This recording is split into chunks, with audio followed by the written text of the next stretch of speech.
Then the session 4 में we have contemporary display techniques in museums and thoughtful integration of digital technologies.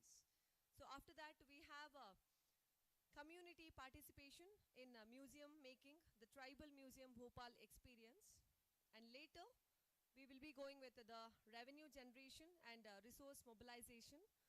So these are the final agenda which we have planned today. So I request the ladies and gentlemen to please settle down. And today, as we have successfully completed and done with the day 1, so day 2 we are going to start within few minutes. So please settle down, take your distinguished seats.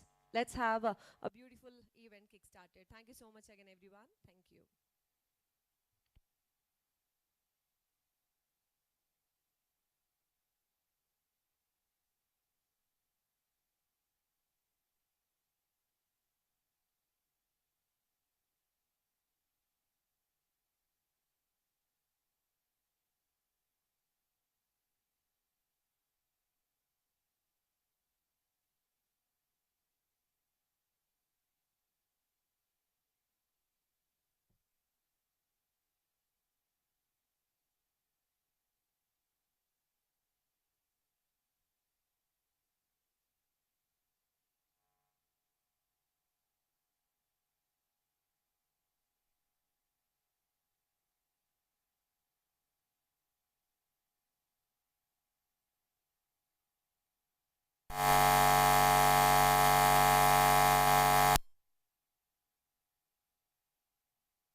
Check, check, check, check, check, check, check. Hey, hey, check, check, check, check, check, check, check. Hey, hey, check.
Check.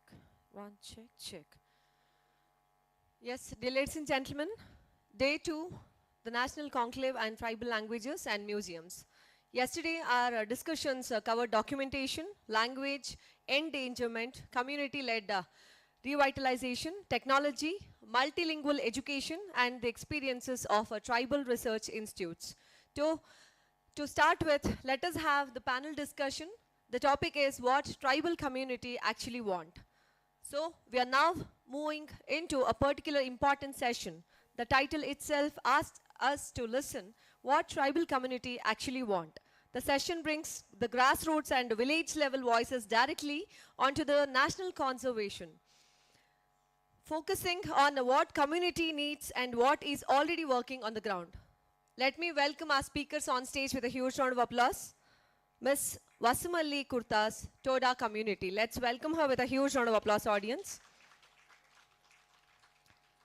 Toda community elder, writer, and independent researcher who has documented Toda language, oral traditions, and clan-based knowledge for decades. Co-authored the Sahitya Academy's Marum Ulugil Maria Oligal, recipient of the Sparrow R. Tyagarajan Literary Award and the Kalaima Mani Award. So let us welcome her with a huge round of applause. Ma'am, we welcome you on stage.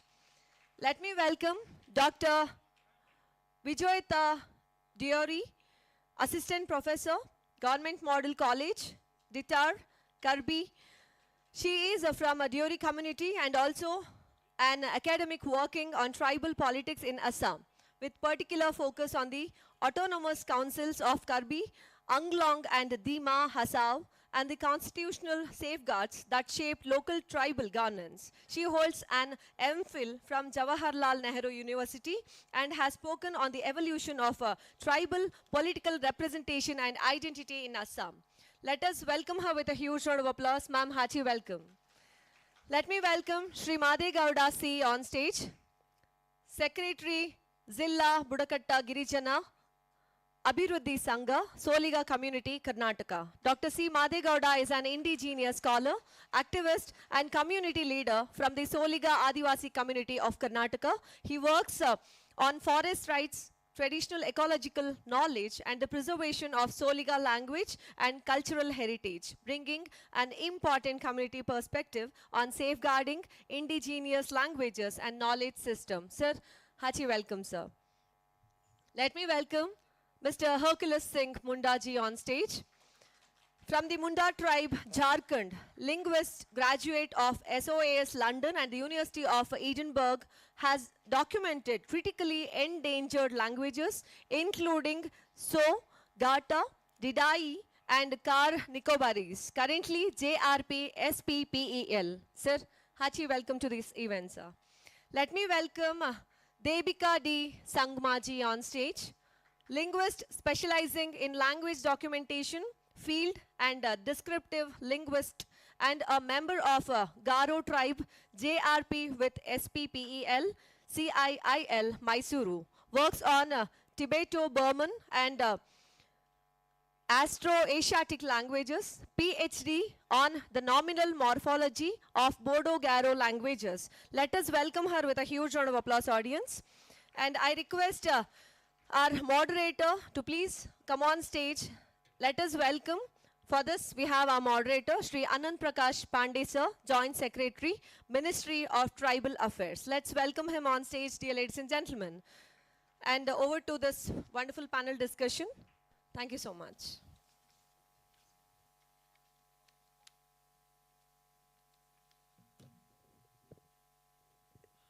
A very good morning to everyone. And warm welcome to this. I think this is the last session probably for the, as far as the language conclave is concerned. First of all, I would like to give a hearty welcome to all our panelists who have done tremendous work in their own fields, especially in the community connect and community-led interventions. So basically, we have been talking since yesterday that besides all other things, the intervention, the participation of the community is very, very important in terms of language preservation, language, because language, we have been saying this, language is not only a means of communication, but it has stories, it has the traditional wisdom of the community, which has been secured over history, over centuries old traditions are there, their knowledge systems, their tradition, culture is there. So language is just not only a means of communication. So, but that is why we need the communities to come forward, and whatever interventions we are doing in, whether it is technology-led intervention, whether it is ownership, custodianship, whether it is other interventions like I think one of the participants, one of the panelists has worked extensively in the field of Forest Rights Act. So as I was telling yesterday also, that we have been implementing the policy framework from the Government of India, but how does community perceive it, and where the community's intervention in terms of localizing it is important. So we will be discussing in this session in terms of what actually community wants, and whether the institutions that, be it CIL or Government of India or TRIs, whether whatever they are doing, is it matching, is it in conformity to the community's desires and wants, an identification of what actually is working in the villages and what is not working, what is it that the strength of the community is there in terms of their social capital, in terms of their so what we as policymakers in the Government of India or the TRIs of the State Department, Tribal Department can learn from that. And we would also be looking after what are some of the very good examples of community-led documentation which some of the communities have done. And we still a long way to go, and so what are the failures, what is still lacking in the processes, that we'll try to understand. And in terms of the Mysuru declaration that we are going to formalize in I think in another hour or so, what the specific language that the communities also would like to be actually to be included. So that is what the basic outcome of the this session that we are looking forward. And again, once again, I warmly welcome all the panelists. And my first question, the format is that we'll be moving around, and specific questions will be asked, and we would like to hear their views. So Ms. Vasamali Kortaj, who is from Toda community, elder, writer and researcher. As a Toda community elder and researcher, what does your community want addressed first, and does that match what institutions are currently doing? And what is already actually working in your community without outside help, and what we can, how do we sustain it? And what do you want actually in terms of addition in the Mysuru declaration? Because that is another outcome of this whole panel discussion that we'll be looking forward. I hope that I'm able to convey the question. If you require any help in terms of anybody else who can translate or something, then it is fine. Otherwise, it is okay. She can. Yeah, it is fine. Okay. Hello. Good morning, everybody. I would like to pray Mod North. That is the way of our praying. Mod North Tonanmo Tarmomo. That means all nature will bless us, and we all will be blessed. This is in our language prayer. So after that, I'm very thankful to participate in this national conclave on tribal languages, because participation is very important. We can trace many things if we participate and go after the many things. It will give us a good result for us. So I used to talk so much like a tribal people. Those days we don't have a current light and radio, TV and all. Our people used to explain everything through the stories, and we used to listen, and we learned so many traditional things. Nowadays everybody is busy, and and looking to the TV and phone and all. So in the way of talking Toda, and I wrote some notes shortly because time is very important for the big seminars like that. That's why I'm reading my short notes, what I wrote.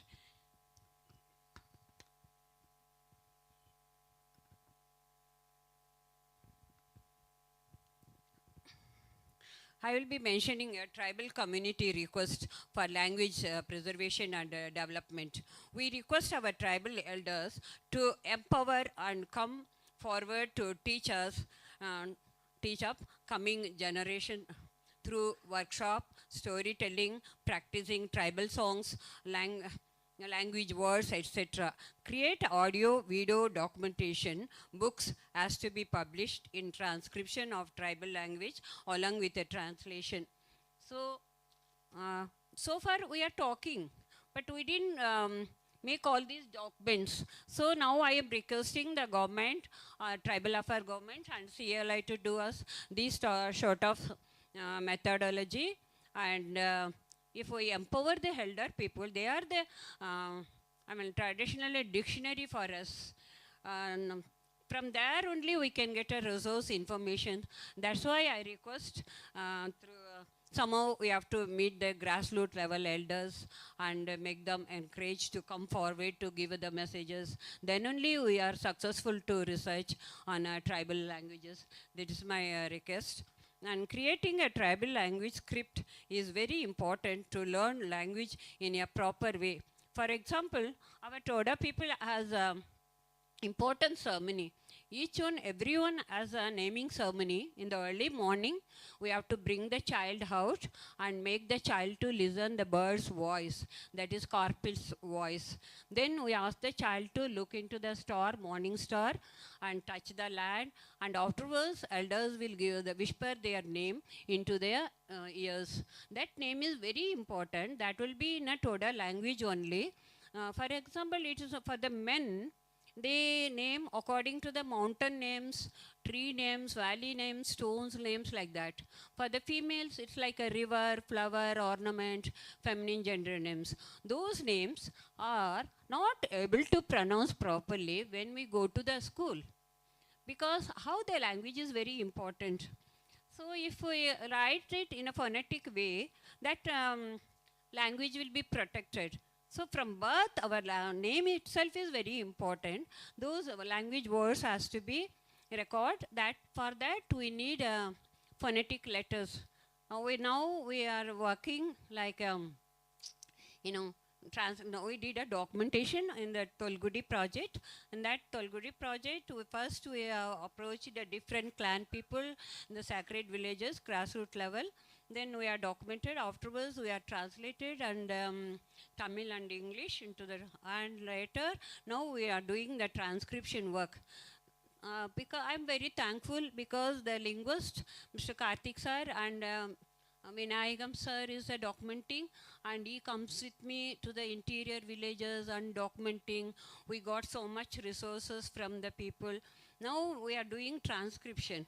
After I did a transcription, I realized how it's important.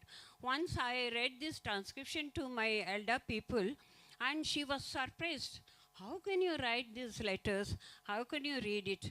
Even those who don't know their language, my research assistant, she used to read, and I am correcting her transcription. So letter is very important. There are 6 research assistants are working with me, and they are well educated, but they've forgotten of 50% of their Toda culture and other things.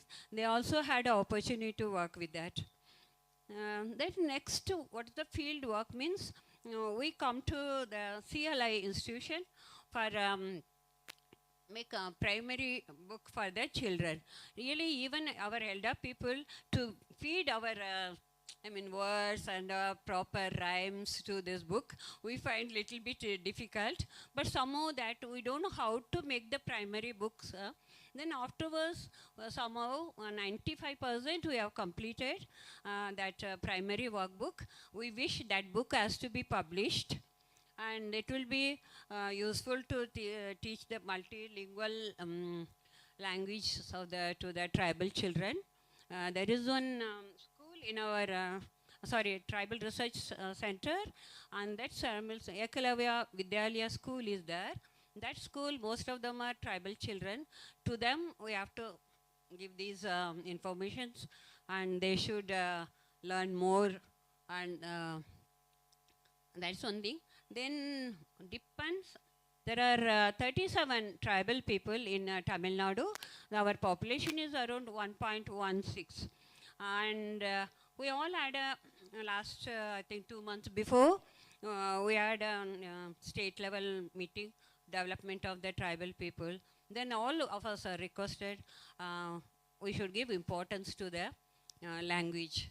Without language, our culture and identification will lose. Each word is representing who we are. If we talk proper word, then it gives the it gives the background of our community. And our tribal people, mostly they are speaking ancient language, very ancient language. That is, all tribal people in India, I think, that is nature-based language according to their occupation. Because if they do pastoral life, their life will be, their wordings and songs, stories, everything will be based on their land. So we have to protect the land first. For livelihood, nowadays, we have changed our occupation. So the purity and originality of our language is changing.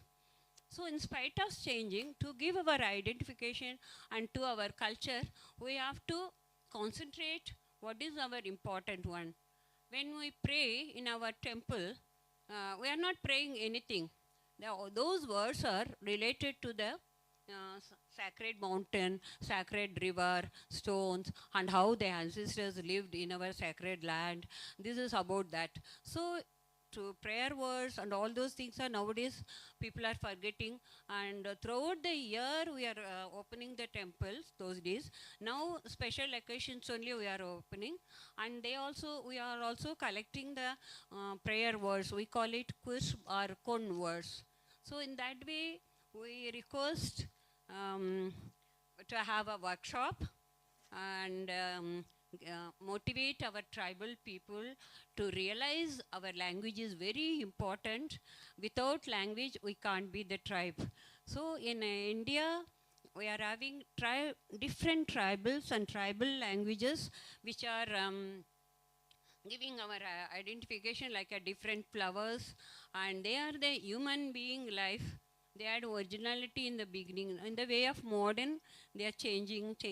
So I think it's a time I will finish with my. Thank you. Thank you, Miss. One story. Yeah, please. Just small story. I conclude my story. There is a folk story. It says our people try to climb up the sky and want to see the God. When they were climbing, all of them were talking one language. And what happened, God was looking, oh, they will climb the mountain. So I will give different languages. Then people will talk different languages like that. That's why the different languages come to the human beings, it seems. That is our story. Like different flowers in our nation and different cultures and different things. We are, according to our speech, we have a variety of languages, variety of customs and cultures. Thank you for giving me my opportunity. Thank you. I think that is a wonderful insight into how community is working, and she has really pointed out some very important things like nature-based language and how nature and tribal people are so much intertwined with each other, and we need to learn from that. Now I'll come to Dr. Medogoda C from the Solina committee. As a member of the Solina community, what do you and your community want addressed first? And does it again match with what actually currently we are doing, the different organizations, Government of India, state government, TRI? And what would you like in the Mysore Declaration to be imbibed for this language preservation? So good morning to all. Basically, I belong to the Soliga community. The first I came to my indigenous community, not only my community, include entire India. We want to live in the forest. The forest is the first priority for our Adivasi community. Why? Because now under the Wildlife Protection Act 1972, all the forest area were declared into tiger reserves, national parks, and wildlife sanctuaries. And when they're declaring it, and our Adivasi community are displaced from the forest area. So this is a very challenging issue. And now we have in India, we have 58 tiger reserves. So now almost all the area going to be declared tiger reserves. All the Western Ghat area going to be declared up to Eastern Ghat. That is the challenging issue, and displacement is taking places. So our identity will go out. So when we come out from the forest area, we are living outside the forest area. Our identity, our culture, our language will go. So that is what first we need to stay in the forest. So that is why I say that forest I think is a good opportunity for our Adivasi community. So the people should get the rights in the forest area, and we can conserve the forest area. We are the real conservationists. We conserve forest. We know each and every plant of the forest area. We know the behavior of the tiger. We know the behavior of the wildlife. We know, we living from centuries. We understand, if, for example, if you take in the BRT Tiger Reserve, there are, when they're declaring Tiger Reserve, there's a 25 tigers numbers.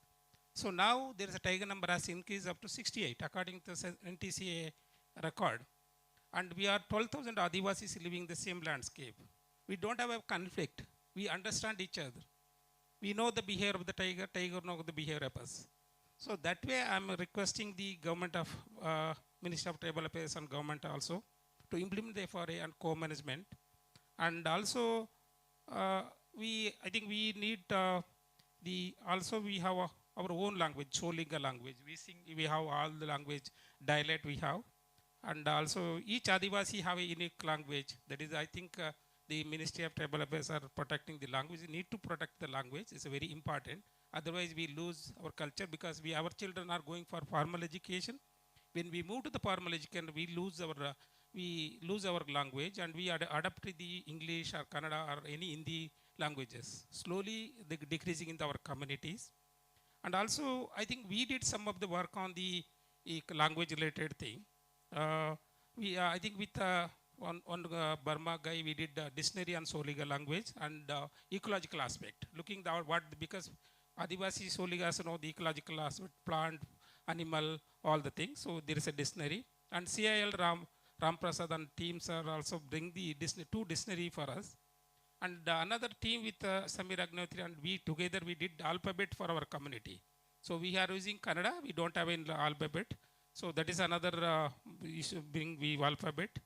And recently I'm started documenting these songs. We have songs of the Soliga songs. I can sing one line so you can understand the songs. Guru Guru Ko Guru Kana, Guru Guru Ko Guru Kana.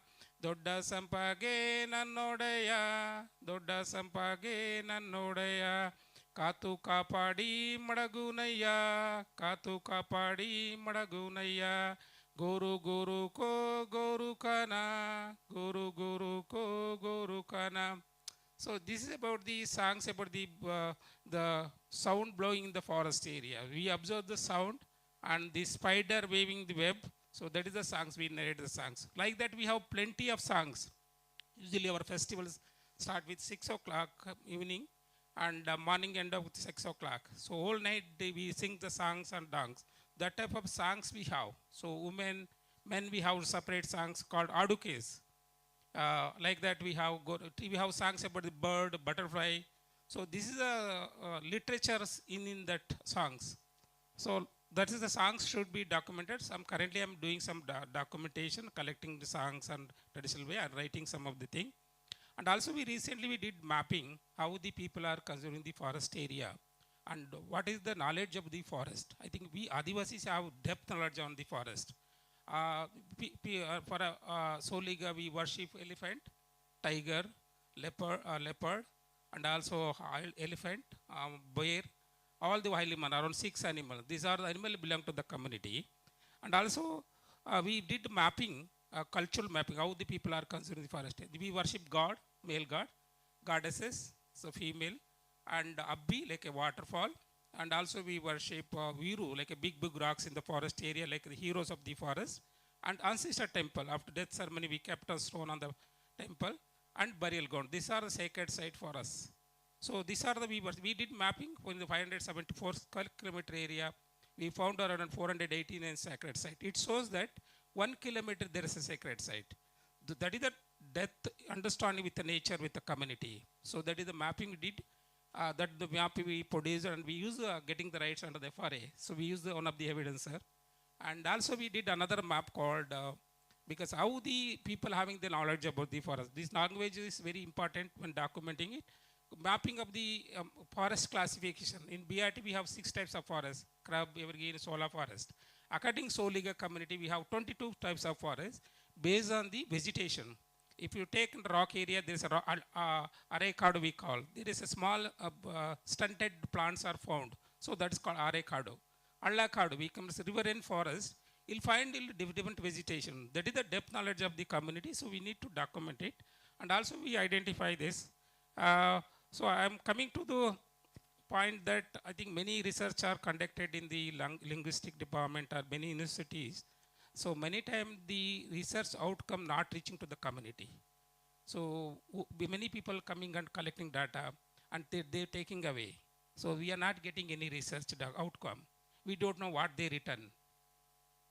We don't know anything what they written, how they written. They are written about the negative aspect. They written about the positive. We don't know anything. I think everybody should, who are doing research, they should return their knowledge, their feedback, research outputs. So then we can change it out. Everybody gives suggestion and other things. They will present in the national international conference. So no use for the community. So that should come to the community. And I'm requesting that another thing, that community radio is a very important program. I think we tried to apply for the community radio. If the community radio set up in Adivasi areas, so we can talk on our Adivasi language. We can sing on this. We can have a conversation in the Adivasi community radio. So the motto has to bring this program to all the tribal areas. So then it will be useful. And another thing I'm saying that the action research. So many linguistic departments are doing research, collecting data and taking away. So I'm requesting you, the government also, so they want action research. If you do action, you collect data, you implement at least 3 months or 3 years, 4 years, so then we can change in the grassroots level. So that's another important. And also I'm requesting the Adivasi fellowship. So now we don't have Adivasi writers. Very few Adivasi writers in South India. I think in North India we have many scientists and researchers, but in South India very few. We find 1 or 2 people. So we want some fellowship for the Adivasi writers, to encourage the Adivasi writers and all the Adivasi fellowships. So identify that. These are my points. Thank you, Dr. Metagoda. In fact, I think we saw a beautiful presentation yesterday from your community only before the honorable ministers. And the way you have described the community participation and the in-depth knowledge of community about the conservation aspects, that is commendable. And you are right, I think these are some of the takeaways that we would definitely like to incorporate in the Mysuru Declaration of the research. The outcome of the research should go back to the community. That is a very important point that you have brought out. And the action, and another point was action research. So these are some of the aspects that I think I would request Ganesh also to incorporate in the Mysuru Declaration. Now I'll come to Mr. Hercules Singh Munda, who has been a community linguist, having worked on the multiple endangered languages, including abroad also, I think, field work.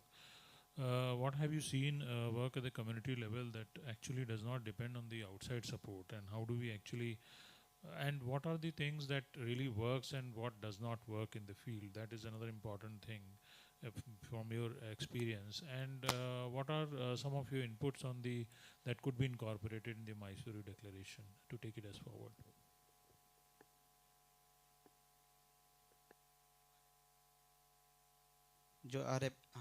Johar everyone, that's a greeting in the Mundari language. I come from the Munda tribe of Jharkhand. So to answer the first question, what works out without an external support? So to give you a context, during my master's dissertation or fieldwork, I worked with a tribal community in Uganda, Africa, which has less than 30 speakers. So imagine a community which has less number of speakers than the number of people present in this room. It's just a section of people speaking the language, and that's it. When I went to the community, the first intuition would be, oh, because there are so many less people, we should document the language, or we should write the grammar, or we should start educating them. But what the community actually said is they wanted their songs to be recorded and played in the radio, because that's what gives them encouragement, and they want to listen to their language being in the radio. They are habituated in a very remote part, and for them radio is the only source of entertainment. So listening to their language or their songs will give them happiness, and that will encourage. I had a similar experience when working, like I visited the Rajaji National Forest, the community living there, the One Gujas. Interestingly, they also have myths or hymns, which is part of their very integral part of their life. Like for every activity they have hymns, and they use it. And it's not just the hymns or the songs, but there is a history and the knowledge of the local ecology that encoded into it. And for them, they wanted their language to be standardized. They wanted their language to be taught in school. So the point what I'm trying to bring out here is, like, every community wants have different needs based on what people or the people who speaks the language want. And in that sense, what has really worked out is listening to the community. In one place, recording the language, recording the songs and playing it in the radio has worked out. And then in other place, teaching it at a school and a primary level has worked out. What hasn't worked out is whenever we try to like impose our own ideas, we must understand that not one solution fits all. So language education might work for one community, but it might not work for the other. And especially we see that what I have seen is there are these integral parts of any community, such as it can be food, it can be their religious belief, it can be their culture, the songs that stays with the community till the last. That doesn't need an external support. You wouldn't see a chef going to learn, like teach tribal cuisine to any community. You'll see that they will be going to the grannies and they'll be learning from them. So these aspects of any community, such as their traditional songs, their traditional food, that stays with the community. Even as like a non-tribal, you'll see that even if you are in a foreign land, we remember the food items through our own mother tongue. And I think that's a part of their existence, the tribal community's existence, that need to be endorsed and encouraged. Because we see that language can be taught in the school, but it must be used in the community. And when we focus on the current revitalization or current encouragement or empowerment, the straightaway answer is like, okay, education, education, education. That's where we focus. But I think we must focus on how to make that language usable, giving them spaces, giving them opportunities to use their language. It can be through what like my co-panelist said, through radio, through writing. These opportunities need to be amplified. And sorry, what was the second part of the question?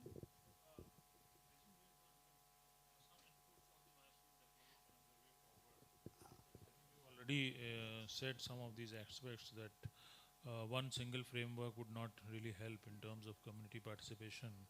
So in some places the community radios would work. In some places you're telling that formal education system the communities might would like to. So I think it's fine. Yeah, I'll just summarize my 3 points. So the first point is just to listen to the tribal communities, what they want, and to devise the solution accordingly. Second is to amplify what they want, and the third is to accelerate. I mean, because to give you a context, like the world has 7,000 languages. We saw that India roughly has 1,500 languages. Even if we consider all of them as tribal communities, we have more number of linguists, we have more number of anthropologists, we have more number of literary students who graduate every year. And this is just the tribal population. But then even if we dedicate one linguist, one anthropologist, one writer to one community, why are the languages dying? And again, to give you a context, roughly one language, the last speaker of one language dies every year, every 1 month. Like that's a very overstated number. And with that, the language, the culture, everything is gone. So I think, so we have this huge number of workforce, student population, young graduates, but then we should think like, why are these, like we are such decline in the language and culture? And I think that's where the whole amplification and accelerating comes in. So yeah, Right. thank you. Thank you, Mr. Munda. I think you very rightly brought out that how do we actually not only conserve and preserve, but how to promote also. So that part in terms of usability is very, very important, and that is, I think, another input that we can incorporate in the declaration part as a way forward. Then how do we actually popularize it so that it, ultimately it should not die? Because given the modern sort of framework of education, ultimately all the tribal hamlets are getting connected to formal education, Eklavya Model Residential School or the state-led ashram school. So in that context, we have to figure out a way in which their cultural, ethos remains. And that is, I think, very well pointed out through the community radio. I think two of the panelists have said community radio, songs, culture, and their food. So I think these are very valid points. Sir, and, I also yeah. acknowledge that government has been doing. There is Adi Mahotsav that has happened. So that is one celebration that's there. But I think that just need to be amplified and accelerated. Right. Thank you. Thank you, Mr. Munda. Now we'll go to Dr. Vijayita Devari. She has worked extensively as educational governance in Nepal, as aid in education, a study of Nepal, where you've talked about how the external interventions sometimes really disrupt functioning the local networks.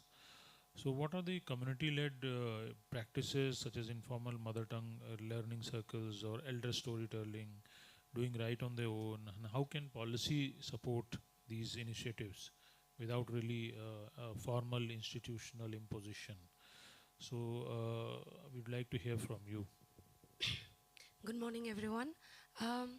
Sir, during my research work in Nepal, what I have found out, it's like especially in accordance, like for the tribal communities, their numbers are less. And external influences, basically it's the foreign funding, the international organizations who were funding these programs. But what I have found out is like if it's the top-down, and in top-down methods, when the policies are made without consulting the communities, then it tends to fail. And then the efforts, I can give example of Newa language and Tamang language in Nepal.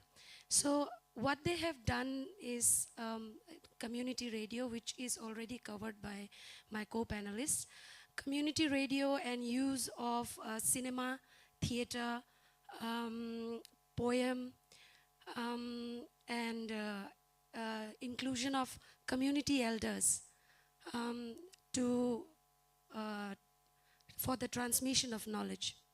And now I am working in Karbi Anglong. So policy intervention, in terms of policies, government is doing its part. They are making primers for tribal languages like Karbi, Boro, Diori, all these. But then what I have found out is that the training is lagging, training of teacher training. So what in Karbi Anglong, they have trilingual primers for primary level students. But then the teachers, they often come from all around Assam, and there is no training, so that is lagging behind. And yes, sir, these aspects. Thank you. I think no, Government of India and many of the TRIs, yesterday the 4 TRIs had presented that a lot of work has gone into development of primers, and we had a full session on how do we actually incorporate and popularize these primers into the formal education system. And teacher training is definitely a big gap in that, and so that when we are writing the declaration, I think this could be another point where how the multilingual this learning platform that we are working on, that could be strengthened through the model of the teacher training. Thank you for bringing out that fact. And I think most of the speakers have really brought out on one very important point is in terms of the community radio, songs, documentation, and cinema also now. I think these are the platforms that we need to really work upon in terms of popularizing, going beyond the only preservation or conservation stuff. So with that, I think yeah, please. Yeah, please go ahead. And in Assam, what we have noticed, like all in Assam, is that many communities like Boros, they are doing very good, like policy implementation wise. So what we can do is like we have platforms in Northeast India, like the tribal festivals that happens. So in Karbi Anglong, the Karbi Youth Festival, it's one of the oldest festivals. It's not like modern day music festivals. So the leaders of Karbi Anglong, they imagined that through this Karbi Youth Festival, there will be a transmission of knowledge to the younger generation. So the government can use these platforms where the communities from different tribal communities, they can come together and learn from each other. Right, thank you. I think tribal festivals, the ministry is also supporting a lot of tribal festivals, especially in the Northeast and all across the country. TRIs are under the support to TRI scheme. The TRIs are also funded for taking up tribal festivals. Now I'll come to Miss Devika D. Sangma, who is a community linguist from Garo. Again, I mean similar sort of question to you also. What actually works and what does not work? That is another important thing. And how do we actually bring the community trust level? Because it is very easy, you know, from just for written sake that okay, we'll elicit the community participation, but it has been found that several times, you know, the people from the outside, they approach the community, there is kind of mistrust also. So it is very sometimes it becomes really difficult in sharing of the knowledge of the community to outsiders. So that how does how does that work, and how do we really, as outsiders who are linguists or people who are going there, they win the trust of the community, and then the participation, actual participation is ensured.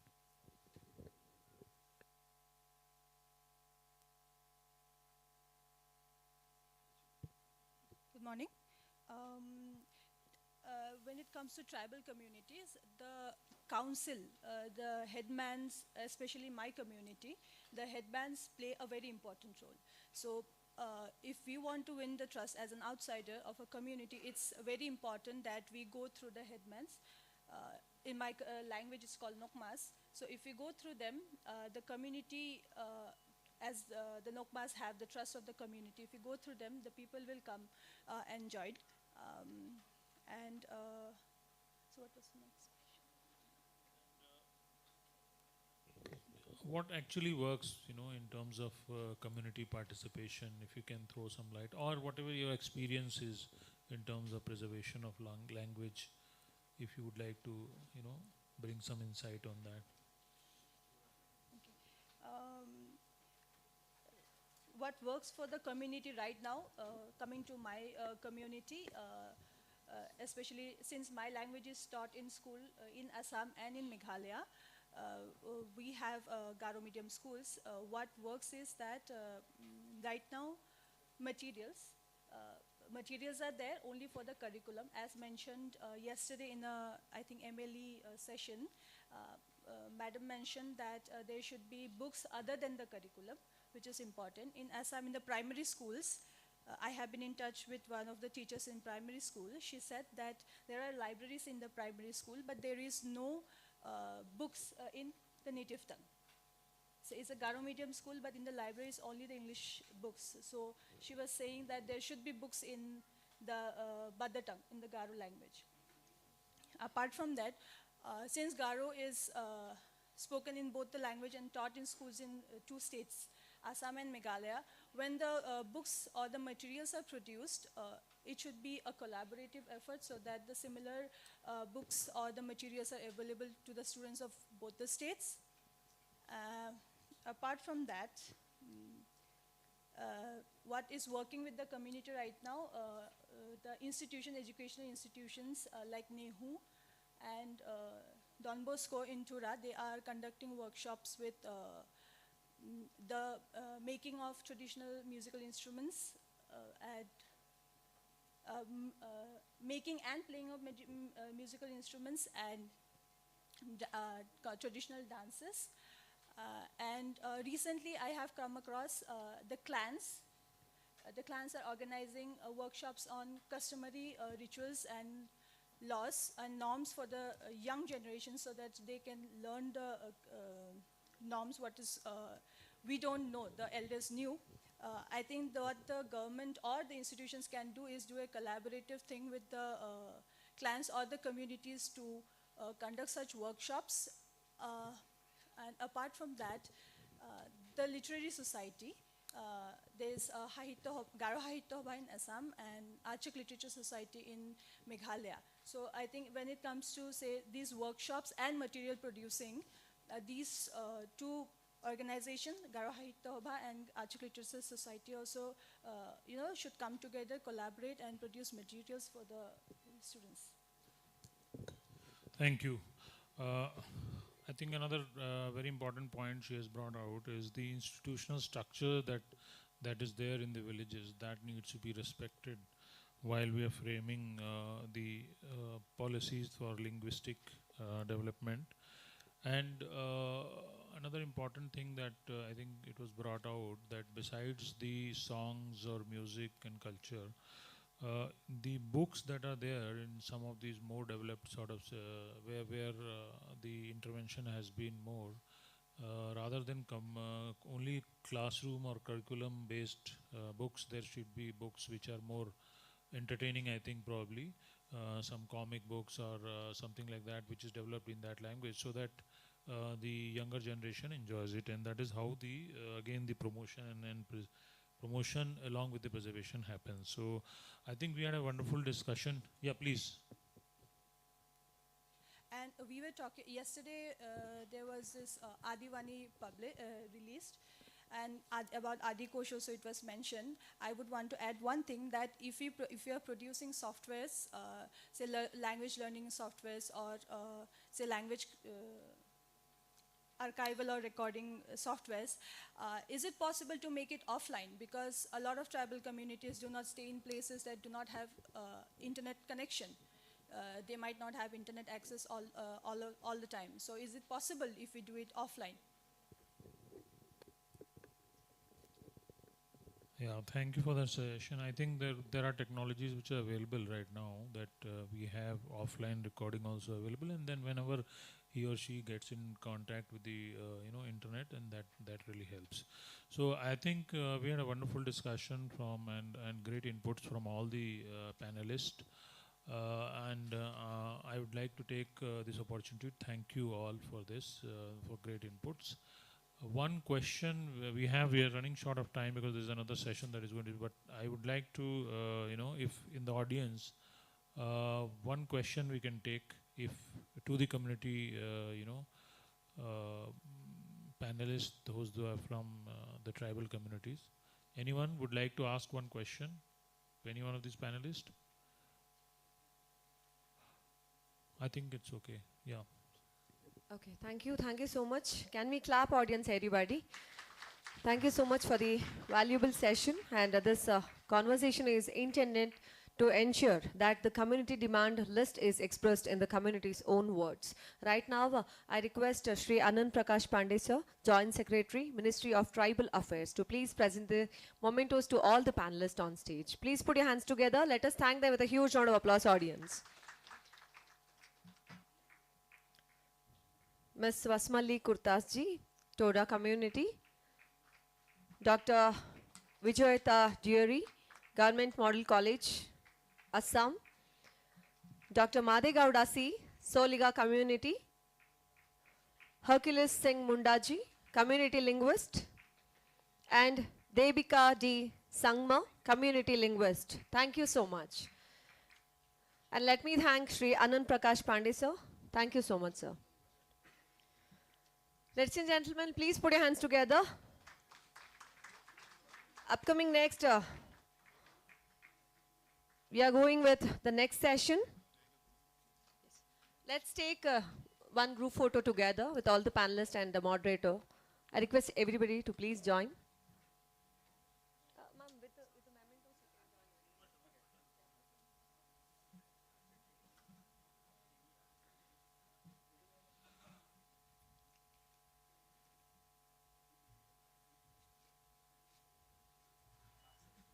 Thank you so much. Let us clap and thank them, dear audience. Please put your hands together. And right now, we are moving to the next session. That is the formal signing of the Mysore Declaration on strengthening mother tongue-based multilingual education in tribal areas, prepared as an outcome of the deliberations and discussions held during the workshop. The declaration captures the key commitments emerging from the sessions with a focus of strengthening mother tongue-based learning, developing localized resources, empowering teachers and communities, and promoting greater institutional collaborations. May I now request the esteemed dignitaries and the participants to please kindly come forward for this. But before that, we have Shri Ganesh Nagarajan sir, Deputy Secretary, Ministry of Tribal Affairs, for the presentation. Let us welcome Ganesh Nagarajan sir on stage with a huge round of applause.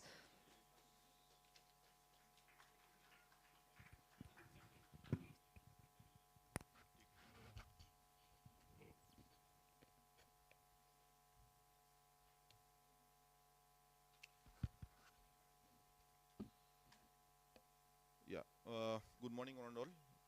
I think we are at the end of the language part of the conclave, and there are a lot of insightful inputs from all the panelists, the communities, and also the TRAs who are in this house. So we would like to sum up and also to look forward, because we need an action plan. So that is exactly why we are proposing a Mysore Declaration, where we wanted. Initially, we thought that we'll focus much on the multilingual education. That is why I think, have we circulated the MLE framework? Yes.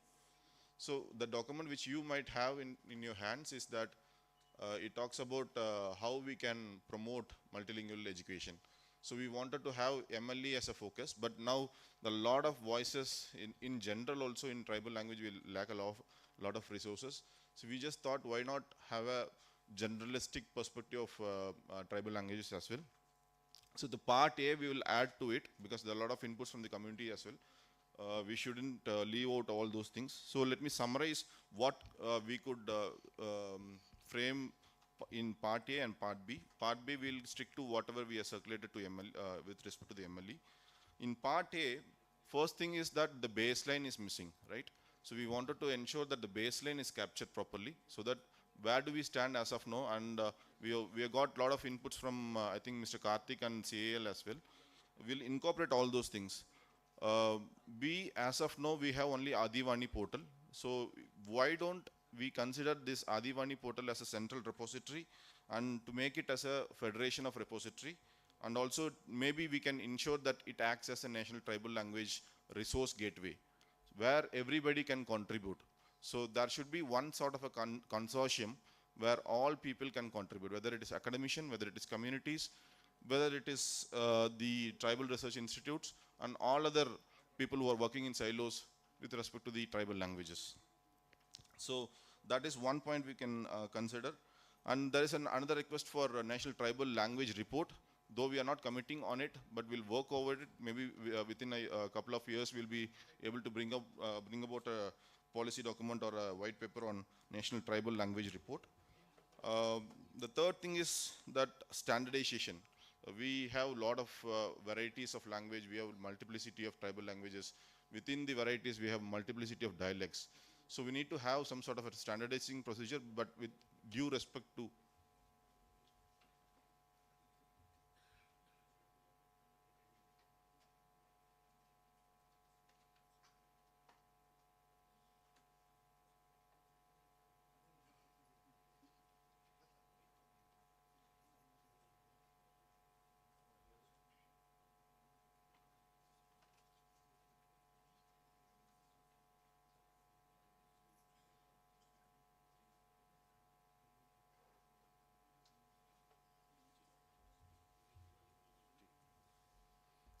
so yeah.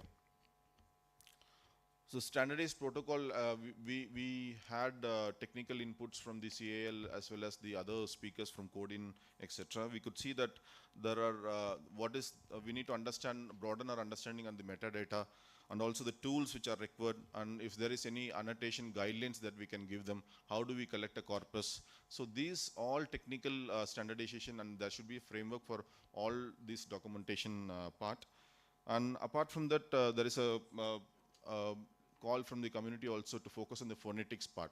So we ensure that whenever we capture a language, we also do this. One more important thing which has come up in the discussion is that community consent. So community consent is very, very important, and also community incentive when we take inputs from the resources. When we collect the data from the field, we often fail to incentivize the community. So we need to take community on board. We are doing a lot, we are extracting a lot of information from them. But yeah, we are doing it for the benefit of sustainability of the language, but still, can we have some sort of a framework where incentivize the community is one point of contention. And then there is a discussion on whether we need to make all this data open source or should we restrict it. So my understanding and our understanding, I think we all will be agreeing to it, that we should have mostly open source so that the data can add to it. But ultimately, when it comes to model, we need to ensure that model is also solid and it has not been disturbed by, or say it has not been misused by some authorities. So we can have some restricted model, but mostly we'll go with open source ideology. And apart from that, yeah, in the last session also we had a lot of inputs with respect to the community. One is that there is a lot of emphasis on what is to be captured. It is whether it is just the syntax and whether it is just the grammar or whether it is just the words and dictionaries that we are developing, or are we capturing the knowledge. So whenever we do a corpora, we need to understand, we need to capture the data in form of stories, in form of songs, in form of their cultural reflection. And we need to ensure all these components, through these, we need to try to capture the language. And also when we teach and get it back to the students of the community, we need to teach them as well through these songs and stories. And wherever possible, there are a lot of emphasis on action-based research. So we, at the ministry also, we have been telling the TRAs time and again that we need to do not just research, because research without an outcome, without an action followed by it, will yield any result. So that's why we are focusing on, we are emphasizing that point again, that we need to have an action research on this. Whatever research we do, we should able to embed action into it. And one more request is that fellowships. So why don't we have a tribal language fellowship? So we'll also see how we can formalize it, though we are not committing much on it, but yes, this is a very good input which has come up from the community itself. And I'm happy to announce, I think we already sanctioned one community radio for Karnataka in this annual action program in this 26-27. So it's a good idea if we can have community radio operated by the tribals communities themselves. It'll go a long way. So we'll try to incorporate all these things, and I think without rushing, we can take some time, and then this Mysuru declaration, including the MLE points which we have given it to you, We will get back to you within a week's time, because probably we are having another program at Bangalore. So our suggestion is that instead of rushing through this framework, signing the document without more deliberation, why don't we take some time and then get back to you on September 10th. I think we probably might have an event at September 8 to 10 in Bangalore. So there we can have this declaration, though it will be called Mysuru Declaration only. Thank you, sir. Thank you, everyone. Thank you.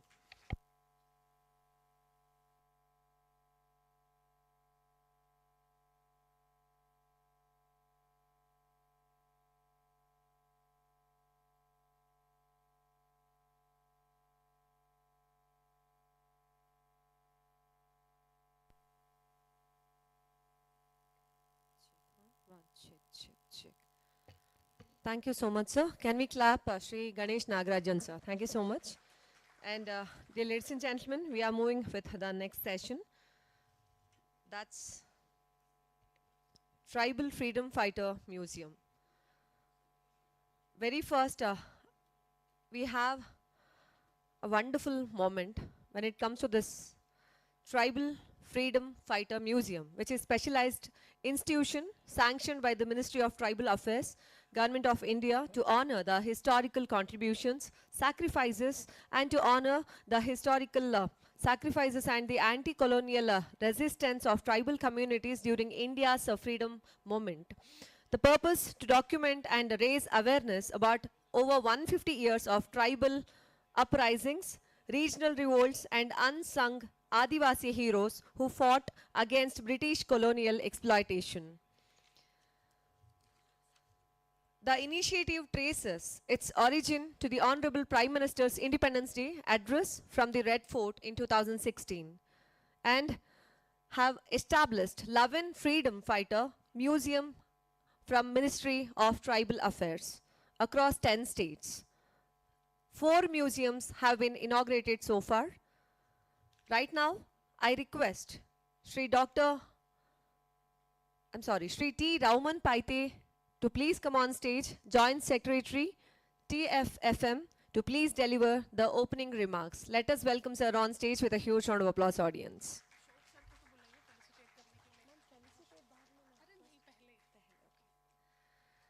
And let us welcome sir on stage with a huge round of applause. To welcome him and felicitate, I request Dr. Ashok DR, the Director, KSTRI. So I request you to please come on stage and felicitate sir on stage.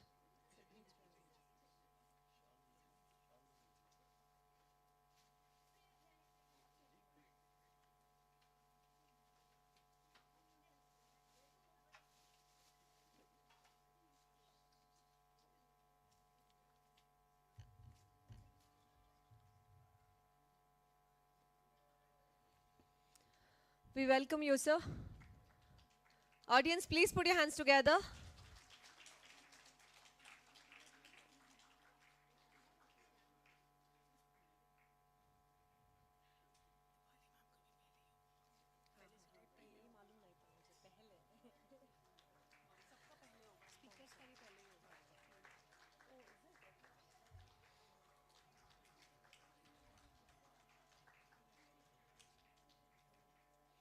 Thank you, sir. And over to you. Let me thank Dr. Ashok, sir. Thank you so much, sir.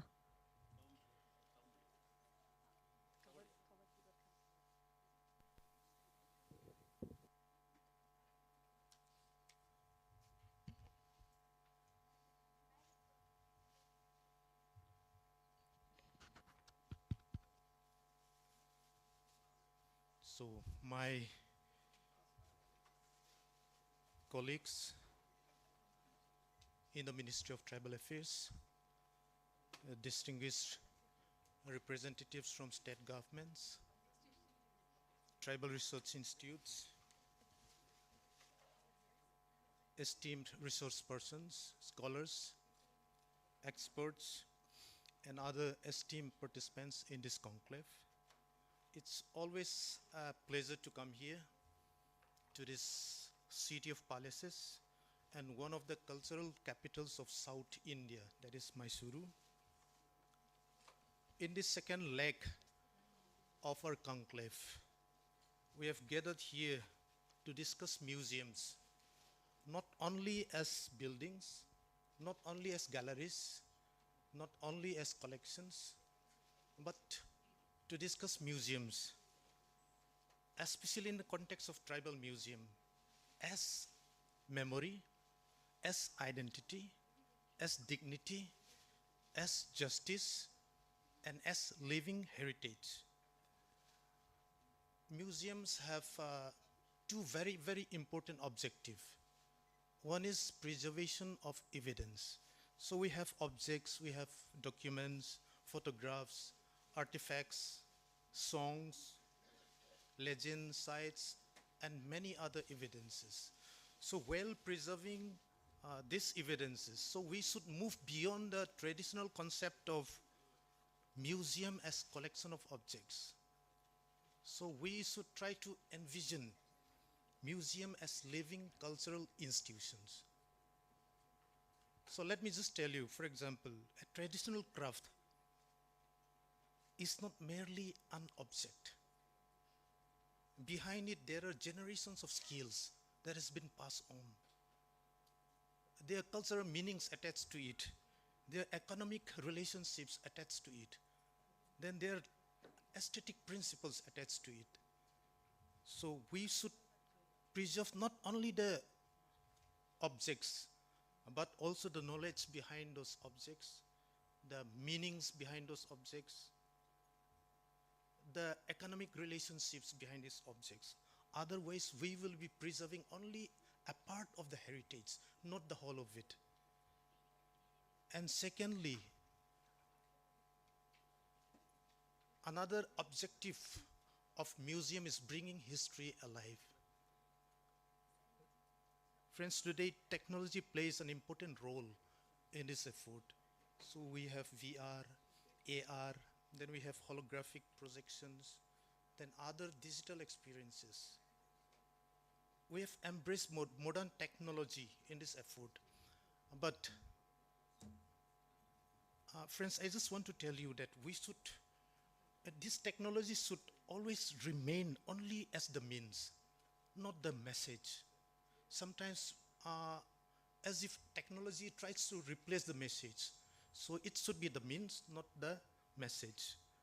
So for a meaningful tribal museum, so we should ask not only what should be preserved, but also what heritage are we preserving? Who are telling the stories? And for whom we are preserving this heritage? So there should be shift in focus from viewing tribal communities as subjects of display to recognizing them as partners, recognizing them as custodians, storytellers, and knowledge holders. So this should be central to the future of tribal museums. So we have designed this second leg of conclave in 4 sessions with some special focus on. First will be when we are presenting these stories, authenticity. Then we have identity and community perspective. Those are very, very important. So the first session will deal with that. Second session, we have museums as spaces of preserving cultural memory and identity. Then third, we have, whenever we try to plan a museum, so what are those steps needed? Understanding museum planning. Then fourth, we have contemporary display techniques in museum. Then we also will be having experience sharing from Tribal Museum Bhopal with regard to community participation in museum making. Then in the last, we will have presentation, discussion from the Minister of Tribal Affairs with our director and with our principal advisors on various issues in the making of tribal museum. Today, we have come from different parts of the country.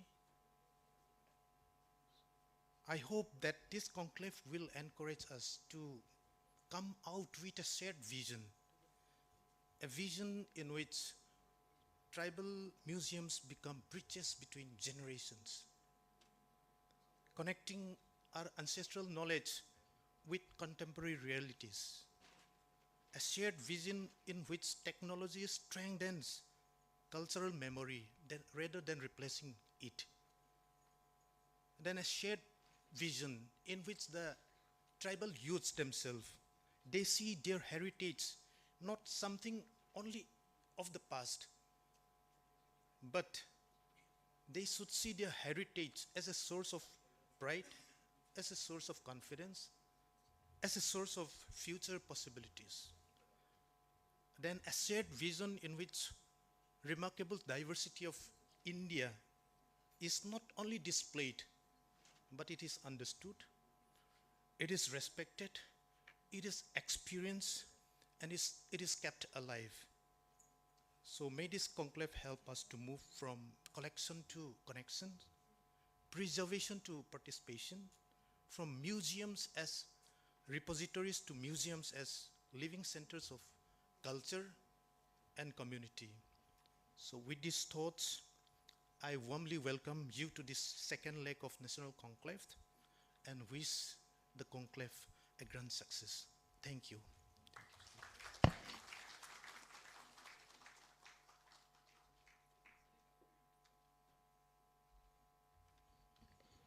Thank you so much for the thought-provoking opening remarks, sir. Let us clap and thank you with a huge round of applause, audience, everybody.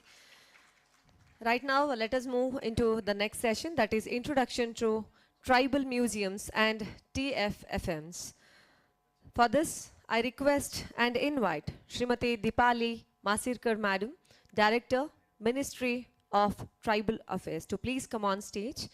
And before her session, I request Girijamba Madam on stage, Deputy Director, Karnataka State Tribal Research Institute, to please welcome her and present her the memento on stage. Let us welcome her with a huge round of applause, audience. I request Girijamba Ma'am to please come on stage.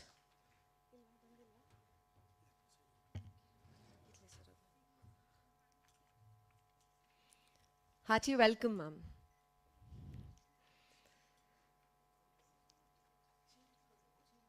So upcoming next, we'll have the next session, which is an introduction to tribal museums and tribal freedom fighter museums.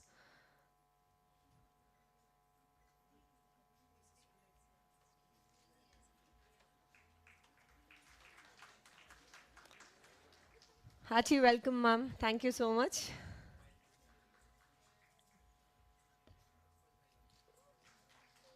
This is called as Mysuru Peta. That is kind of a royal gesture. We welcome each and every guest.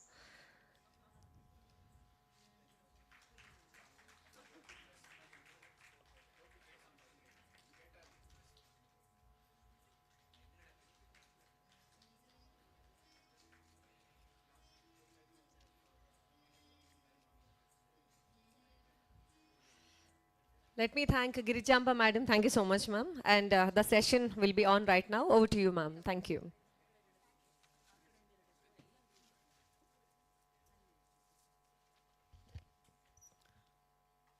Respected Joint Secretary Roman Paitis, sir, Secretaries of Tribal Welfare Departments, the Director TRI, who's the host, Ashok from Karnataka, Directors of various other TRIs, I can see a lot of you, and all other participants who've come for this conclave, a very good morning.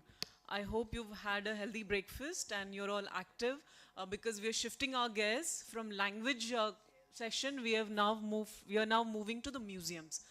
The compium mentioned about the tribal freedom fighter museums, but here we are going to have an extensive session on museums at large. Not just freedom fighter museums, but tribal museums as well. A lot of TRIs have museums. Some of them are doing really well. Some of them need a lot of push.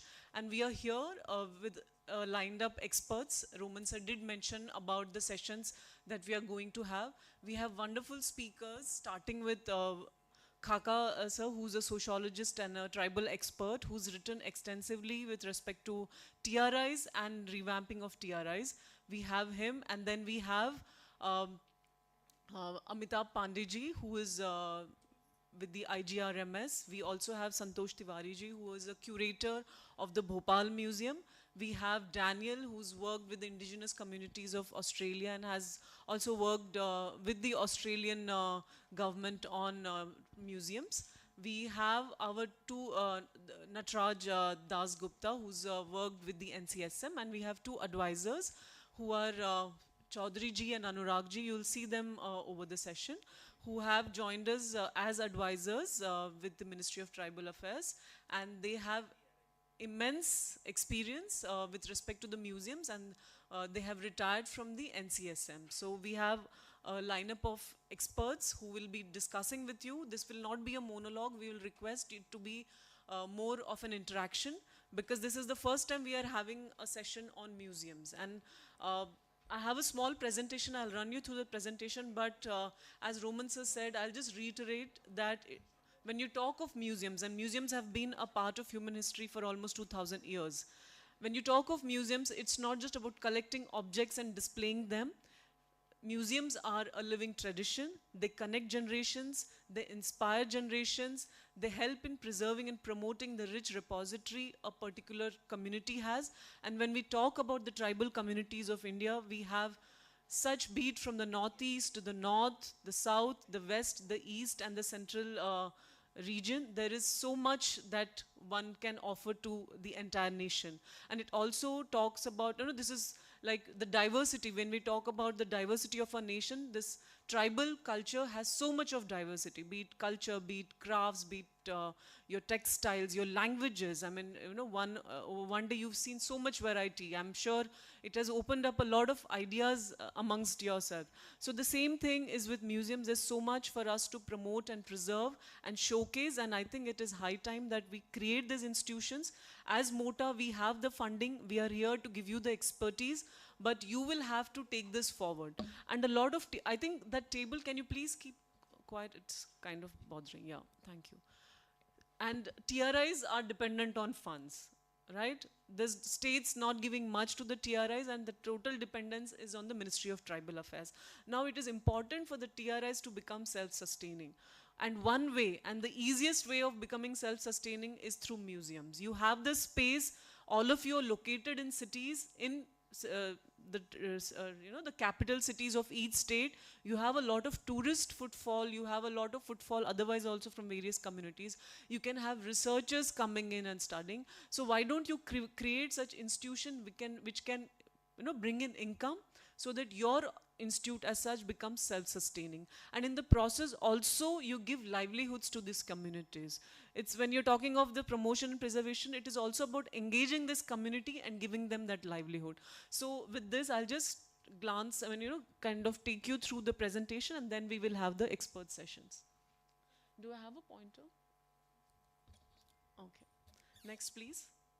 And another thing, so we did reach out to all the TRIs to give us information on the museums, but we got information from only 13 of them.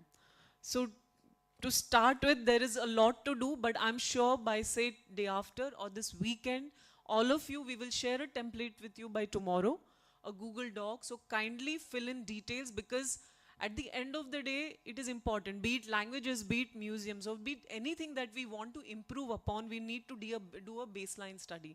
So we will need to know what is there. And for us to know what is there, we will require you to cooperate and work on this and give us the details, so that we can create a database and kind of work on the way forward. So it has become a little difficult for us to kind of decide on the way forward, but I'm sure after this session, we will be able to see the clear path, and with your inputs coming in, we will be able to develop something concrete which we can add on to the Mysore Declaration. So also understand that this session is important for us, and the reason why the Mysore Declaration has not been signed is because of the missing component from museums. So we will add the missing component, which will be an action plan for museums in the Mysore Declaration, so that it's not just limited to a conclave, but we are able to do this, and next year when we have a conclave, we are able to show significant improvement upon what we already have. So why tribal museums? There are 4 things written, but can you tell me something more than this? I would like to listen from the audience. Making heritage visible, we all talk about the tribal heritage. Yes, it's there. We would want to bring in communities' involvement. connect generations, create wider value. What else can tribal museums do? Yes? Promote tribal skills, preserve tribal skills. Yes. Yes, very true. So the indigenous knowledge, the traditional knowledge that is there, we can preserve that and showcase that in the museums. Means skills means we know how to climb tree. That is a special scheme. We know how the wildlife behavior. We understanding and living with the wildlife. I think many civil society not understand the Adivasi community. Always they see Adivasis are not civilized. That is the mainstream people are saying that. We are more civilized than the civilized people. So that should be, we are not protected in the many public domain. So that the special skill and values and sharing system within the community and the knowledge of the forest and we are the conservationists, that should be protected in the museum. Very good. What else?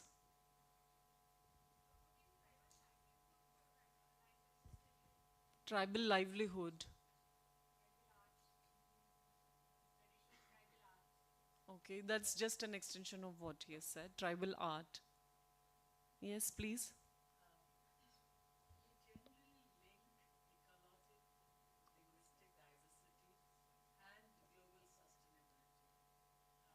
In academics, we generally link these three: linguistic diversity, ecological diversity, and sustainability. And a lot of it, I mean, we take claim, I mean, of ownership in terms of ideas, whereas these communities had always thought about it and lived it. So can there be a narrative coming out of it in whatever visual or film form in the museum itself, which talks about how these communities always had lived what we now theorize. And a lot of research scholars will be attracted to it, and we can, help conceptualize, but that gives the ownership of such a sustainable framework to the communities. And yeah, I think it will attract a lot of researchers too, and shift the ownership from academicians to these communities. Okay, to showcase how they lived in the past is what you mean. It's actually in UN debates, there are in several conventions this was articulated, about the diversity, linguistic and ecological diversity, and the sustainability of the globe. So let there be a kind of film in these museums. We'll come to that. First is what is it that we want to showcase and how we will want to showcase. So we'll discuss about, yes, Natrajji. Hello. So I would like to mention few more some things. Always we look for, keeping things and showing things to visitors to glorify any subject we deal in museums. But there are plenty of things to talk about, issues, problems. Those really doesn't come in the in museum displays and dialogue exchange and all those things, whatever you have. So for tribals also, they have a lot of issues. Issues like globalization, impact of globalization, issues like urbanization. So we are losing them actually. So we need to talk about those things and sensitize people about those issues and come out with, solution for that and what could be the future for them. Those we need to bring into the, context of museum displays and stories. I think rightly said by Natrajji that it is not just about glorifying your culture, but also showing the issues with respect to the impact of urbanization, globalization, climate change, and how the tribals communities are getting affected. So it is a 360-degree approach that one needs to take. We will talk about in depth. I'm sure you'll talk about it in depth. So basically, these are a few things, and to add with livelihood promotion, showcasing the culture as it is, and also bringing in the problems that the communities face to the fore. Next. Next slide, please. So as I said, just to understand as to how many tribal museums, we couldn't come up with the data in spite of Shruti following up with all of you. So only 13 of them submitted their details. Odisha, is the Odisha team here, the TRI director? Yeah, Odisha, our secretary is also from Odisha cadre, and ma'am does talk about the museum there. And we are told that, we haven't visited, but we are told that it is one of the best tribal museums. And they have almost 5,466 objects. Next, so these are certain good museums that we could think of. Chhattisgarh Museum is museum, I mean one I visited as well. It's a very well-made tribal museum with not much of expenses that were incurred, but very beautifully laid out, and it talks of every aspect of the tribal life, be it from farming to education to artifacts to weaponry. And the way it is laid out also, people don't, when you go to a museum, sometimes there's too much, like after 1 hour you just get tired and your mind is not able to process. But the layout of this museum is such, and the material and the way it is depicted is so light that you don't feel the pressure. And at the same time, there are many corners for them to sit around. And the footfall, I must say, and appreciate Chhattisgarh efforts also. It is one of the highest footfalls that the museum is seeing. And Hina is here. Hina will tell us monthly what is the amount that the tribal museum is making.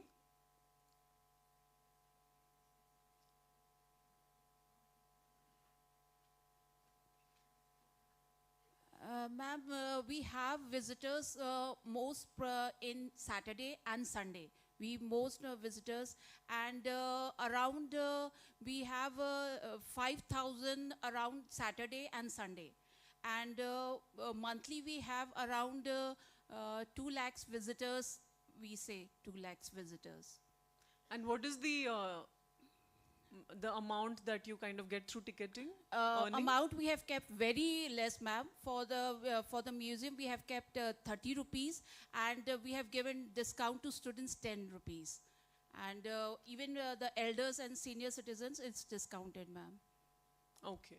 So see, with that kind of footfall, they're able to manage, they're able to sustain that museum, and then they need to depend on any extra funds. And the oldest museums are of Maharashtra and Gujarat. We have Gujarat and Maharashtra here. Gujarat is here.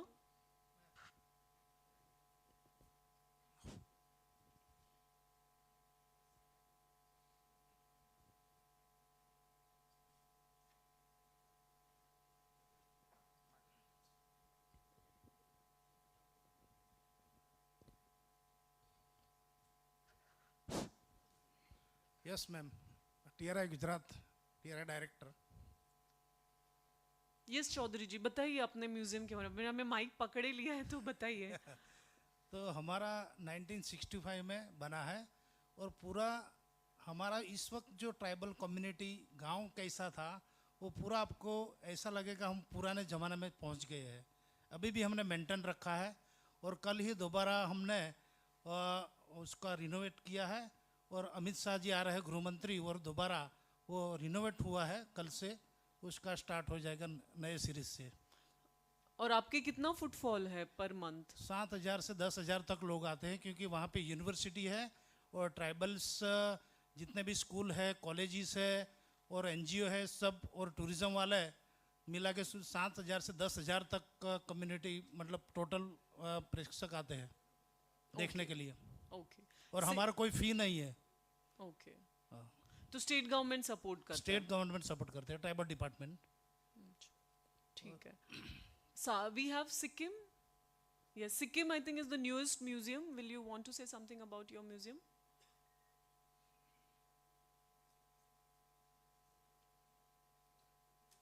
Hello.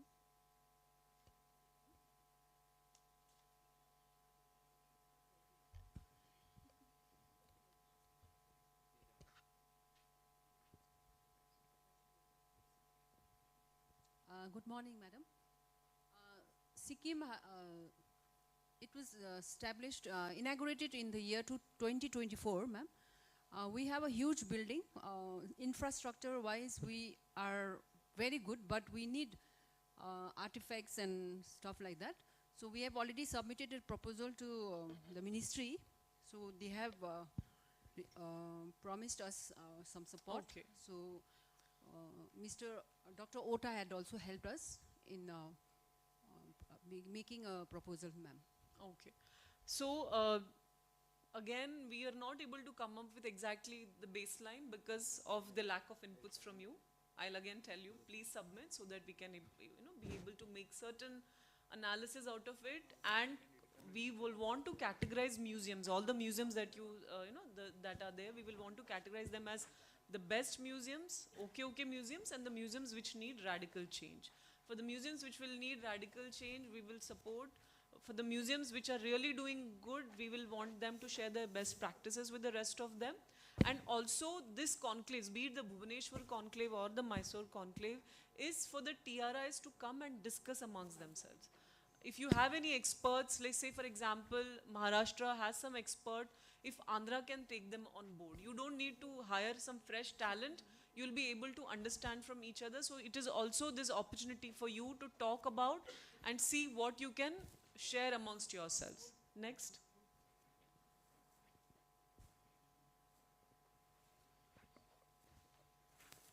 Can you change the slide, please?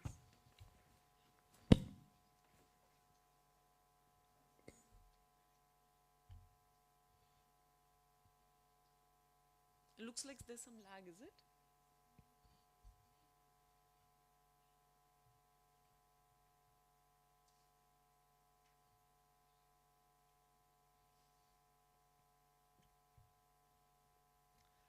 Then we also, Kerala mentions about Jatan digitization. Can Kerala talk about this, please? Kerala team? Yes, Bindu? Good morning, ma'am. I am the curator of Ethnological Museum. In 2016, we procured the Jatan from the SEDAC, and in 2025, we completed our around 2,965 artifacts on Jatan, and we totally completed the Jatan software.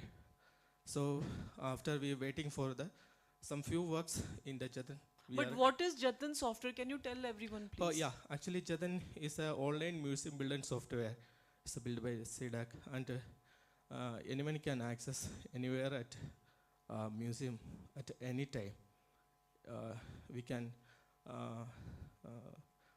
visit the museum in digitally, and you can take the profile of there is lot of the templates which are assigned to the one artifact, and its material and its collection date, and whether it's procured at any time. You can collect all the holistic details you can collect it from the Jatan software. So it's basically a online museum building software.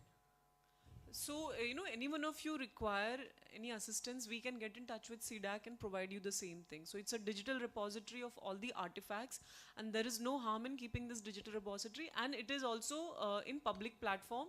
So, anyone can access it. I think now you can, if there's net, you can maybe in the break time just go through the Jatan gallery and see for yourself. And we will try and maybe create one portal which will take 6, 7, 8 months or more. We want you to develop your museums first and then digitize them, and then we will want to collate this and bring it to one portal so that anybody from the public can access this. So you see any of the international museums, be it Louvre or be it National Gallery in UK or any of these museums, you just have to open, you'll be able to see, you'll get a 3D experience of actually being there in that museum. So we will want to create something like this for our tribal museums also. So people in their homes can sit and access, and then there should be certain features, live experiences which will pull them to come to that place. So if someone's visiting Bhopal, they should never miss visiting the tribal museum. So we will also have to ensure that kind of footfall to your museum. So there's a proper planning that is required. But I thought of all the practices, these are like very regular, but one thing which stood out for us was the Jatan digitization, which we all can replicate. Next. Tripura talks of a 360 degree tour. So if Tripura can please, yeah, explain. Tripura.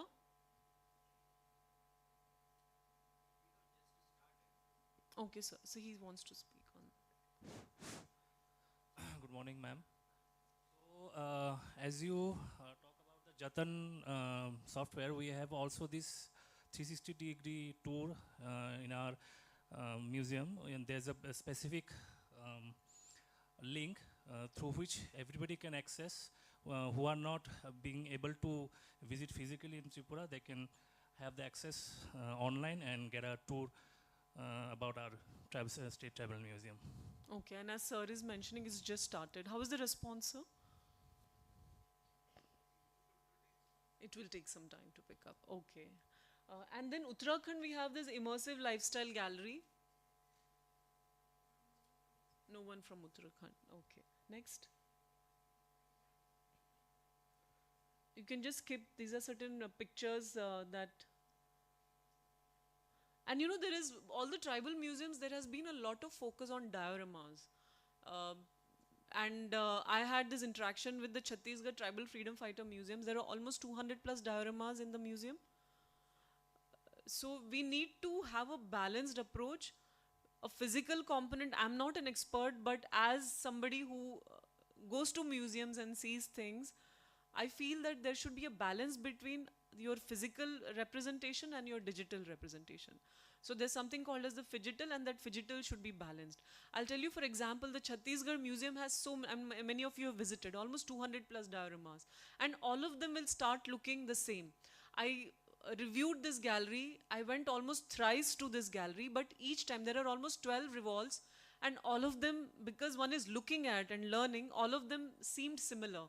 So I couldn't distinguish between the revolts. I had to come back and do my homework and read through the revolts. Only then I could understand that how distinct they are. So it is important for one to make that distinction, but somehow the dioramas look same. You are showing a king of a similar face and attire. I mean, maybe attire is changing, the tribal, it's very monotonous.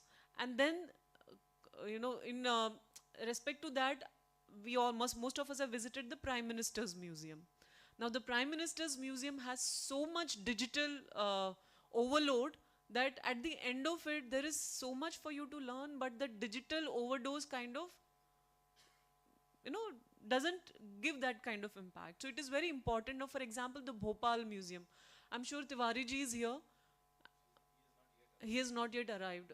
How many of you have seen the Bhopal Tribal Museum?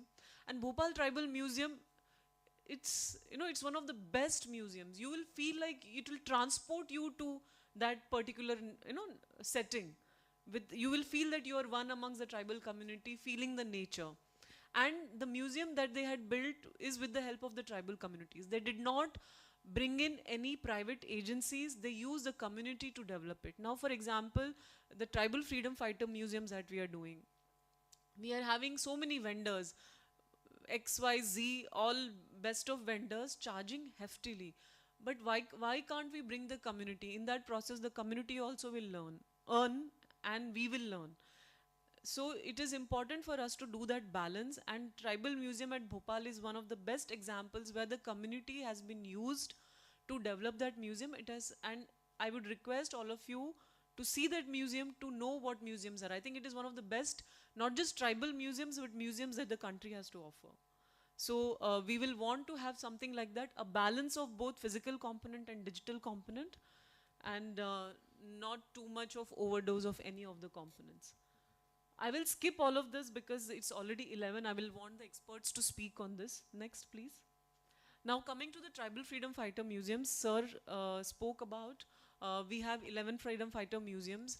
4 of them have already been inaugurated by the PM. So this was in 2017, this was announced by the PM. For now, we have proposals from 11 states. So we are happy to extend that to other states.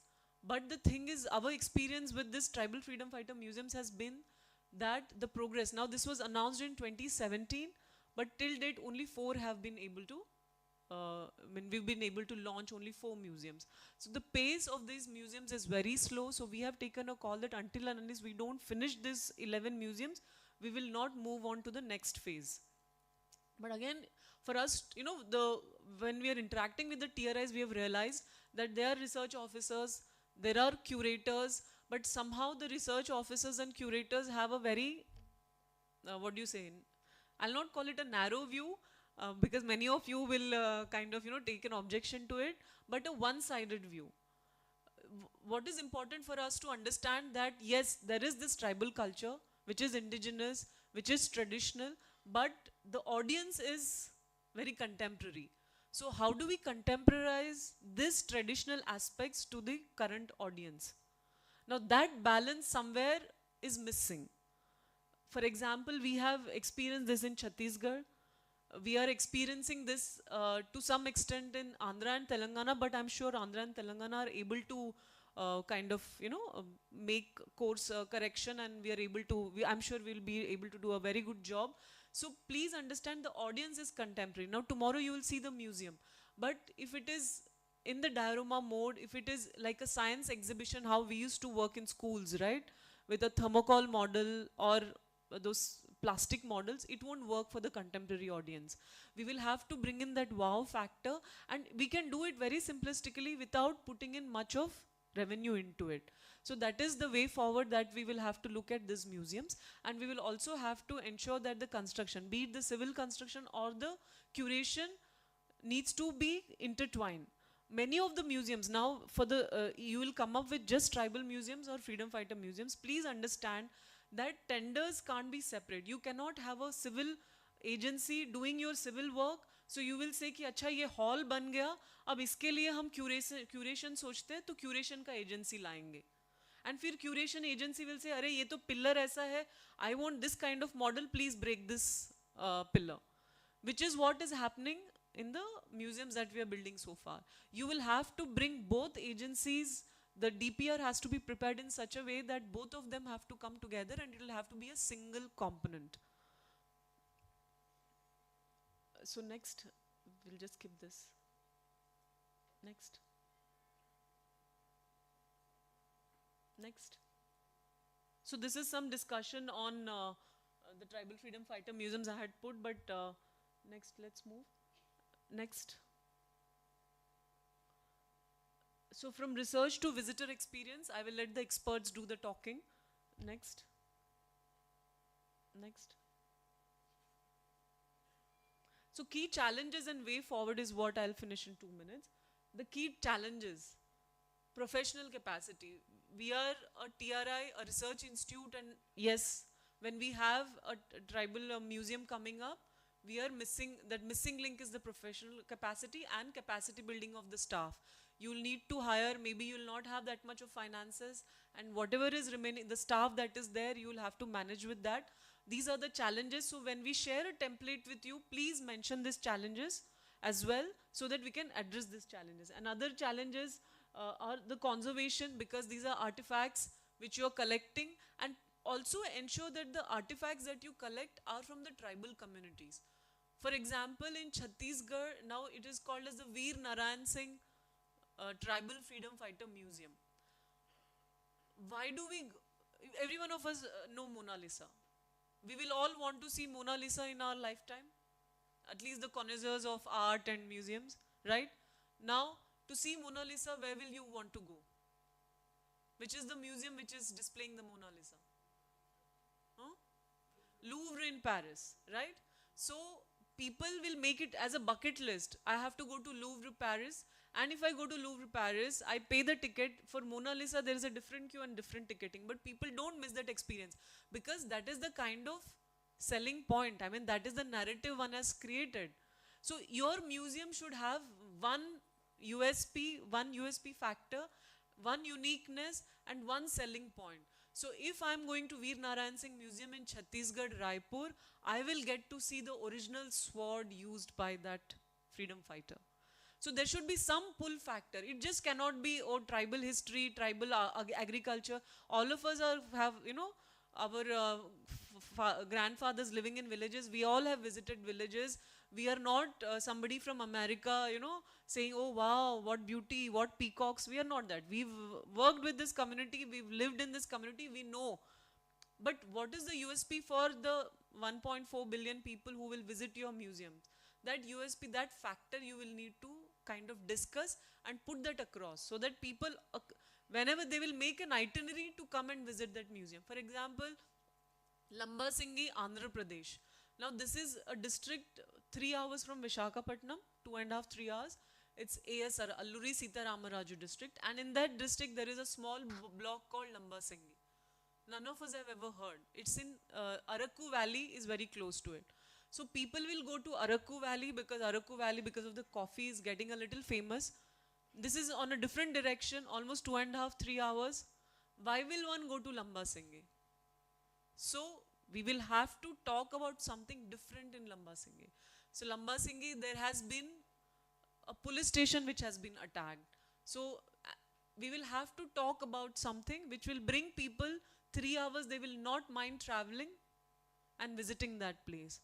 When we come to Mysore, we will see the palace, we will see Sri Rangapatnam, we will see Chamundeshwari, because that is the itinerary that the tourists have created. So your tribal museums have to be in the tourist itinerary. Only then you will have that kind of footfall. And lastly, operations and sustainability.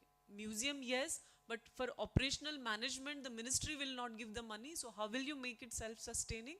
And you are able to kind of maintain that property is what you will have to look into. Next. Next. Next. So way forward. Next. Just go back. So what is the way forward? I will pause here because after the discussions, after the sessions, last session is on summing it up. Then we will talk about the way forward and we will see what is the action plan that we can incorporate in the Mysore Declaration. So thank you everyone. Firstly, I would thank you all. This is the second time. I think in the second month, a lot of you had faced difficulties in traveling to Mysore. You were not getting permissions to do that. But it becomes very important for us to discuss and deliberate upon what we need to do as a ministry and as departments with respect to tribal communities. Please contribute actively, and then we are able to work on a plan which is workable. Now we have the 4 expert sessions, and post that we will have a summing up session. Before we start the expert sessions, we have a small video which Shruti and our media team has made with a lot of efforts. So I'll want all of you to see that video. Thank you.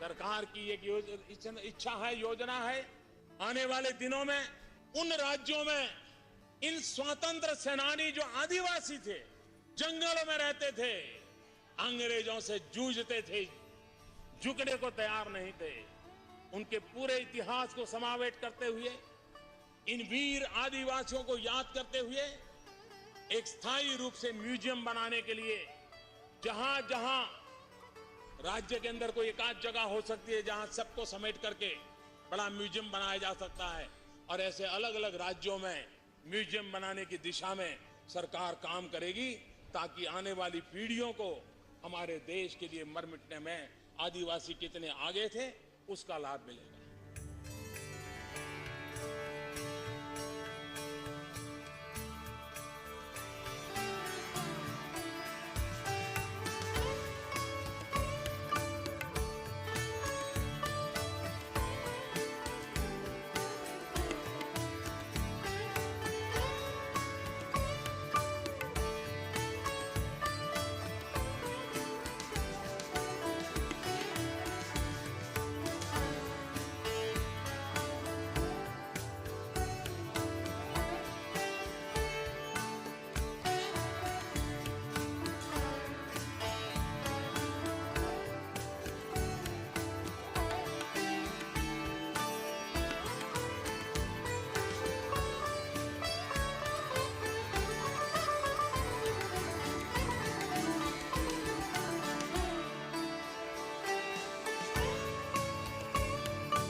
Yes, I request, dear ladies and gentlemen, for this sweetie, everybody to please put your hands together. That's such an effort has taken care, and thank you so much for that. And let me thank Madam. Thank you so much for the interactive, and it was an enlightening session, Madam. Thank you so much again. Thank you. So after this, dear ladies and gentlemen, we are moving to the next session. That is representing tribal freedom stories in museums. We now begin the first session focused specifically on tribal freedom fighter museums. The session is titled as Representing Tribal Freedom Stories in Museums, Authenticity, Identity, and Community Perspective.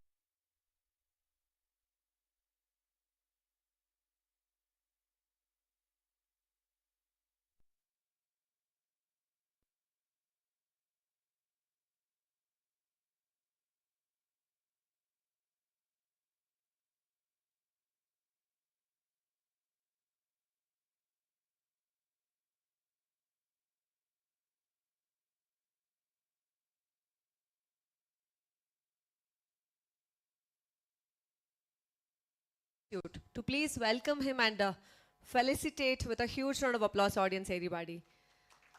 Virginius Kaka, sir, is currently visiting professor at the Institute for Human Development, New Delhi, and a member of the National Task Force constituted by the Supreme Court to study the phenomenon of suicide in the higher educational institutions in India.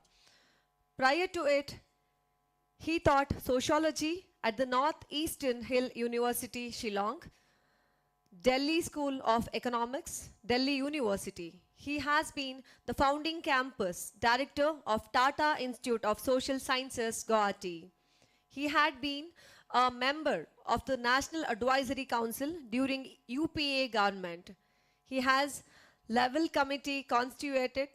He has also been the chairman of the high-level committee constituted by the Prime Minister, Professor Manmohan Singh, to study the socio-economic, educational and health status of tribal communities in India 2013. He has many books and research papers to his credit. So let us welcome sir on stage with a huge round of applause.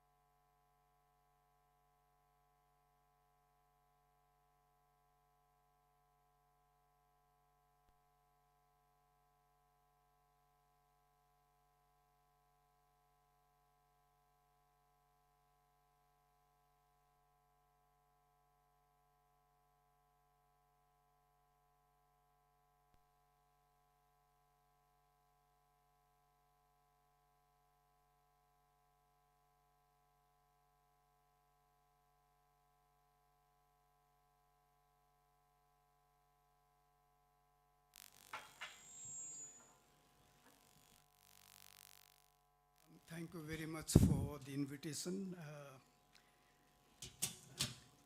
It's an important occasion, and I'm happy that I'm a part of it in a certain sense. But let me start with the fact that I'm not really a specialist in museum. I hardly know anything about it. And therefore, sometimes it becomes a little difficult as to how I should present my ideas into it. But since the questions is more of in terms of representations or identity, let me try to put from that kind of perspective whether it can be relevant to thinking of the museum, tribal museum.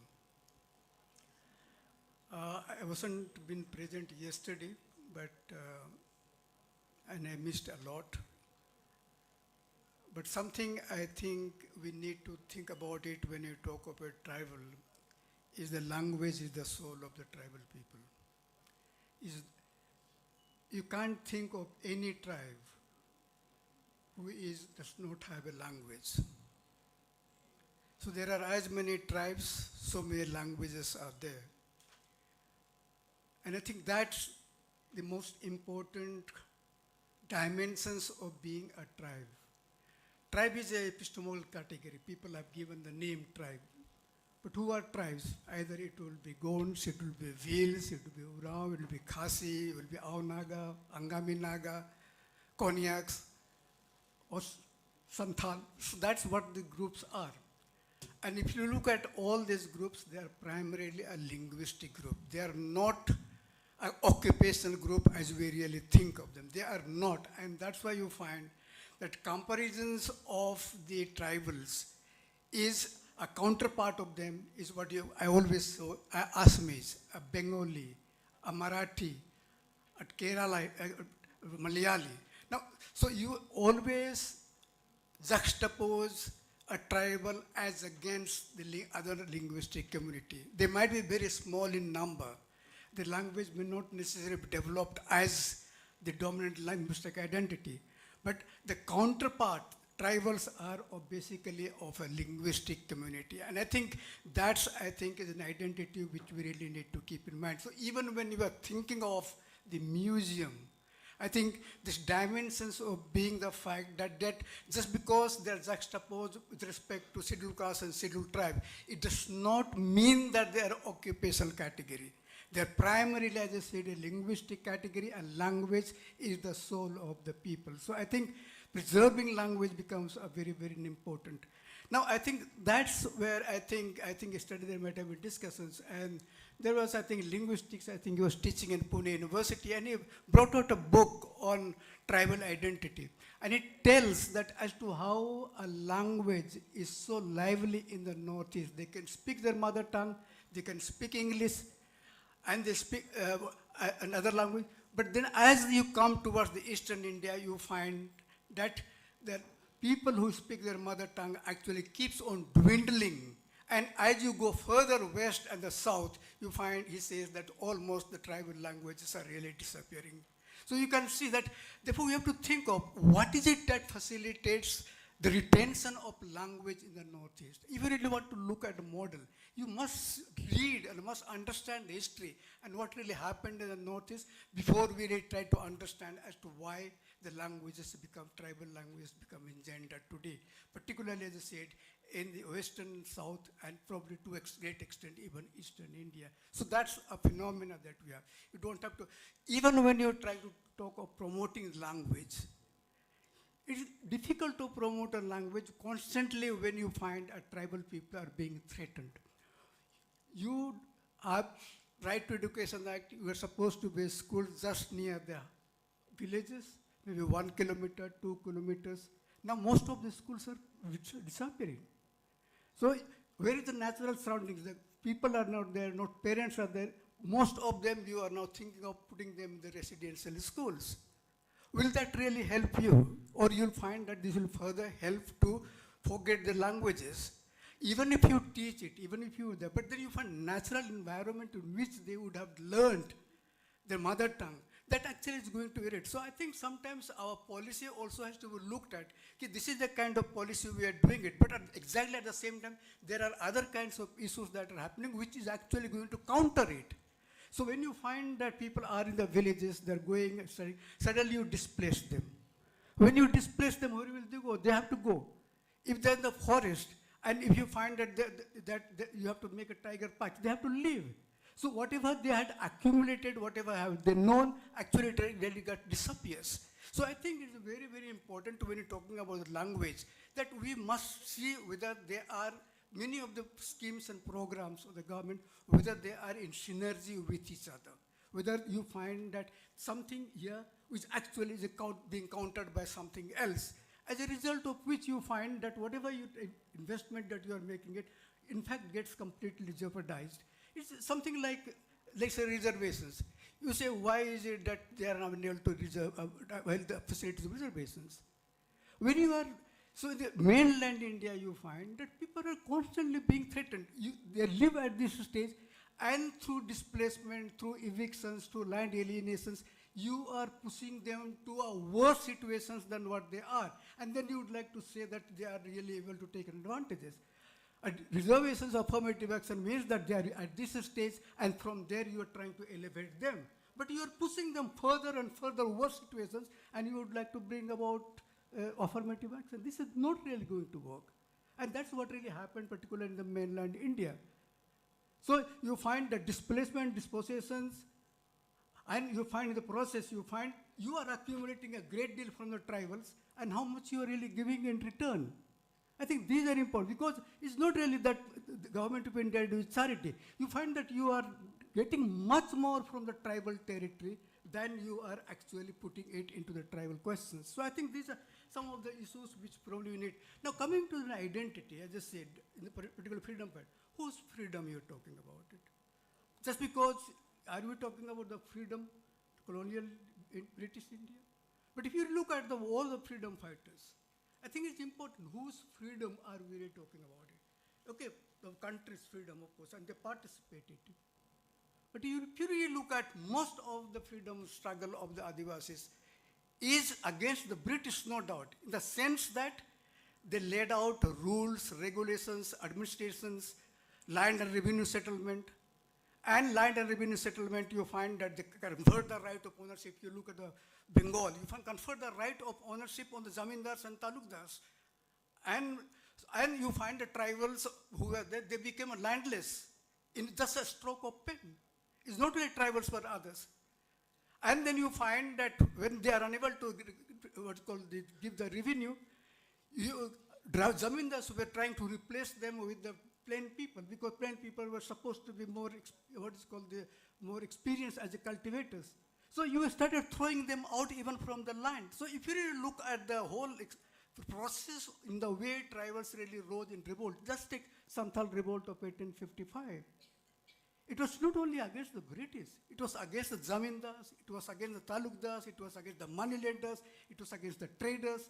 So you find that the people, the structure which is built by the British, it is the others who really made use of it in terms of exploiting and humiliating them, and as a result of which you really find it. So it is not simple that they rose against the British. Yes, they rose against the British. But then you find that many of them were really collaborators, and they rose much more against it. So is the case with Birsa Munda. So you take at anyone, I think even Kumar Bhim, if you take Telangana, it is the same against the Nizams and the people who were there. So you find that the freedom struggle among the tribals is not just against the British, it's against also all those who really collaborated with them. I think that's something one really needs to understand if you really want to think of a museum. How do you really think of? How do you really present it? So that's, I think, is important. Secondly, you find that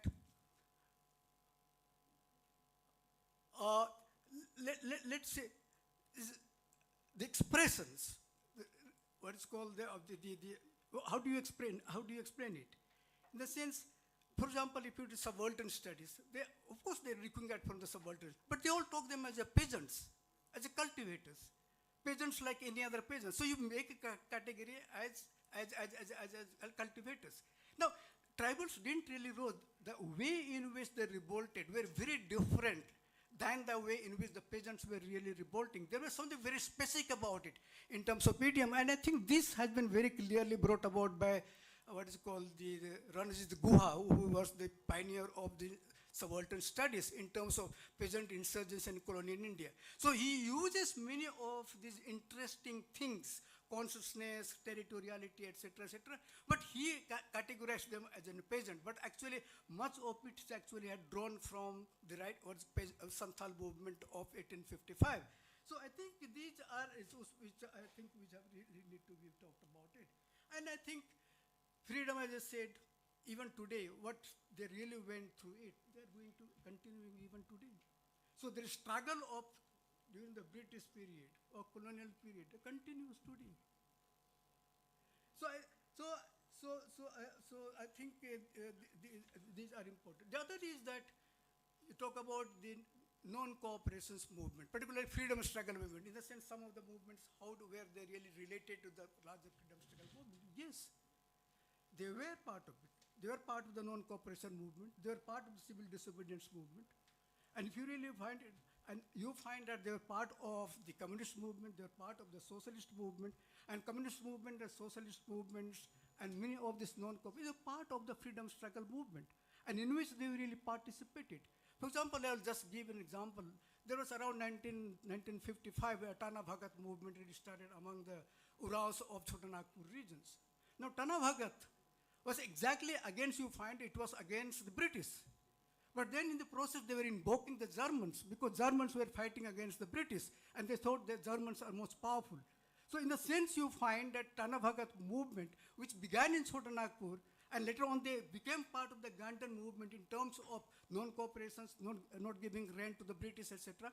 And then this has a repercussions even the tea states of Assam and Bengal, because many of the Uraos were there, and they started what is called the same kind of process and movements of the Tana Bhagats in Bengal, and you find that the British planters, along with the British Raj, in fact, they went about the citizens against them, and they were, in Jalpaiguri, around 16, 17 of them were put in the jail for a long period of time. They died probably in the jail. So under the citizen charges, they were. So what I'm really trying to say that even when you're talking about freedom struggle movement, there were these people were there who were participating it and participating in very different ways. And you find that although there was something very specific about them, they were also in the sense trying to relate with the larger, wider participations of the freedom struggle that really has been happening. So I think these are the issues which we really look at. And also you find that when you're talking about the movement, what's called the expansion of the British in terms of expansion of roads, railways, means of communications, and you find that others are really moving into the tribal areas, trade and commerce, and then you start find a land market, you find credit market, you are what's called the labor market, and you find that as a result of which, because of the penetration of the market, penetration of trade, it actually completely upheavaled the tribal areas. So you have to understand that what was really happening through the capital, through trade. So through buying the raw materials. So you take raw materials and then you try to put the British own clothes, etc. And people didn't have money, go to the money lender, take money, pay rent and revenue to the state. So you find constantly getting credited, debt indebted, and as a result of which you mortgage the land. You mortgage the land, you are unable to it, you dispose. When you dispose it, then you have no other way. So what do? And then you find naturally there is natural disaster or famine which were happening quite a lot of time. So what do? Now, so the labor recruitment is there, so you go to Mauritius, you go to Andaman Nicobar Island, you go to Assam, you go to Bengal. So that's what was really happening about it. So I think when we were talking about the freedom struggle movement, particularly of the tribals, and when you talk about tribals, I'm not really talking in the general category, but basically as linguistic groups like Santals, Mundas, Hos, Gonds, Bhils, etc. That's what is when you find represent them. They don't represent them as a tribal, as a savage. They're basically representing themselves as a Bhil, as a Gond, that I am a Gond, and not really saying I'm a savage, I'm barbarous, which you find the sense of being a tribal. So I think sometimes when you talk about a tribal museum, also you find that the idea that you have in a tribal is a savage.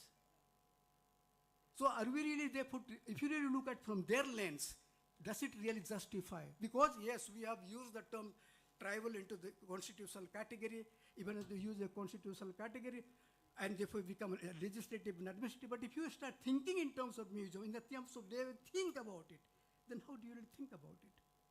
Because this is something they will not really appreciate. Because idea that has gone, maybe they will say, but everywhere you go, the way you look at the tribals, basically you look in terms of backwardness and primitive. But tribals don't look themselves, when they say talk about tribals, they look at themselves a very different way. They are the people, and we people because we are Santal, we are Gond, or we are Khasi, or we Jaintia, that's the way they look at it. But the idea that we have is that these are primitive people, these are backward people. So that's, I think, so there are so many lenses that really goes into it, which I think when you frame museum, probably you have to take into considerations. So the community representations, community identity, and the kind of an identity which you are bringing out. So in other words, you find representing them. There's people who represent them. And for example, the tribe was a category which came from outside. So they have universal category. But then basically tribe, which was basic, you find with colonialism, it became a primitive, a backward, a lowest stage of development, almost like an animal type. Now, that idea which British really brought it, as a tribe is a new category, but it was already there in India, even before that. So idea was already there that you are being called Asurs, Rakshasas, you know, almost beast-like people. So the idea was already there, and that idea remains. So I think when you are using various kinds of terms, it's important for us to think whether we are going to use it. If community sense, then the idea is very different. Today they may have different it. But other people, when you think about it, its idea is the same of primitive. You take Kalinga Institute of Social Sciences. What they were advertising it? When you talk about tribals, what they were advertising it? Basically, they were saying that these are the tribal people live in trees and live like a monkey and so on and so forth. So that's the idea. So when you think about it and when others think about it, there's a conflict of thinking, conflict of lens. I think so. It's a very complex issues are there, and I'm not very sure because I'm not expert how museum is really going to negotiate with very diverse kinds of dimensions. There's contradictions within the freedom struggle movement, British and non-British people, even sometimes the ordinary people. They have participated sometimes. So I think you have to also phase it out. At what point of time, what really happened? If you take an early phase, the freedom struggle movement is there. But the freedom struggle movement, also people were supporting the tribals in terms of land rights. Just to close it, for example, forest. Now, forest, around 1850s, they introduced what is called the scientific management of the forest. So tribals were there and scientific management for, and then you started the reserved forest and protected forest. And then what really happened to the people who were already there? So when you say reserved forest, protected forest, then you chase them out. And that we have continued even today. So these are problems which really comes up, and when freedom struggle movement you are really talking about it, it becomes extremely, what is called, how to put it, what was really talking about it. I'm just throwing this an idea. And if it was for us, is a freedom struggle movement against the Britishers, but yes, but is also against the oppressors. And even today you find that justly people think, yes, what is happening is, in a sense, liberating themselves. So I think this idea continues, and I think when you are doing the museum, I think you have to think in a very nuanced way and see as to how those who are doing it are able to frame it. Thank you very much for your patience.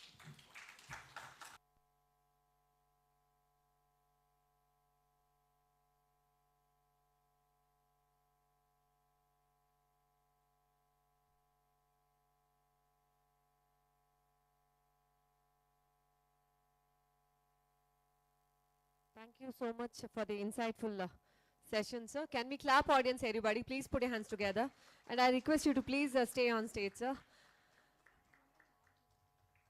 I request Girijamba madam to please come on stage and felicitate Professor Virginius Kaka sir on stage, the professor at the Institute of Human Development, New Delhi. Thank you so much, sir. Thank you.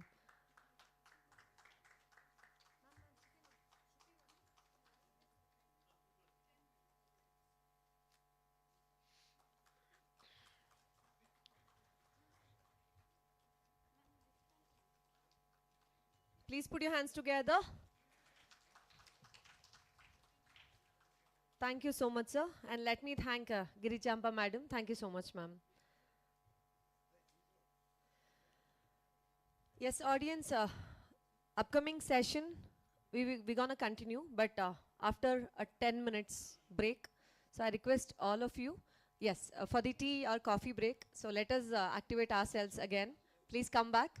And there is one CIIL visit has been scheduled. So we will tell you the timing regarding that. As well as to explore, we have Adavi products, which is tribal, organic and natural products. I request everybody to please explore all the stalls so that you will get to know the organic and the natural products which is getting sold there. So thank you so much again, everybody. 11:40, let's be here. 11:38, 2 minutes ho gaya, ma'am. Okay, so 11:50, let's come back. Thank you so much again, everyone.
Yes, ladies and gentlemen, requesting you all to please call your colleagues to join the next session as soon as possible.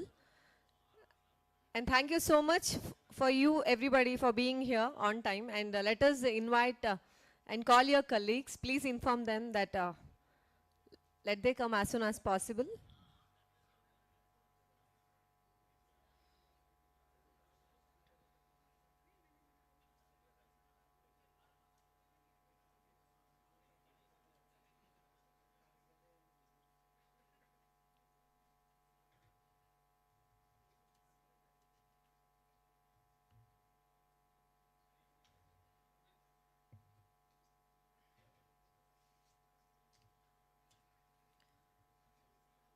Let me repeat again.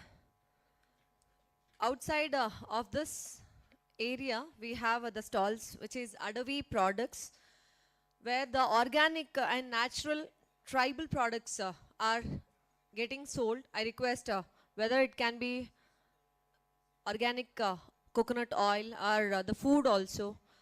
And definitely you'll mesmerize looking at those, which is organic and natural at the same time. So I request all of you, once you get a break and get time, please go to the each and every stalls and start exploring. Thank you so much again, everyone. And let us move on to the next session.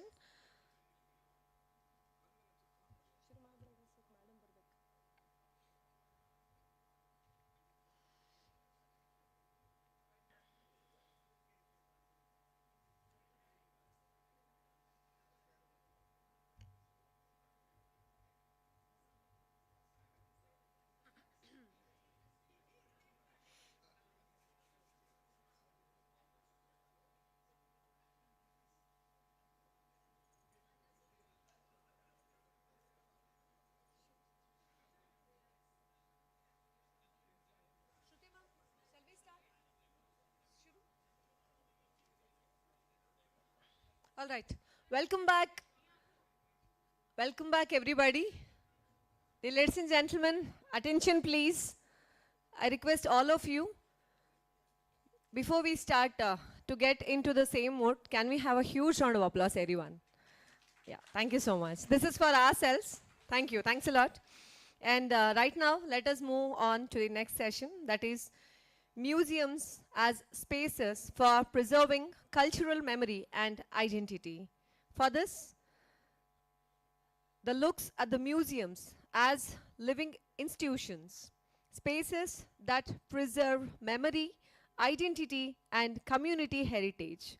We now invite Shri Vinod Daniel, CEO, Daniel Aspak, and CEO, India Vision Institute, Daniel Aspak Private Limited, to please lead this session. Let us welcome him with a huge round of applause on stage. Shri Vinod Daniel is a globally respected museums leader.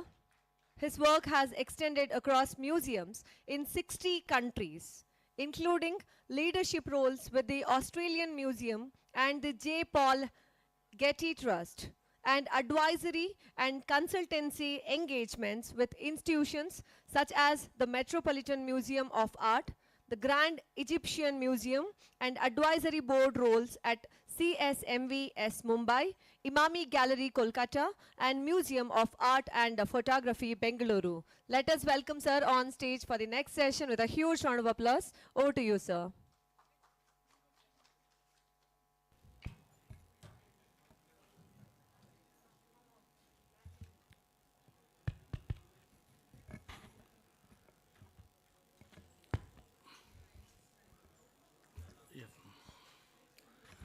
Thank you all very much for the warm introduction, for welcoming me to come here. I've worked with museums for probably close to 4 decades. And I think the concepts that are being discussed here is probably the most exciting concept within the museum world. So I give a lot of credit to the ministry, to everyone involved in really thinking through and making this a priority.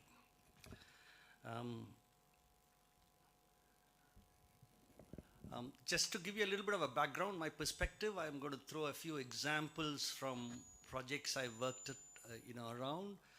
I'm originally from Chennai. It just happened that I did chemical engineering from IIT Delhi, went to the US, and my first job was with the Getty Museum, where I was using chemical principles for preservation. That's kind of what took me into that world, which I immensely enjoyed. Then I worked in Australia, and I worked with museums in probably close to 60 countries. And then I was part of the peak body for museums called the International Council of Museums, ICOM, based in Paris, which also gave me a broader perspective in terms of how a museum needs to be set up, etc., etc. And I'm just going to bring little perspectives from that in sharing today. Now, before I start, just in terms of context setting, this is the National Museum of Vanuatu. We all probably look at museums probably in a way that's modern, that's huge colonial buildings like the Victoria Memorial Hall or where you see the Louvre or the Metropolitan Museum. But museums, they come in different forms. That's the museum in Brunei. That's also a museum, but it's more modern, contemporary. But what makes a museum according to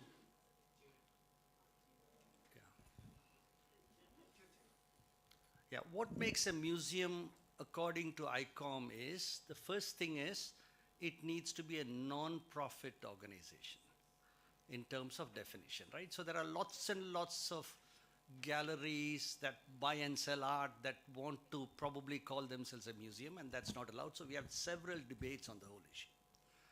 So in terms of definition, it needs to be not for profit, it needs to be permanent, with several functions, which includes, you research on the collections, you collect, you conserve, you interpret, you exhibit. And not all museums would do all the functions in a full way, but you normally have this as your basic concept.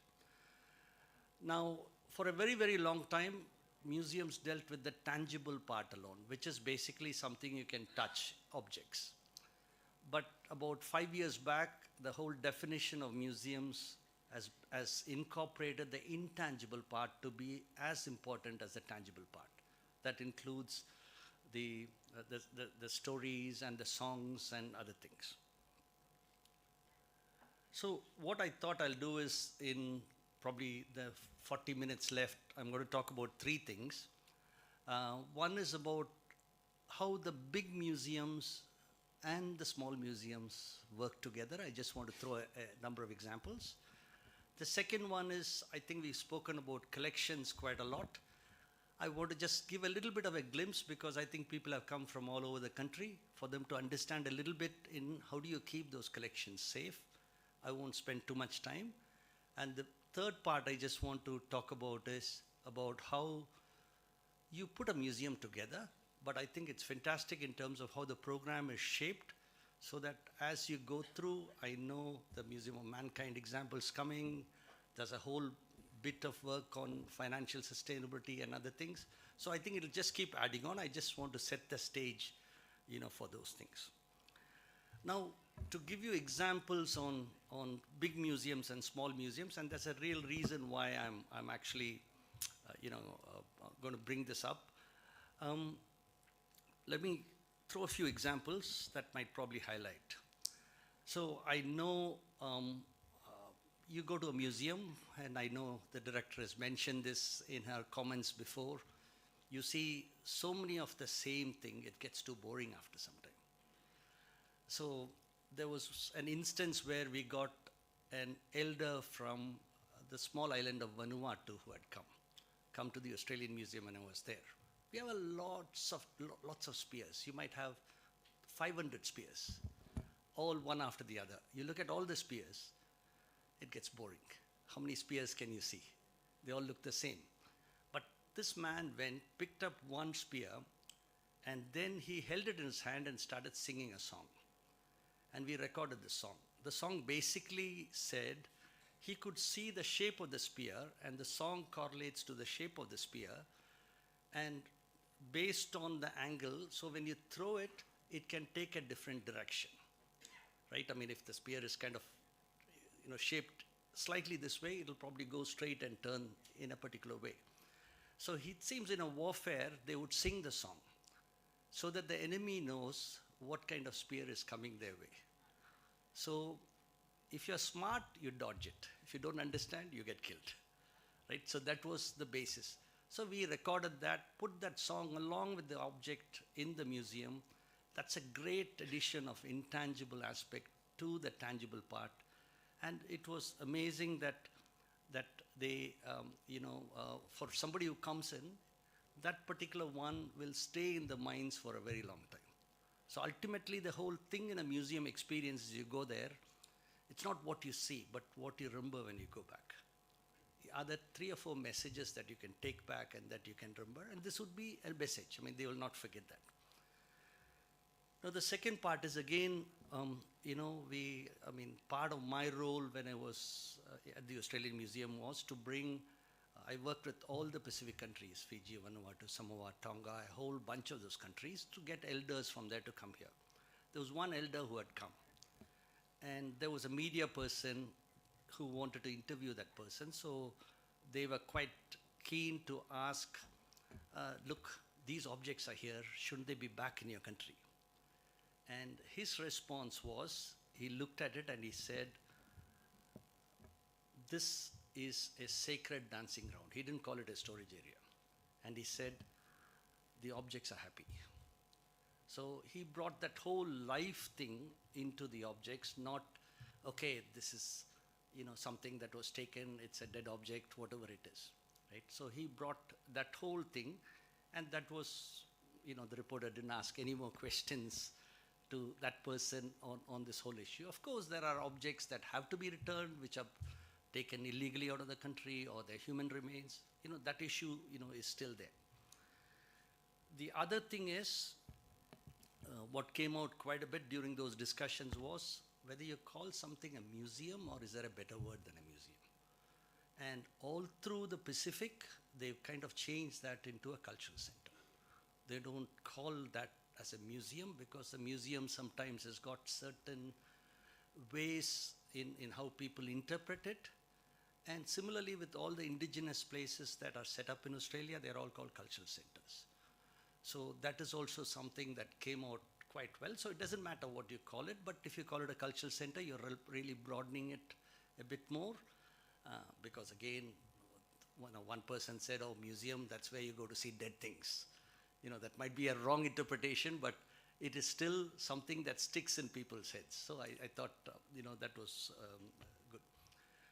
Now the third part that, the other example I want to give is, say big museums carry a lot of objects from across the country, including from communities where you are setting up smaller museums.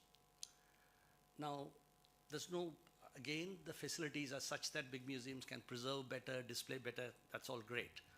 But we had a program where we had several smaller island countries come there, looked at the collections, felt it, touched, took a lot of photos, went back, and they kind of recreated those collections in a way that it might not be exactly that same object, but the techniques, the way they were made, and then they could actually make sure that particular tradition continues. But more than anything, they could set up a mechanism for them to sell to tourists, make it financially viable. I mean, a whole range of other things happen. So, the reason I'm sharing all these examples, there is a role that the bigger museums that have the collections, they need to play in how they connect with any of the smaller museums. So that was the first part of what I wanted to just briefly mention. There's several other examples, but I thought paucity of times, I'll probably stick to those. The second one is, I think we spoke quite a lot about objects. Now, museums, one of the critical core components of a museum is objects. You collect, you bring everything from around the communities, and you keep it there. Now, you want to keep those objects safe. See, no object can survive forever. Even a mummy is going to probably degrade with time. What you do basically is you need to find mechanisms on how to prolong the expectancy, the life expectancy of an object. And one of the core things that a museum building will do would be to do that. So you would have multiple, say you have an object, you would probably have a display case that provides some protection. Then you have a building over it that will provide some more protection. So your idea is how do you prolong these objects so that they can probably be in a good condition for a much longer period of time. So the second thing I just want to mention is, now what are the factors that can affect your object? So I'll just quickly run through them. There are 10 things that can destroy your collections. Now, how does this help? If you can probably do something about these 10 things, it'll extend the lifetime of an object, but more than anything, after a damage happens, it costs a lot more to restore than if you can actually think about it before. And so when you design a building, whatever it is in terms of the brief that's given, some of these aspects should be presented so that it makes it easier for the architects and others. So I'll quickly run through them. This is, you look at the whole space. The first one is, are you building something in a zone that could have disasters? If an earthquake zone, how do you shape it? Usually disasters are one of the biggest components. You're building something in Los Angeles, earthquakes all the time. I'm sure parts of India, it's more earthquake prone, right? So any disasters that you can think of, the building needs to be designed in a particular way. The second is, can it withstand fire? I mean, there's no point having expensive display cases and a whole range of other things. If you have the smallest fire, you don't have a fire extinguishing system, it's gone. Everything is burnt. The third thing you got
put a few dehumidifiers at different spots. It's again, you can't do a HVAC system in every building.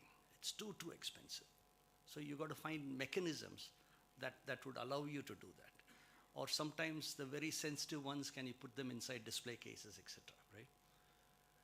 And the very last one is on custodial neglect. You won't believe it. Most damage happens because of staff. They're not trained. The people who are doing housekeeping, the people who are probably taking objects from one part to the other. So what you can invest in terms of training, equipping them how to handle objects, it'll pay off. So this is my second part of what I wanted to briefly mention.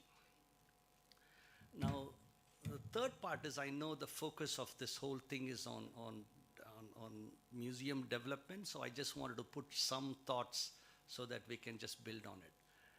The first one is, I think it's very important that a vision statement is developed first for any museum or cultural center, right?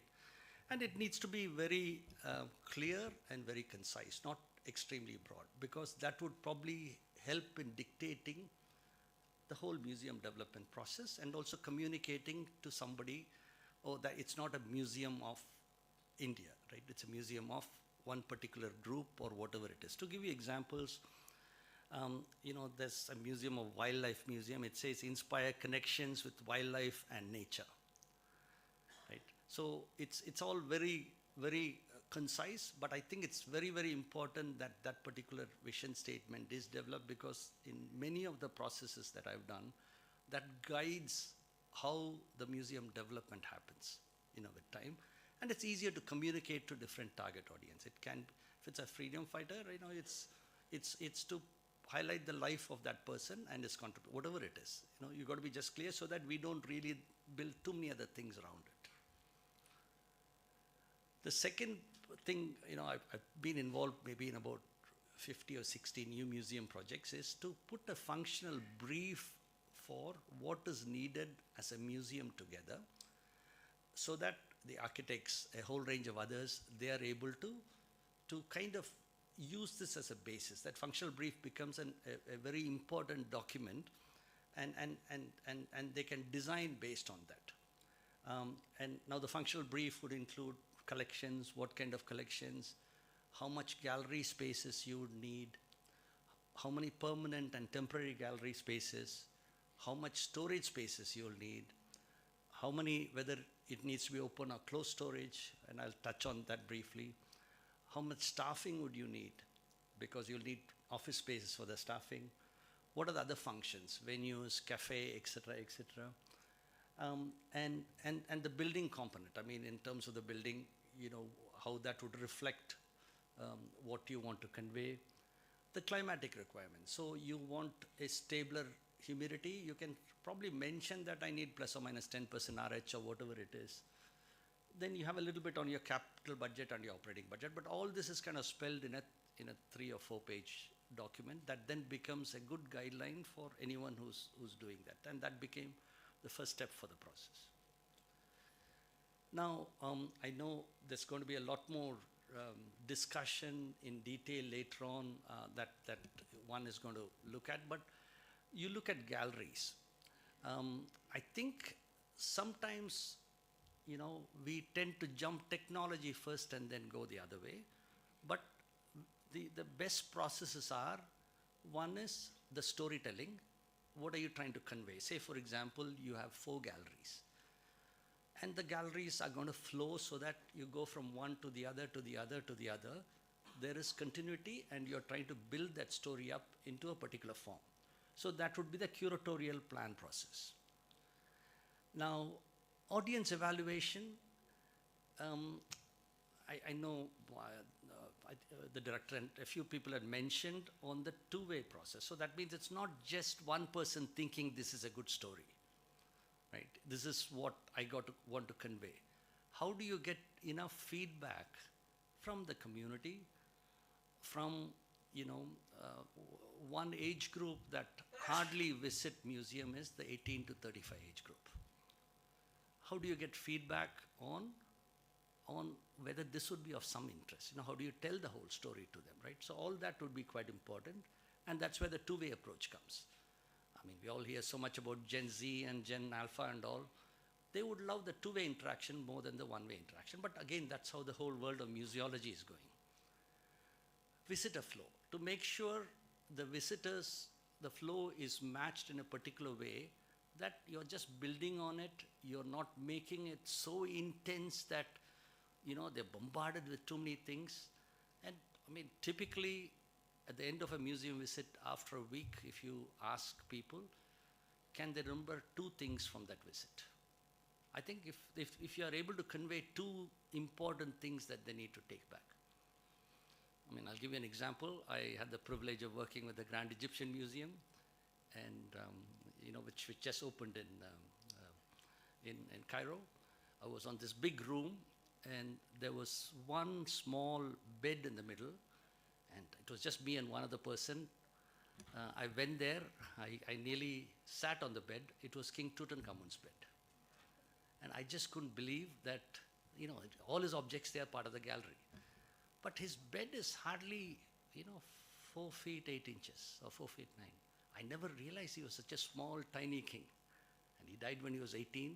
We all think of King Tutankhamun to be this big. So I just came back, and that impression, you know, still stays with me. So it's not the stature or you know, what they do. But I think that's quite important.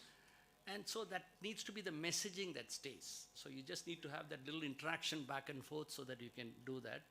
And a mix of objects and facts. Don't throw too many objects in. You need limited number of objects.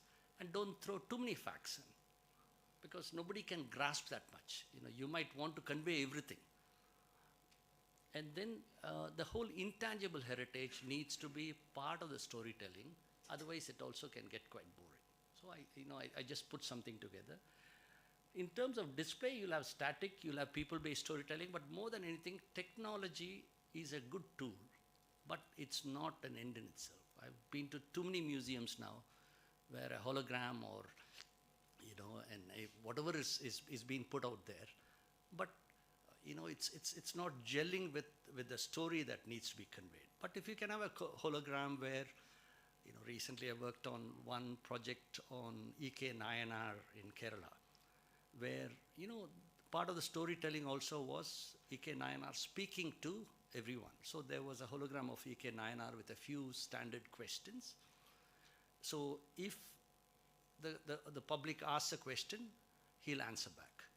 And I think that's part of the storytelling that happens, and that will stay in people.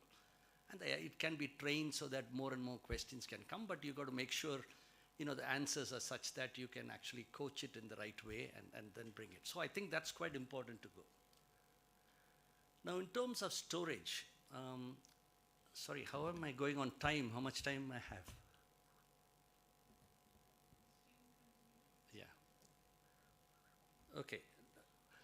So in terms of storage, we have two aspects. One is the standard storage, which is the closed storage. But all over the world now, they are moving to an open storage concept, because they kind of realized most big museums have less than 1% of the collections on display. And the rest of the things will never come on display, right? And I know when I worked at the Australian Museum, they had 0.0001% of the collections on display, right? Maybe smaller museums, it might be more. So they are now trying to get more and more collections so that people can see. On display, you need to put so much interpretation, so much storytelling. But is there ways to do it so that people find it curious? They see, oh, all these collections, oh, look at that object. But they won't get all the details. Later on with technology, you might be able to see whether you can scan and do other things. So I think it's quite important to incorporate this component. Even conservation facilities now are becoming open conservation facilities. So people are quite curious. They say, look, let's see how they restore this particular one. Not that they can see much, it'll be too, but at least they can peep in to see. The third part is on the finances. So in terms of income, you'll have tickets. Everyone has got standard. You got the venue hire, you got cafes, you got shop, government subsidy, others, right?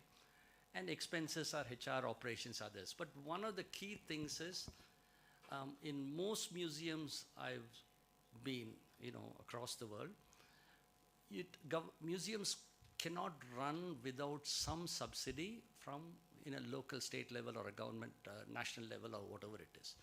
And usually the subsidy is between 35 to 70%. The rest they would have to earn. So, a lot of the state museums I've been part of there were about 35 to 40%. So you'll need that kind of a grant. It can be either cash or in kind, paying for electricity and maintenance and a whole range of things. So you'll need that to underwrite. Otherwise, on the ticketing revenue is very small, usually about 15%, right?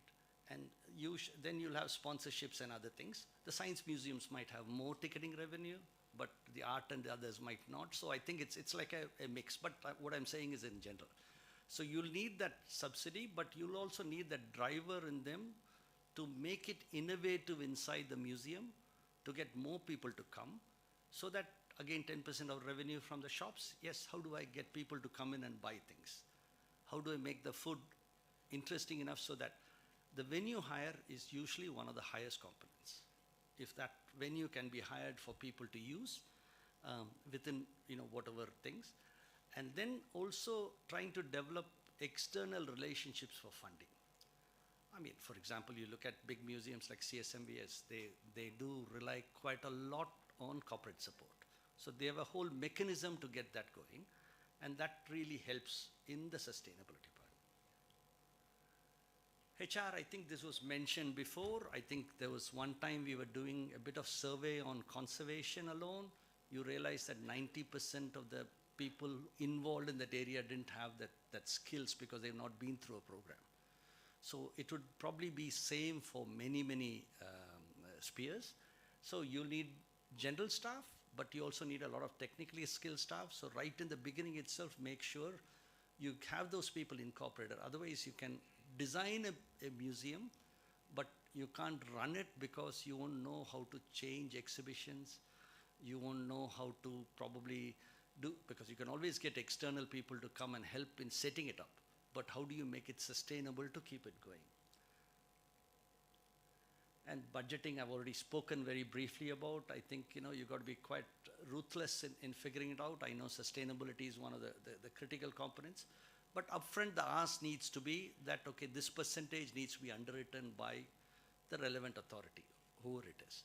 But then all the rest is given to the museum to make sure that they get it, to make it financially feasible, and develop mechanisms to enable that.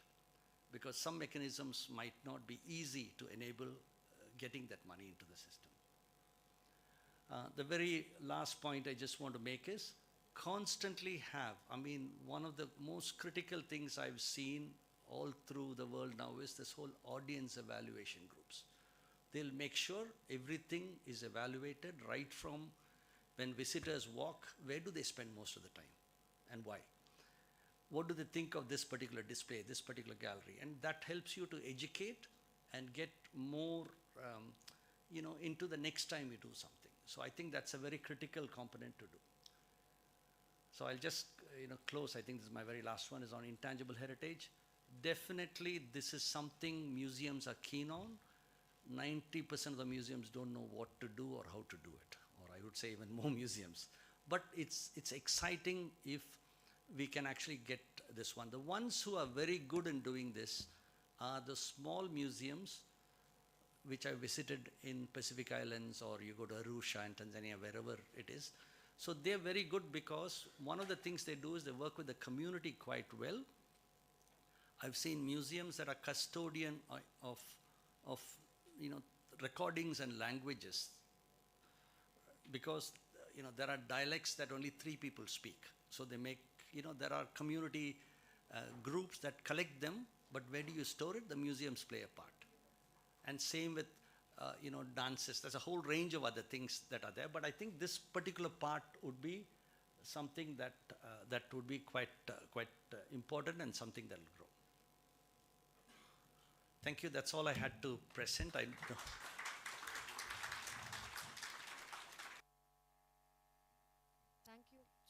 One check. Thank you so much, sir. I request you to please stay on stage. And can we have a huge round of applause again, audience? Please put your hands together. I request Dr. Ashok Deya, sir, Director, Karnataka State Tribal Research Institute, to please felicitate sir on stage. So you told one thing, it's been 4 decades when it comes to music. Sir, please, sir, please settle down, sir. So yes, at the time. So yes, sir. Can we clap, audience, everybody?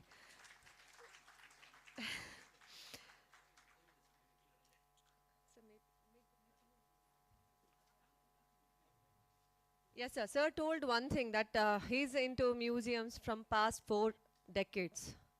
40 years is not a simple thing. And the depth of the interest and the dedication he has, can we clap and thank him? Thank you so much, sir. Thank you.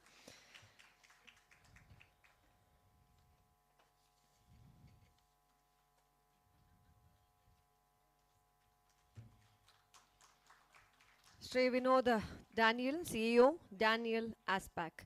Thank you so much, sir. Thank you. And let me thank Dr. Ashok, sir. Thank you so much, sir. And right now, let's move on to the next session.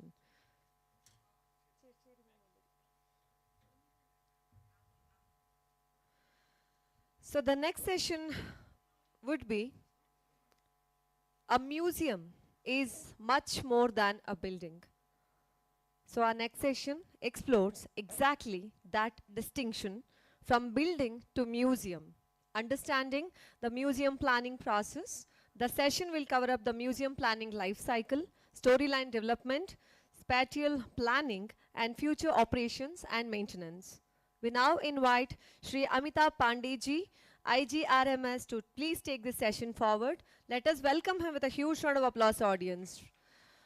Professor Amitabh Pandey, sir, is the Director of Indira Gandhi Rashtriya Manav Sangrahalay, Bhopal, of the Ministry of Culture, Government of India.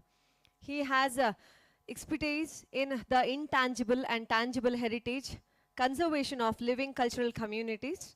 Before joining as Director of Rashtriya Manav Sangrahalay, Bhopal, he was working as Professor of Environmental Anthropology and Chairperson of the International Center of Community Forestry at the Indian Institute of Forest Management, Bhopal, Ministry of Environment and Forest and Climate Change, Government of India. Let us welcome him with a huge round of applause. Presently, he is a member, yes sir, please sir. Presently, he is a member of the editorial board of the Journal of the National Human Rights Commission, India. He is a board member of Raja Ram Mohan Roy Library Foundation, Kolkata, Ministry of Culture, Government of India. Sir, over to you, and we welcome you, sir. Thank you. Thank you.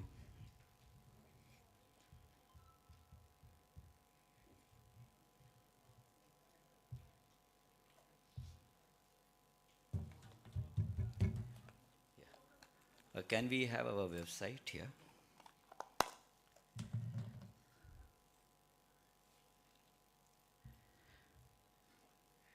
Yeah. Thank you. Sabko namaskar, and thank you, Ministry of Tribal Affairs, for inviting me, especially Deepali ji and others. It's a good opportunity. I had a speaker earlier speaking that there is community engaged museums are not there. We are the living heritage museum of its unique kind. And recently BRICS nations have come and their cultural ministers have said they don't have such institution in their country too. So we have experimented with a new kind of museum. You can visit our site and you can see it. That's not the task for me. A different task has been given. And I'm thankful to Mota for giving me the task where I'm more comfortable and speaking. So moving ahead, I would like to thank Mota for giving me this opportunity to share my experience on museum conceptualization, designing, planning, and operation and action. Most of the museum, when you come, as you have heard my background, have a background of management also. I teach how management happens, how strategic management, how marketing management happens. So all those things has helped me in contributing to the present assignment which I have got it. It's a wonderful endeavor of MOTA for looking for creating a museum of a lesser known, or to say neglected stories of freedom struggles. So it was not so much of stories, but it is being now taken up. Contribution of our tribal communities and leaders into the journey of Indian independence struggle. So that is where it's a good an exercise, and it's a der aaya durust hai, that can be always there. When it comes to telling the story of freedom struggle of tribal communities, we need to understand it is beyond the political freedom. They don't say the story of only political freedom. Instead, it challenges to restrain, change and modify the ownership design of ecological landscape. So most of the time, it was a forest conflict, it was an ownership conflict, resource conflict. So they were the conflicts which were to be also understood, unlike the other struggles. Then biodiversity, sacred spaces, tangible, intangible cultural heritage, overall the third line of collectivism which has bounded them. They don't have the private ownership kind of things. If you study the communities, their resource distribution had patterns, which was unlike owning a private ownership. So that was to be also, if it can be done there. So these groups, historically till today, and many communities when they come to my institutions, when I engage, those imprints are still lying there and we study. So the challenge for museum planner and consultant to understand these intricate matters to create the space for appreciation through museums. So now that's the challenge, how much you know about the community culture, how much you know about the problem, how you know about the area, when you are trying to do it. So the most important need is to create a diverse team to narrate the story. So and this exercise already has started under the MOTA. So very challenging assignment this has taken up, and my best wishes. I was the part of discussion group held in 2021 or 22 in Bhopal. There's a similar discussion has happened and was part of them. They were deliberating on how to go about it. And basically now it's a Ministry of Tribal Affairs to fix on the debate of what is a tribe and how we, and I go by the constitutional definition, because when I'm running an institution of Government of India, constitutional definition is my final definition. I'm not going to debate on how the anthropologists differ this side or that side. For me, that mandate is very clear, and that has to be constitutionally correct. So I wish your academia will always differ, but why are we making this museum, our population to understand and contribution of Janjati communities to the struggle of freedom fighter. So an operational definition for all the freedom fighter museums should be very much clear. What is the operational definition we are carrying? Because I was in the evaluation team and I find there was a problems of a definition. So leave it to you for the final call. Thank you for giving me the topic, well-structured questions to answer this. First is difference between a building and creating a museum. So how to build a museum? You can do two ways. One is a crafting a museum or evolving a museum. So if Eleanor Ostrom, I quote her, she talks about how the institutions come by craft and by evolution. Manav Sangrahalaya is the only institution which has evolved. It has ideated out of the things. Everything Manav Sangrahalaya has created is of idea. We think over, we ideate over it, we agree over it, and then we connect the community and bring that exhibition into our place. So it's a dialogue between the curators and the community which keeps happening. Most of the museums are crafted. They already planned, designed, blueprint, and then executed. So that is how it goes about. So Tribal Museum I was seeing also is a crafted one, which is coming presently, Tribal Freedom Cycle. So you already chosen the path. You have chosen the path of crafted institution. So once building is there, you have designed the building space, how your building is required, how much is required. They had all monetary parameters, budgetary parameters. You may be requiring more, but then budget constraints makes you do things, so that you decided. But once you have done it with your space, you should know how much space is required. And most of the time, we require this kind of open spaces should be created for the museums, where curator has the freedom to play around with him, because he has his own ideation. Recently, we have done the at-home decor for the president. When we started with the planning, we were told not to touch many things. So when we curated it, it was told, it's not looking nice. Then we said, we are restricted by space. The moment they gave, we opened the space for you, and we did it, and it came very beautifully and very appreciated one. President Madam herself appreciated our curation. So that's the question, how much space you are creating into the building. So once building is ready, building can be tailor-made with the philosophy of that institution. So if you're talking about Sitaram Raju Elleru story, if you're talking about Tilka Manjhi story, if you're talking about, so some kind of things should come up into that, how the story can tell her. Even the local ecology of the museum can be created, because Tilka Manjhi has lived into a deciduous forest kind of there, whereas the Birsa Munda was into a sal forest. So that kind of ecological ambience connect is also very important. So simultaneously, so question is hardware, so already hardware has been made. Software of the museum, is your team ready to curate? Who is curating the museum? It is already team settled down, team selected, team appointed, and then given curation work, or we are still into contract of curating? Because the person who will be running, and my gentleman before me was also highlighting the same thing, like my team which has created now has the understanding why they have created it. But somebody has handed over me, I don't know why. That will be the gap, you will be dealing with it. So that gap you have to think over it. So your software, you can sequentially do it, simultaneously do it. So when the planning is going on, curatorial team should come into it, how will they display? And mix of modern and old is there required. I know most of the museums are using a lot of technology. And quite rightly, we're talking about, we are into a climate change era. What is the carbon footprint of each museum? And I can say my museum carbon footprint is positive. I did my analysis of carbon footprint, and we are highly positive carbon footprint museum, because we use minimum of energy, and our all materials are nature-based materials. So that's a question today, how much we invest. On one side, we talk about deforestation, demining, on the other side, we create an institution with lot of energy. So that debate also can take. And simultaneously, curating the plan must be ready with a human resource. So your curatorial team should be in place, because they are the person who will run the show. If they are clear with the ideas, their storyline, their research, then you can get it. Then moving to the second question, museum planning cycle. How do you plan your museum? You need to be planning with I generally use the management model of 7S McKinsey model, where you need to be doing your hardware element. What is the strategy?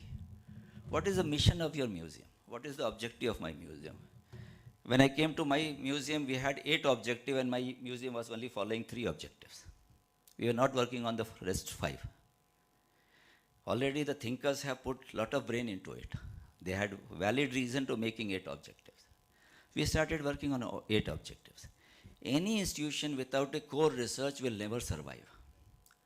Any institution without a core research, and we are starting a hardcore research in Sangrahalaya, and we are getting good results out of it, because time will change, stories will change, so you need to be documenting, collecting everything, and that is very important. Second is your structure, organogram. Again quoting, that's where we are weak. I started my management, I'm giving an example for a case, how we did it. I worked on my finances. First I looked how much money I had it. Then I started planning my work. Because if I go by idealistic, I need crores of rupees. But being a government institution, I have a limited budget. So, but my task and my things has to be achieved. The moment plan was made, activity is done. Now we have plan is laid out. Every year plan is laid out, and we have very clarity of what we are doing. That helps us in better performing. We are able to perform better because we know there is cyclic of events, cyclic of performance. Means works are happening, exhibitions are happening, workshops are happening, trainings are happening. Yesterday, before coming, I think so, Tribal Affairs Ministry was also contacting me, Professor Amreshwar Galla. Me and Amreshwar Galla were doing 8 weeks training of curatorship at Manav Sangrahalaya. So we have in depth how curator has to be strong enough, because he is running an institution with multiple skills. He has to have a multiple skill. He just doesn't have it.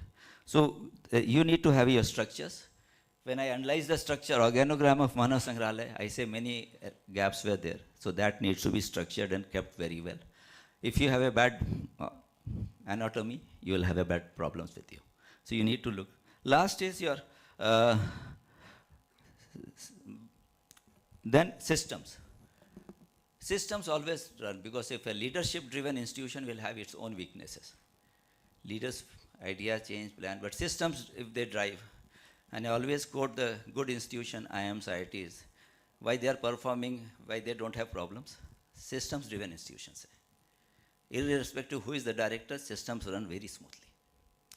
When you want to run a museum, we need to bring into system. So everything has to be very smooth, not the whims and director. When I started, when I came to this institution, sir, aap jo bolo. If I don't say then, but then this has to be done, that has to be done. So that was, now we have the systems driving the institution. So I'll request this institution also to create its systems to be driven smoothly and systematically.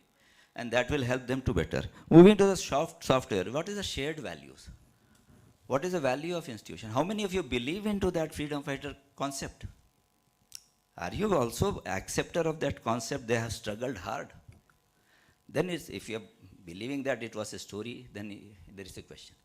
So you have to deep dive into the belief system. Again, taking a note, yesterday in my team of this training, our girl was there from Arunachal. She came and told, your gallery has a problem. I said, go and correct it.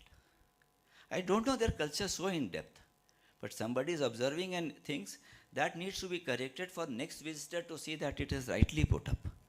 Now, rather than saying, no, we have done correctly.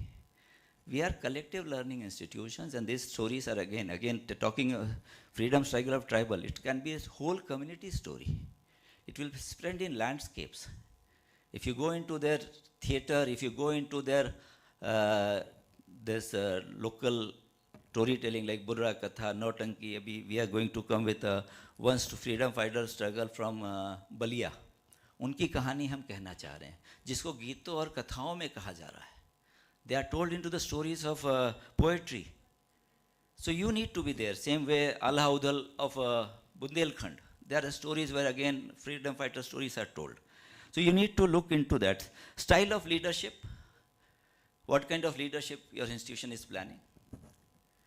Decentralized, participatory. That becomes very important. Because if your institution has to run, and this is educational institutions, I always say museums are educational institutions, and they should be learning centers of art, education, and because your school-going children also should know about it. They are not coming for picnic. They are not coming for picnic. They are coming to be trained into our culture. So we need to be very clear that my museum is not a picnic spot. So I am very clear on that, and I am working that it will not be a picnic. So I appoint a facilitator to take children to each exhibition and show them and explain them. And speak in their language. Because children's language is a bit low. I got analysis done by my content of my institution, and they say it's more of a PhD scholar content. So it's written for anthropology PhD scholars. How we believe a student will understand that. And we have mass population of school children coming, non-anthropologists coming, other visitors coming. So redesigning on the content. And that's again a challenge which museums will be looking. And you need to have a good administration and financial staff for a management of a museum. That's my 3-year take from this institution. I spend more time in setting up my administration and finance. Curators are excellent curators, but badly supported by management and finance. So struggling institution was there. The moment I cleared these two blockades, things became better. Now everything, we immediately promote the person in next level, the person retires. Next day, a person retires, the next day person is appointed. What harm in giving that? What this takes away? And this, at least these institutions have privilege of doing it. I am not going to the government because they have very streamlined processes, lengthy processes, I am not going. But an institution with 200 staff, 300 staff, and they motivate your team. My team is motivated because they know my senior is retiring and I'm going to sit on that chair without, I have to run to pillar to post, get this. So all those matters are very tricky, non-important issues you look like, but they are very important. If my curator is demotivated, I cannot run the institution. And that's why, because Deepali ji, you are moving into a, now full establishing the institution to a full oiled machine ki tarah chalne ke liye. So all these things has to be very important. Then the skills. I come to the staff and the skills. Skilling is very important. And I started capacity building in my institution. Several trainings are happening. Again, I come from a system where we have been very important to training. Every civil servant has to attend 5 training in a year. But down the line, how many trainings? My curators who join are not trained. They're fresh from the university and they join here. What they know about it? So there is a gap. So I started full training, and I'm training them everywhere. Record management training and conservation training is there, because they are going to be leading this institution for another 10, 20, 30, 40 years. They are staying back. So capacity building is big area where I have been, Manav Sangrahalaya is very strongly leading it. And I'll offer to Ministry of Tribal Affairs, they want all this staff to be trained, and hardcore curatorial training, rather less on knowledge and more on attitude. Attitude of working in museum is very different. Unlike working in academic institution, working somewhere else. Here a very focused attitude is required. Engagement with community is required. We did a research, how many visitors are coming second time to Manav Sangrahalaya. And we have 67% population revisiting Manav Sangrahalaya. We did the willingness to pay analysis, how much ticket they want to pay. And they are ready to charge more money, we are ready to come, but give you better facilities. So all those things analysis, we see the ecosystem services analysis we did for museum. We are doing several research are happening, designing research are happening, but they are important. So I see most museums are weak on human resource and relying on contractual team. For sustainable museum, you should have a sustainable team. उससे नहीं चलेगा, I may be taken as there, but I am very clear. If you want the museums to be performing very well, they need to be very clear cut and they have long distance journey. Plan for these museums are ready. Next task is there, because I have been in several meetings of this there. They are already in plan, buildings are there. Only final execution, team building, all those things can happen and they can run, because I am also connected with a group which is discussing this. And I think so timeline is 27 to hand over the museums. That is what I remember. If that is the timeline, you have start reverse counting immediately. What did we put the team, did we that? And Ministry of Culture already working on Yuge Yugen. I am seeing they are also very rapidly moving to this. So capacity building on all aspects, finance aspect, management aspect, administration aspect, rules aspect. Because when I came here, I solved several court cases. 5 court cases I resolved myself. Because that's the biggest thing. Every day you are standing in the court. So you have an issue to handle it. So won several cases on that, I addressed it, took a head on to the cases. Then you should be legally competent also.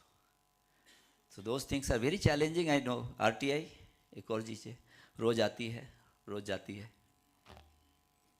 Not to be afraid of it. It's an information to be given. Give it. But if you are not doing something wrong, why to hide it? Give everything. So coming to the next question, storyline development. Workshops to be happen. All museums, these museums are coming, should conduct workshop of the communities engage with that. If Bhil communities workshop is happening, Tilka Majhi की कहानियाँ और भी निखर के आएंगी. If you are doing about Sitaram Luri, Vishakhapatnam, if that area we get the people who have been living there, the stories will be emerging better way. Various narrations, various small points. Very simple story of Ramayana is on this land mass, everywhere we get a story of Ram and Sita. No land piece is there if you can, Hanuman is present there. So that's the beauty of storytelling which you can find everywhere. So if we explore it, we'll get workshops. And then we need to go into the textiles of them. We need to go into the other 17 art forms which is used by the museums in storytelling of these freedom fighters. What utensils they have used, what woodworks they have used, what was there. So all culture will becoming a very vibrant to tell the story, because how long will sustain this one story of a freedom fighter? What is the sustaining material for your museum to sustain? Culture is there. And this culture of resilience is there. Very important aspect. Tilka Majhi, when he must have fought, must not have used his thumb for hitting the arrow. Bhil never used thumb. Eklavya, when he has given his thumb to Dronacharya, all do it this way. So if that story is also coming, ki where they are connecting from Mahabharata till today and the warrior class, and they were with Rajput class. So you have a stories to go about. Then spatial management is very important. Have you curated it? How much space, how much visitor you are expecting at your place? I'm telling my story. Some video of Manav Sangrahalaya has gone viral, and we have flood of population coming. मुझे parking की दिक्कत हो रही है.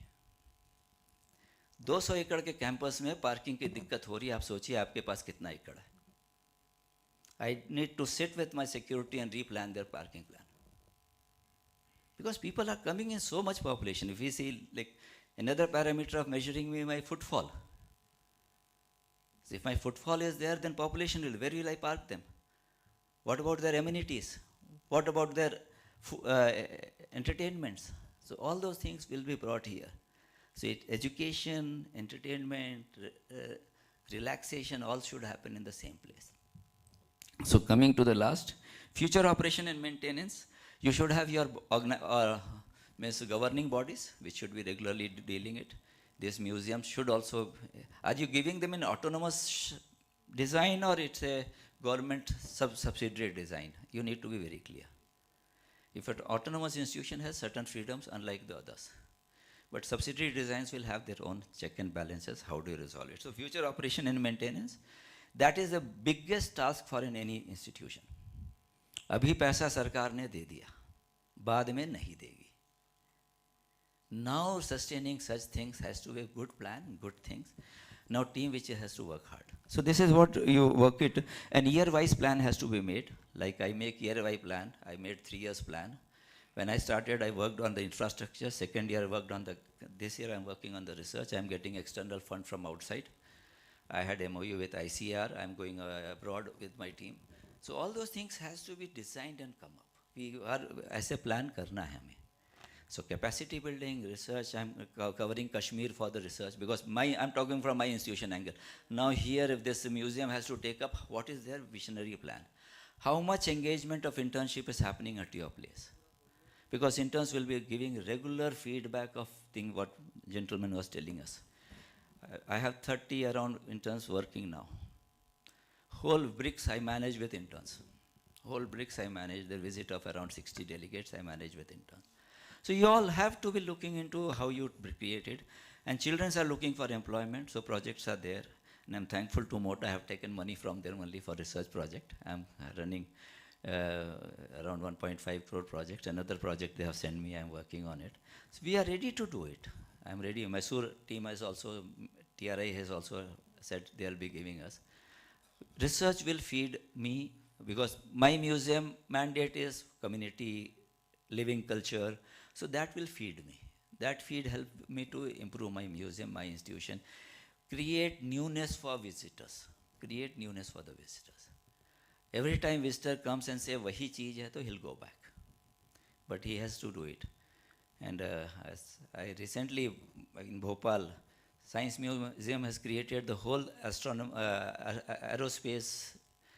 It's a big hit there. Children are coming because you are seeing that naturally what the astronauts goes through, cosmonauts goes through. So children are really very enthusiastic if you are looking from how Earth is looked. So food for thought for all of us is that what is the vision and mission of the institution? Design the structures accordingly, design the staff accordingly, design the management plan. Because curators are, once you leave to the curators, they'll create a beautiful exhibition. But the paraphernalia is very important. So this is I wanted to share. And you can visit my website, and we are doing. And social media management is very important. We added our social media management.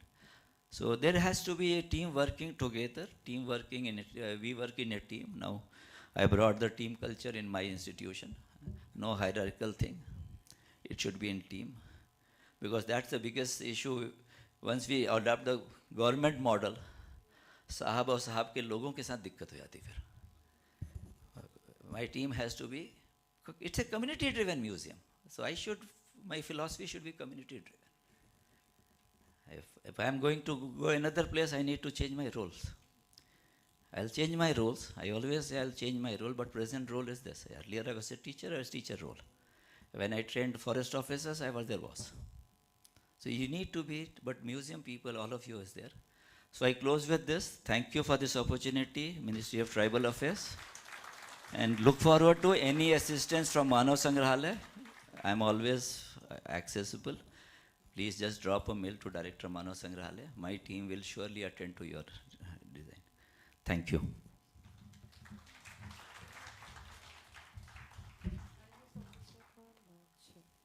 Thank you so much, sir. I request you to please stay on stage. And can we have a huge round of applause, audience, everybody? We had Shri Amitabh Pandey sir on stage, and now I request Srimati Girijamba madam to please come on stage. Hamare Deputy Director, Karnataka State Tribal Research Institute, to please felicitate our dignitary on stage. Can we have a huge round of applause? Our speaker, Shri Amitabh Pandey ji. Thank you so much, sir. Thank you.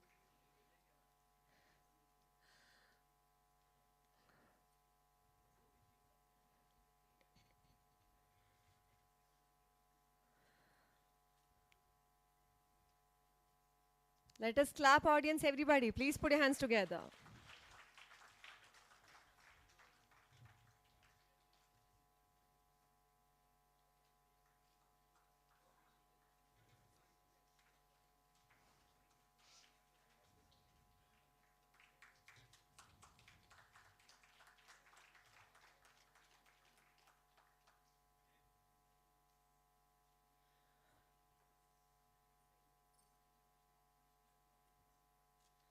Let me thank Girijamba madam. Thank you so much, ma'am. Thank you so much, sir. Thank you. Sir, yeah.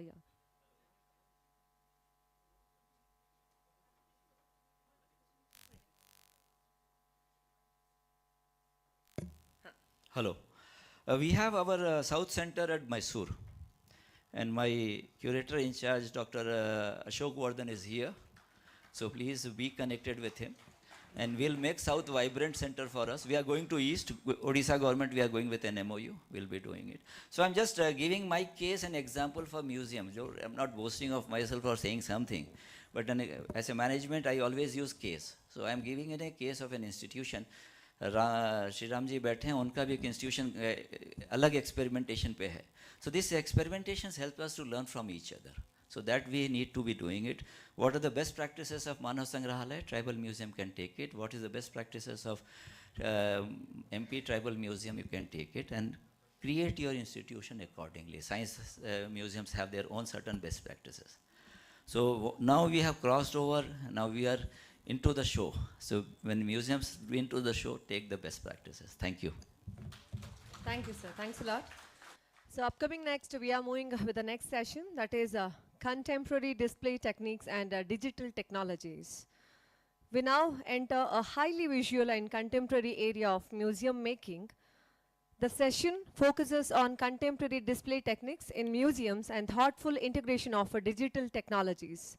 The discussion will explore objects, displays, dioramas, immersive environments, multimedia storytelling, interactive kiosks, gesture-based interactives, and augmented reality, virtual reality, QR-based storytelling, and mobile integration. So now, let us welcome our speaker, Shri Nataraj Das Gupta ji, former director, CRTL, consultant, creative museum designer. Sir, please come on stage. Let us welcome him with a huge round of applause. Shri Nataraj Das Gupta sir, former director, CRTL, consultant creative museum designer. Sir has graduated in mechanical engineering and holds a Master of Science in Science Communication. He has begun his career in 1986, working for 10 years in the design and development of exhibits for galleries, science parks, and traveling exhibitions at the Birla Industrial and Technological Museum.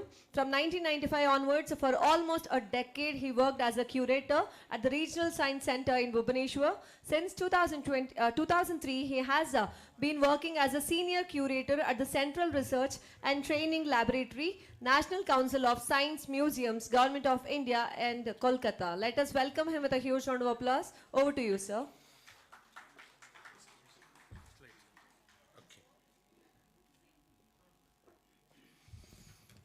Namaskar. I must thank Ministry of Tribal Affairs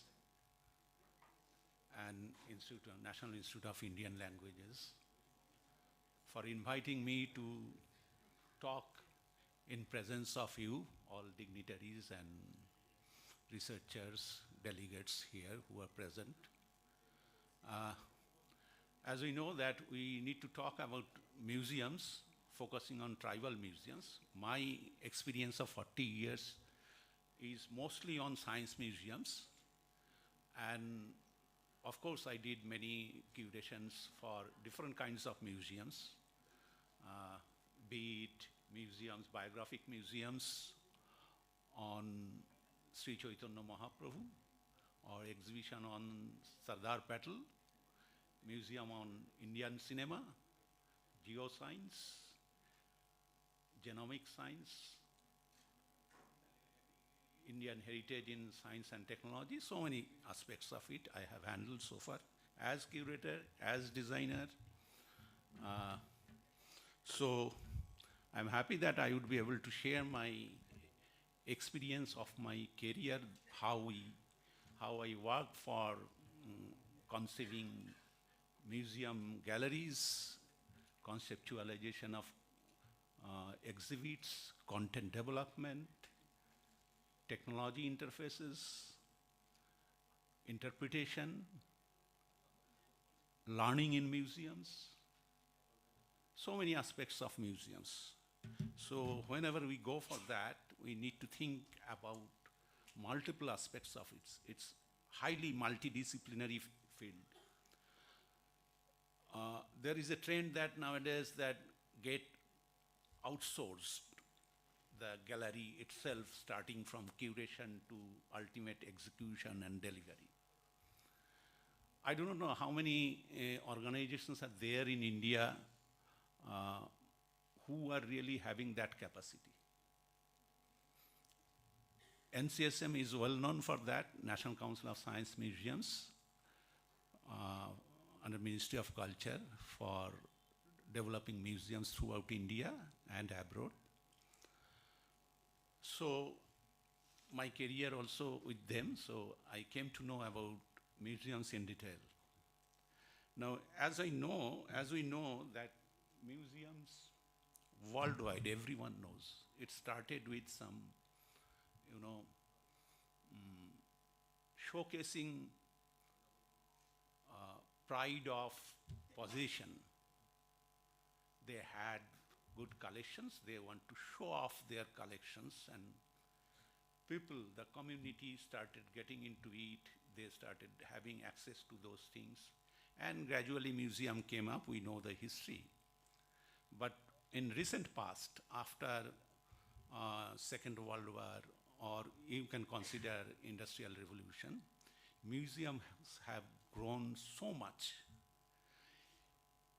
We know museums of traditional lookout with objective of traditional things like collecting, preservation, and then communicating information. And that gradually transformed. We have come in the era of interpretation. I would like to tell you that about Immanuel Kant, what he said about reality. We were considering physicality in museums, every object physical. You can have sensory inputs through that. And that is reality.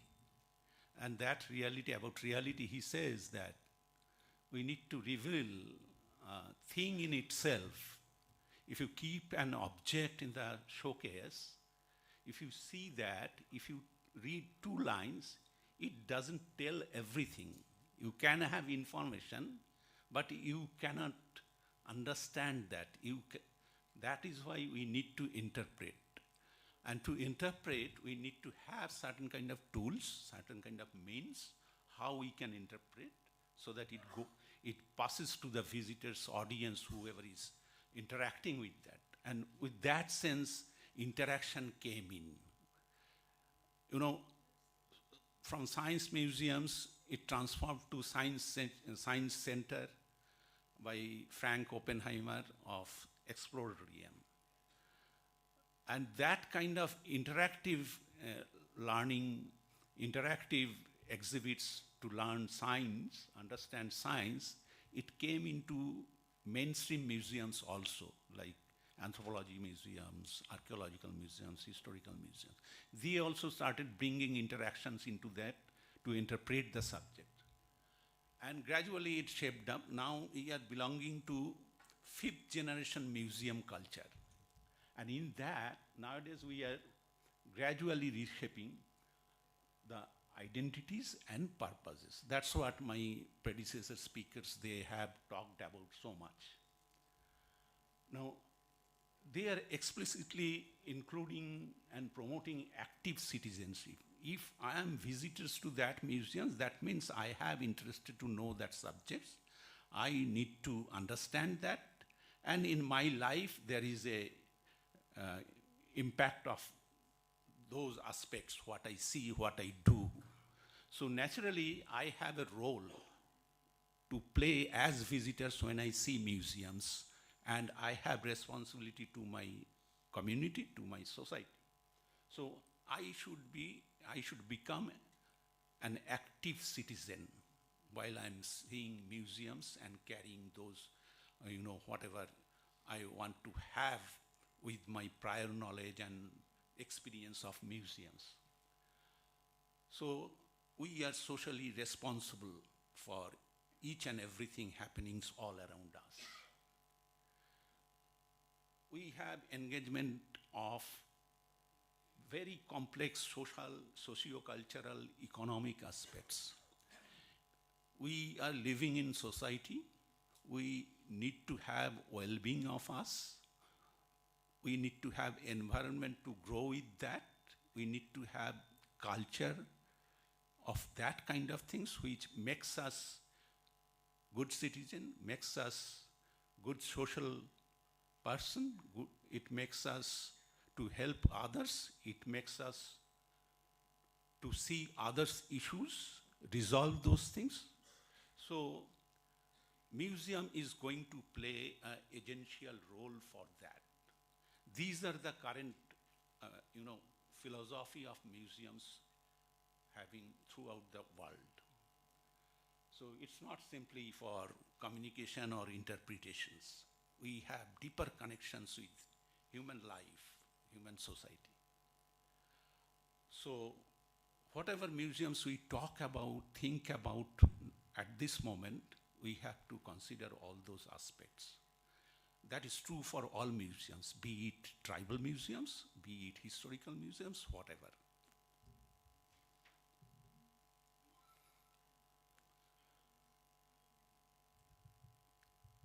Now, as I was talking about that, we are belonging in the era of 5th generation, new generation museums. I was talking about that institution is having certain kind of responsibility, not only the museum itself, along with visitors too, audience of it too, the stakeholders of that museums, be it state, be it curators, be it visitors, be it local people, everyone.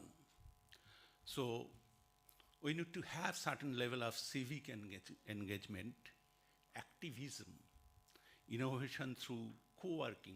We normally curators, we look through different lens. We don't, we see the museums that as I see it, as my experience is having, as my expertise is having. But museum, when we throw it to public, we need to consider who will be using that. And for that purpose, curator alone is not sufficient to conceptualize. They need to work with other people too. Even the, if it is tribal museum on certain tribes or community or certain region, then those people will be on board for curating the museums. We need to know, we need to co-work with them. That's that kind of inclusive practice we need to bring in. As I said, that conventional museums presenting facts, interpreting facts, beyond that, we should have exchange of dialogue, opportunity for encouraging dialogue among curators, scientists, social scientists, policymakers, and in general public, and of course the local people of that location of the museums. That kind of collaborative environment we need to have while starting planning of the museums. So, as a whole, museum will act as catalyst to development of our society. Now, what should be the major points from this takeaway? I just bring in that we should not hesitate to embrace change and transformation. Reinforce diverse thinking. As I said, that co-working with others. Promote productive struggle. This every day we are facing, who are making museums, who are preparing content, who are preparing, different storylines and scripts for audio visuals and other things. You are dictated by someone. You are always under some pressure. There is a authority, kind of actions. But when you think certain subject is controversial, when you think certain subject is not supposed to be disclosed to the people, you have always that kind of fight within you, whether I will go for that or not, whether my authority will accept it or not, whether public will have certain level of repercussion or not. So we go through a productive struggle always. And how you negotiate, that depends on how your co-workers, co-curators, your own colleagues, and the stakeholders looking into it. But always you have to go through productive struggle. One thing is that we should believe that whatever reality is there, whatever truth is there, we must depend on that, we must bring out that. We should not compromise on that. Then we need to develop allyship. When we are talking about local people, when we are talking about voice of public, when we are talking about plurality, so we need to have certain kind of opportunity to give visitors that they come in with your journey, so that you have very strong bond and you think that this. Another is that epistemic democracy, that always, as I said earlier, that curator is not enough to do that, researcher is not enough to do that, that I have certain biasness of seeing any subject I deal with, but that's not the absolute thing. We should be compromising, we should take others' views. So that kind of ambience, atmosphere, and the attitude should be there. Again, it should become a hybrid space. Hybrid space means it's not from the museum itself what we think, and we are creating that environment and area of considerations, actions, activities. It should be developed by the users of it. So it's a kind of hybrid working space, and museum should have that kind of opportunities in future museums. So because you have to follow so many things, you need to look into that.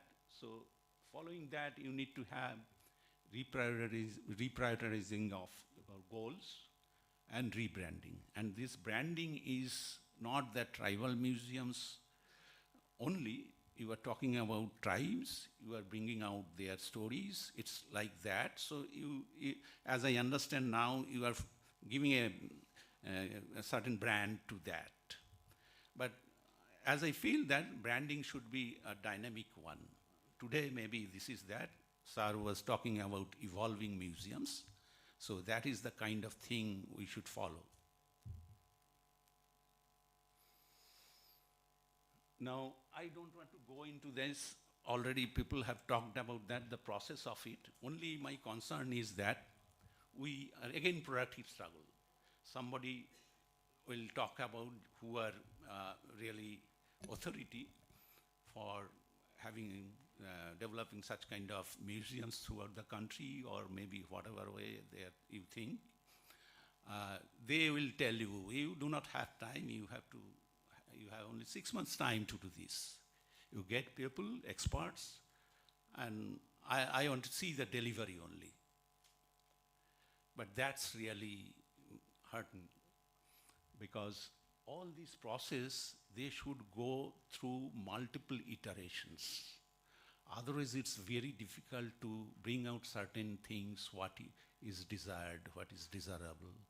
And anyway, once we invest money for creating museums, we should not underestimate things. We should give the best of it, because we are investing public money. It's not simply for inaugurating one facility.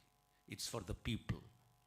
So we should be justified how much time we are giving to create such kind of facilities, how much time we are giving to do research on that.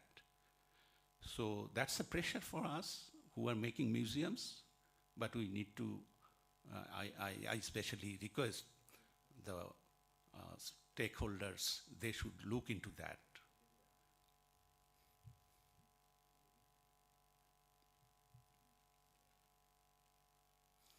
Now, I'm coming to the main topic of discussion, what I am supposed to tell about. Now, we have technology in different levels. Technology for presentations, technology, allied technologies, the technologies for making things, and many areas we need to talk about. Now, for display technology, we know that showcases are there. We have glasses covered with it. People cannot touch it. People have talked about how to conserve that UV component of light, this, that, moisture, everything we are talking about. But to achieve that, we need to have correct technology, proper technology, and we need to spend a lot of money.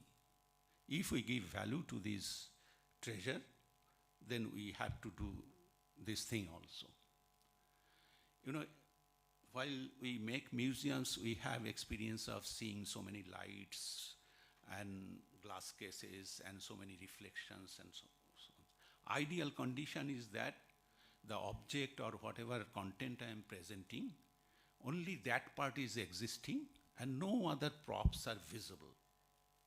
So that is the ideal condition of display. To achieve that, we always compromise. Whether we should have glass case with framings, whether we have edge-to-edge glass. So it's like that we started with depicting story through paintings and sketches. Then cinema came in, digital images, then still images, movies, colored television, 3D movies, all those. We are gradually perfecting towards the reality and perfecting towards the desirable state of it, what it should be. So to achieve that, gradually technologies are coming up to help us to achieve that, like very ultra clear, low reflective glasses are used nowadays. Those are expensive, but we must look for that. When we are talking about one buzzword is there, world-class museum. World-class is the museum comes up when we think of these things. Then microclimate control, it was discussed earlier also. Now each and every object they are vulnerable to the climatic conditions. So you need to control that. And to control that, you have several technologies, equipments, gadgets. We need to understand those things, that how we control that climate. And now you cannot have everything, as I was talking about, HVAC and all those things throughout the museums. Even in many museums, placing fire system is very difficult. So we need to optimize how we'll use these technology, those technologies. We can define artifacts of different level of its value, which are very vulnerable. We should take care of with those kind of systems, which are not that way vulnerable that we have to do something else. So we must optimize what technology I will use for which objects and other things. Lighting system is another vast aspect of museum display. So I should have flexibility for having lighting system in the museums dynamically, so that even if I have different levels of, visitors' footfall or change in objects within the gallery, whatever is there, and I should have opportunity of changing lighting systems dynamically.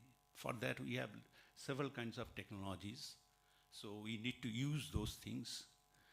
And again, we need to go to the ideal conditions, approach to ideal conditions, that only object is visible, nothing else, or the content is visible, nothing else.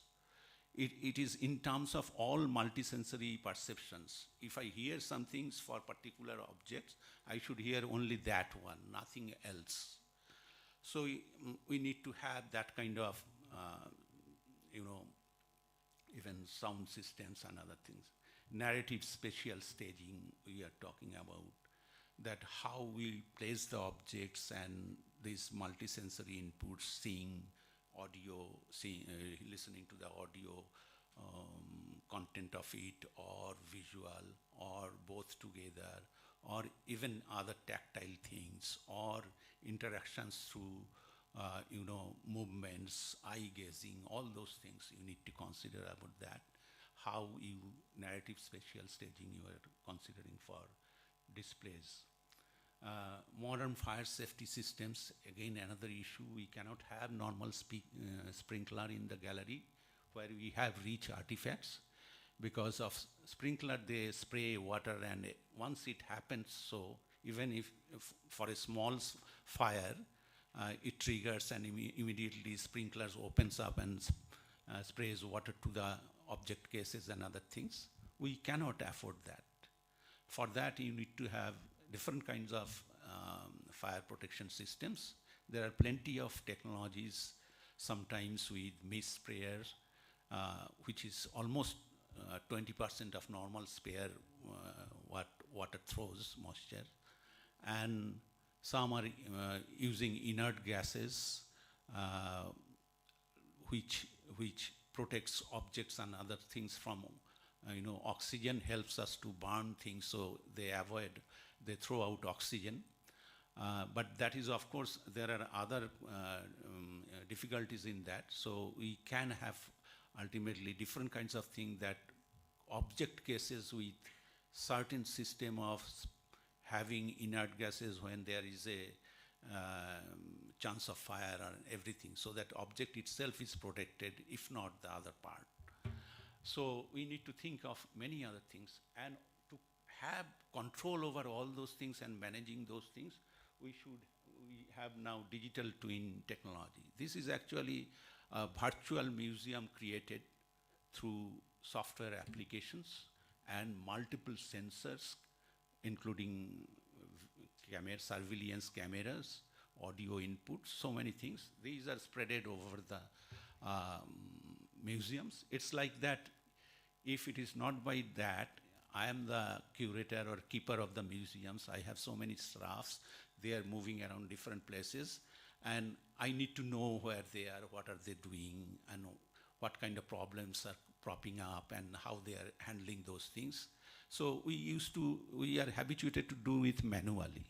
But for large museums and less people, staffs and others, you need to bring in technologies.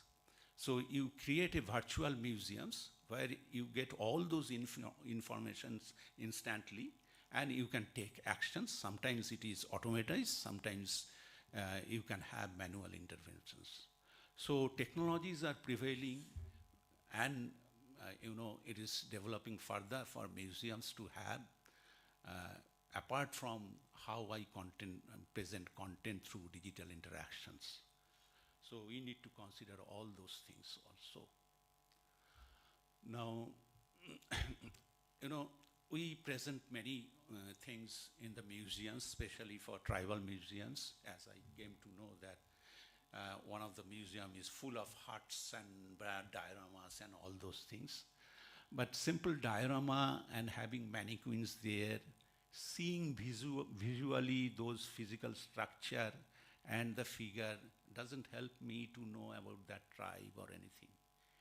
So we need to interpret that.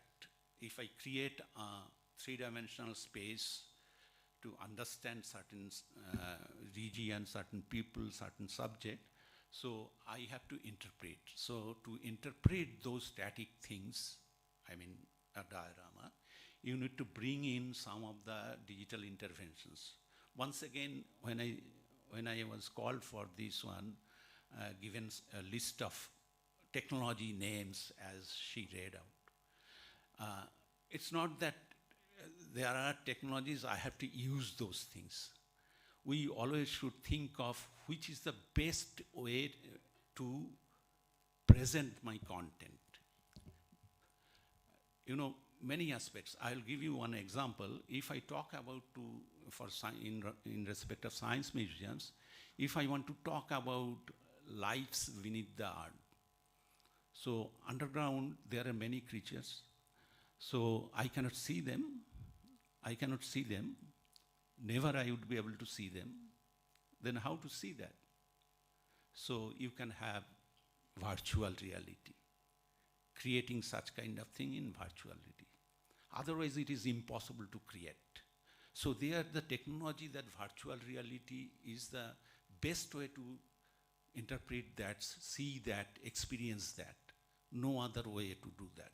So I have to have that technology for that particular way of presenting content. So we have to have selection of technology and the way of presentation depending on what content, what I want to communicate to the people. So that way you have to decide what technology I will use, whether technology I will use at all or not. Then again I will talk here again about the creating the reality as much as possible. That is why theatrical lighting is very much important, because that helps in communicating, helps in interpreting things. My presence in front of diorama, how it could be intelligent that where I am seeing to the diorama, and I have certain inclination to see certain objects for which I have prior knowledge, so I connect with the object in the diorama there. And if I have smart system that it understands my mind, what I want to see, and accordingly I deliver the interpretation content. So is it possible? There are technologies to do that. We can do that. Technology can gauge my eyeball movement, and it can analyze how much time I am spending in different zones. And from that, instantaneously, it can tell I have interest to see that. And then immediately it is highlighted and content is delivered. So it is something like magic. So those are possible nowadays. We need to interpret through diorama in that fashion. The physicality of things makes us retaining memory more than the digital things. Digital memory is very volatile. The content you see in audiovisual, you see once, And if you go through the museum, you go at the end of the museums, at the exit, you will forget the beginning, what you have seen. It happened in Prime Minister museums. Hundreds of digital screens, hundreds of projectors. You will forget everything because our brain cannot retain such kind of fleeting informations. So only thing is possible that if things are experienced physically there, my presence is experiencing that things. So tactile perceptions are again very important. We must go for such kind of interactions to portray the story of anything we do. Then only I will remember that I had multisensory interactions, so I can keep it in my memory for a long time. A lasting memory will be there. And that really people are talking about, before me, he was talking about that 67% is repeat visitor. So 67% is repeat visitors because some impact was there, what they have seen there. To create such kind of impact, you should have help of technology.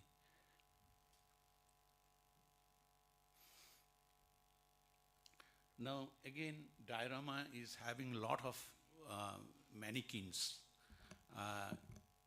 Most of the museums, they have tribal museums, of course, because we are talking about tribes. Naturally, we have to have those figures there to show their attire, to show their features. If we talk about the group of people, their migration, origin, then their appearance, everything matters. And if we want to create such kind of mannequins, then it's not simply making a kind of painted fiberglass model. And we cannot really create a real mannequin then. These are two, you can see that they are not real person. As you understand that Neanderthal man is not really, we cannot see them anymore. Long, long back they disappeared. But we have recreated Neanderthal man for certain museum. It's with silicon modeling. We call it hyper realistic model. And those really shows you the features and other things. And if you stand in front of that, you will feel like some living person, living body is in front of you. Here I want to tell you something about our consciousness. We know that animate things, people like us, we are most intelligent people, creatures. So we build our consciousness with our intelligence. But we know at the same time, inanimate objects, they don't have consciousness. A table, a chair, a laptop, whatever, they don't have consciousness. But our consciousness is constructed because of those inanimate things. They influence our consciousness.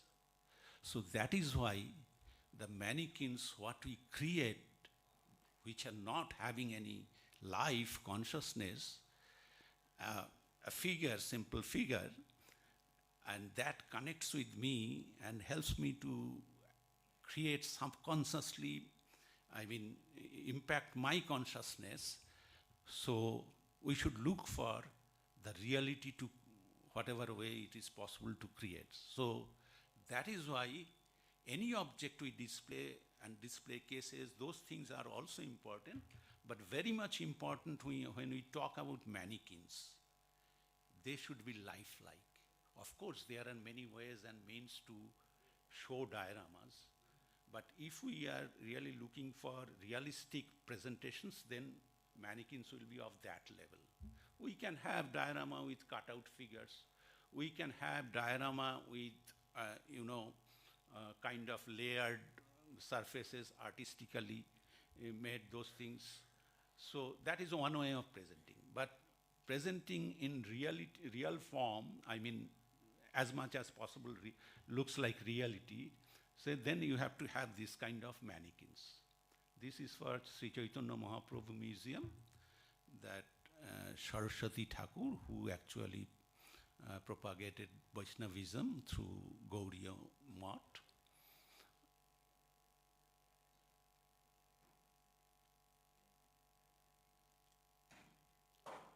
It's not working. Now, I was touching upon on multisensory things.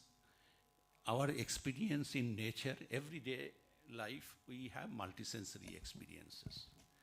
Whether we consciously understand or not, all five senses are acting together, and that is why we are living our life.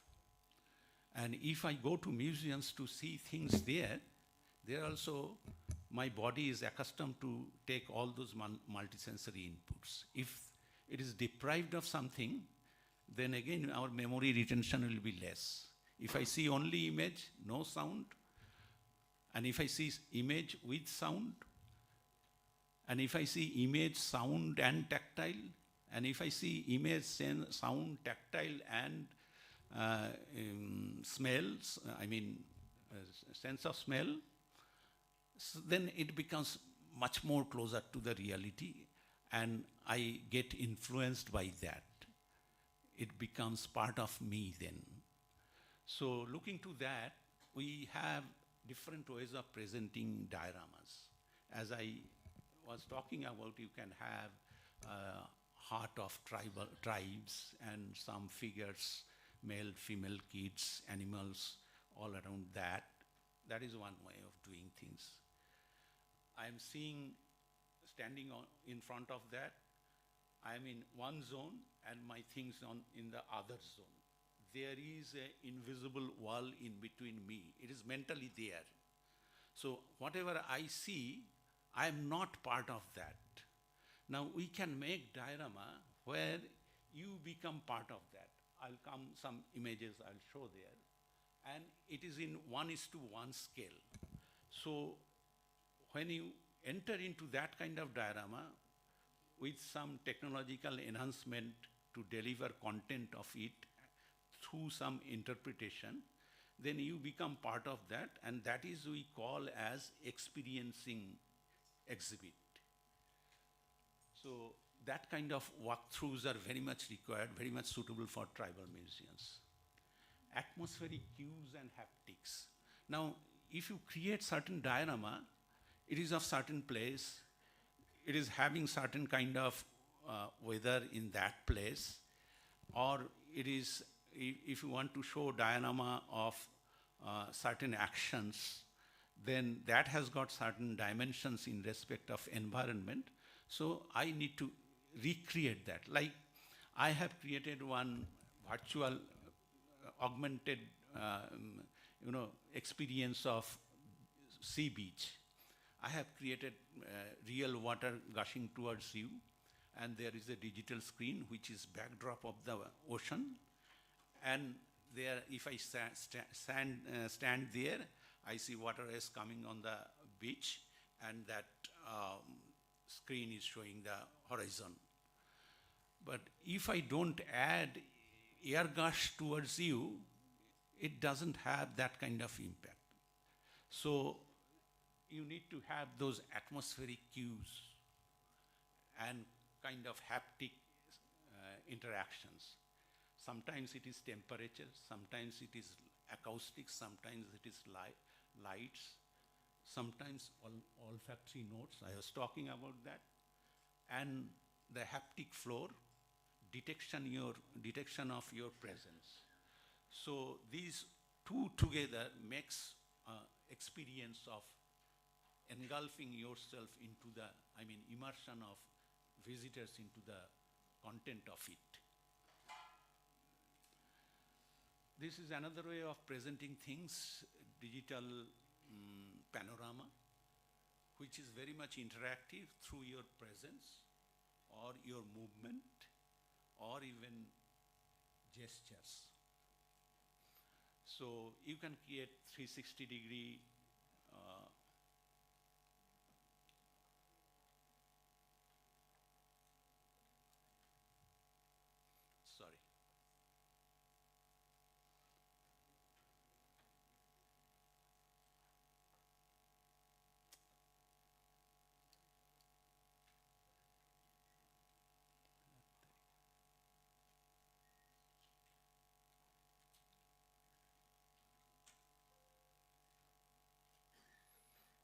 Anyway, video is not working somehow.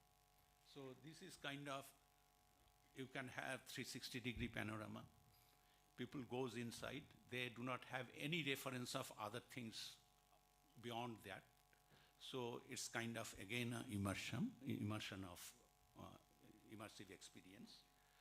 And there you can create content as you like, and people will be on the floor itself, all around him, the scene is created as if I am in outside ambience where I have 360-degree visions, even sometimes the top of it. So you create interactive situations in that. This is one way of presenting content. Then I was talking about this diorama, that you become part of that.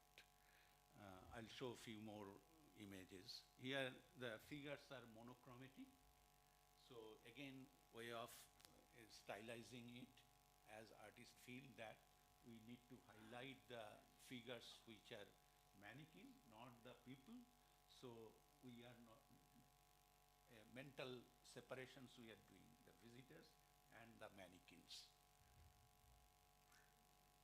Sometimes what happens, we create a scene. Most of the mannequins in monochrome color and one mannequin realistic. So that we highlight that one and really we are talking about him or her and other things to create the ambience. This is Constitution Center in USA. It's all figures. They are spread over the floor, and there is a table there. They have some objects connected to the story, and another part was not shown. This table, they have a register where all these people have signed, and visitors who go there, they can also sign on that. This is Shuchia, Roman village. It is talking about certain period called Great Rain. They have created this diorama in life size, the courtroom, and people can move through that, negotiate the figures, and with ambient sound and lights, it is created as if you were inside that courtroom. So it's time travel. You are going back maybe 200 years back, and you become the part of them. This is in that museum that we were talking about, that, you know, using technology in a very subtle way so that you don't feel that technology is really working. This is one of the diorama. They have cannon walls and soldiers and those things. And the wall, you can see it is not very decorative or made with good finish and other things. They have used the building itself without plaster and other things. The brickwork, it's visible. And they have very subtle projection on the wall itself when there is a narration through audio and with surround sounds. And suddenly the figures appears there, they have conversation with them, and then figures move away. So you can create a story and tell that story, narrate that story in the form of very subtle presentations, videos, projection mapping, all those kind of things. Even you can make some objects active with projection mapping.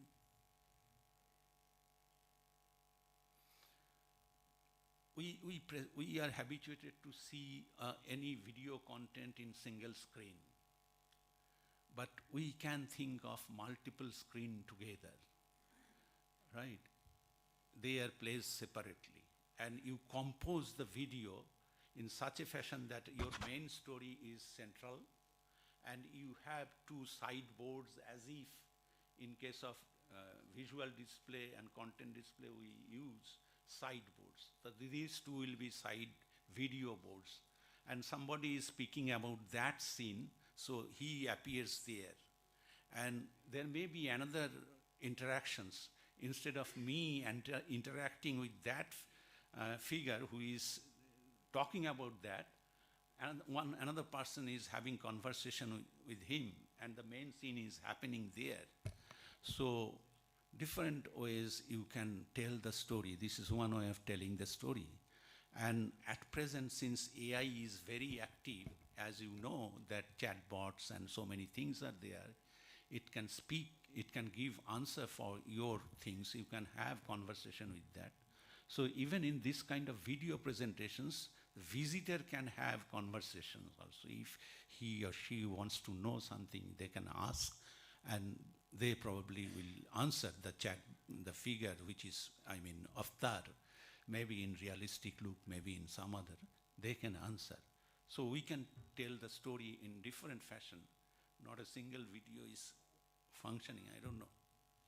Can you run it from there?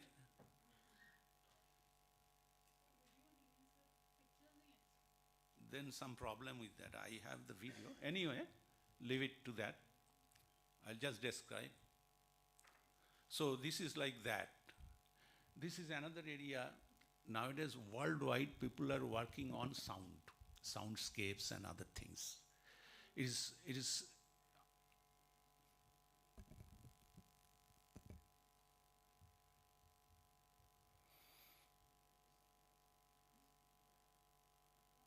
no, okay, let it, I'll describe.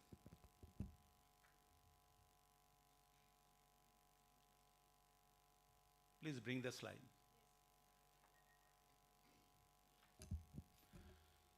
Next one, please. Yeah, so people are working on audio things. You can have multiple storytelling booths scattered over the gallery. We have a conventional thing that we should not have any space to sit inside the gallery. I am dead against of it. We should have such kind of things, but active one, purposefully we have to place them, so that it's not for relaxing there or gossiping there. It should have a purpose. So you make such kind of audio booths, and each of the audio booths is talking about something. A very good narrator, storyteller, they should talk about subtle thing with very high emotional touch and very high quality of sounds, so that it goes into our mind when I listen to that, and make the sitting area little, kind of having acoustics, so that other things are not disturbing you. That means when you hear the story, again there, when we used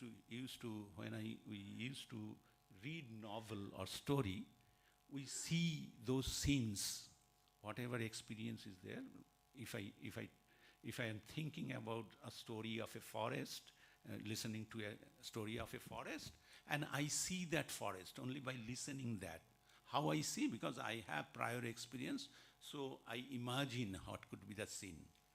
And to give that opportunity, you need to have that level of, that kind of ambience. So we need to create such kind of situation. So we can have interpretation of different things, like intangible things you are talking about. So intangible things can be through this kind of audio experiences.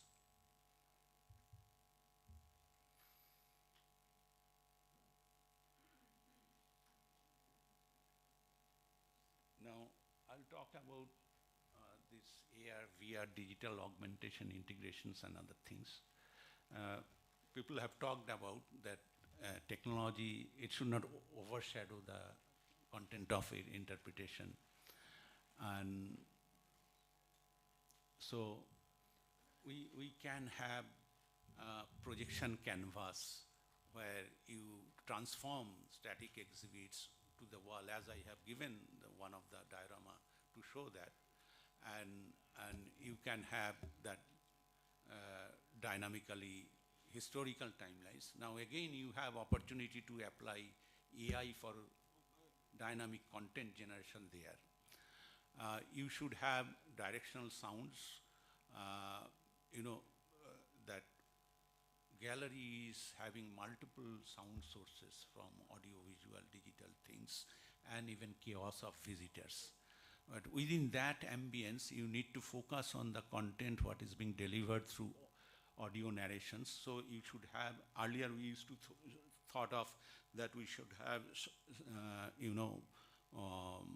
focusing sound, we call it sound shower or something like that. So that really doesn't work in kind of ambience we have in museums, because noise is too high and those are feeble to hear. It's a kind of parabolic thing. To avoid that, in many places we go for, headphones and other things, handheld kind of things. But those really, again, we have difficulty in handling. There are difficulties in respect of hygiene. You have to maintain that. So what way to get rid of those problems? This is really a problem for us who makes designs, who makes museums. We have to address this issue. So far we do not have very good solution. But directional sounds helps us in that respect. It's a better way.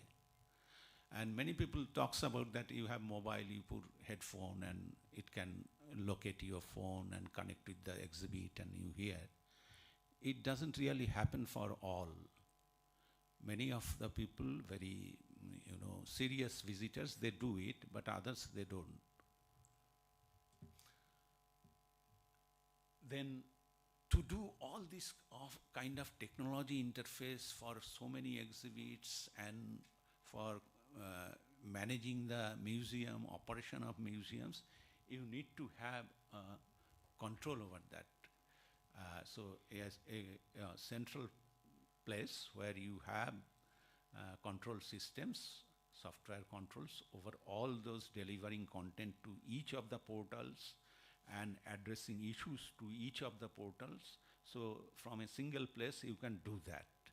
That is very, very necessary. If it is a very big museum, it's really difficult to go to each and every exhibits and start it in the morning and shut down in the evening.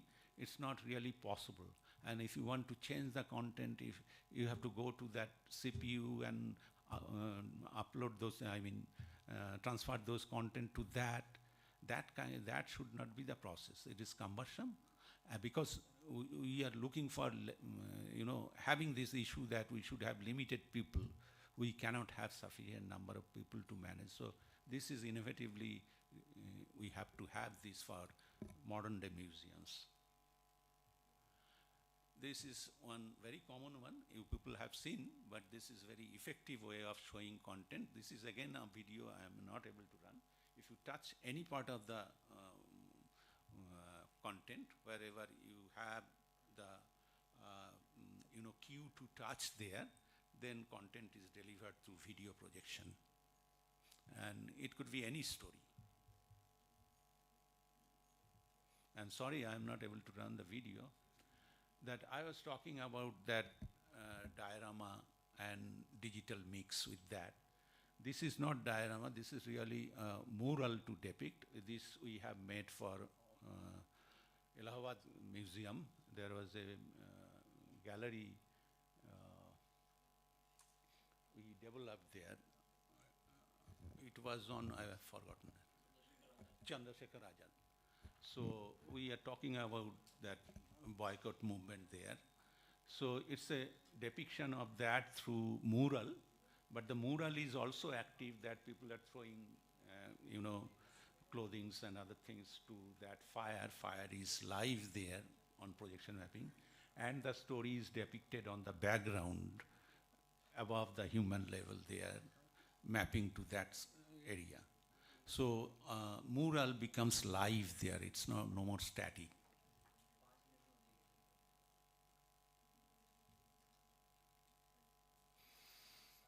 Now, what we have another intention that exhibit should be, comfortable to handle by multiple visitors. because if someone occupies one exhibit and people at the back of him cannot have access, then he moves to the other one, and we always have paucity of time seeing museums. Hardly people spend 2 hours maximum in a museum. So you cannot have that, any opportunity to allow, to afford that they will miss any exhibit. So we have to have certain kind level of considerations while designing that one. So each of the exhibits should be handled by, accessible by multi-user. If not many, at least 2. And if not, if it is not like that, they are active participants, they can have passive view of the things. I'll show that one. And there are many ways to have interactions with multiple people. This is another video wall. It's not working. You can see it's quite a long video wall, and multiple users can browse through digital content there. This is very common one, but it's very effective, and we have opportunity to show things. As Sir was talking about that, most of the things remain in the archive, and very, considerably very low percentage of things being shown in the museums. But you can have those things which are in archive in a digital content to see those things.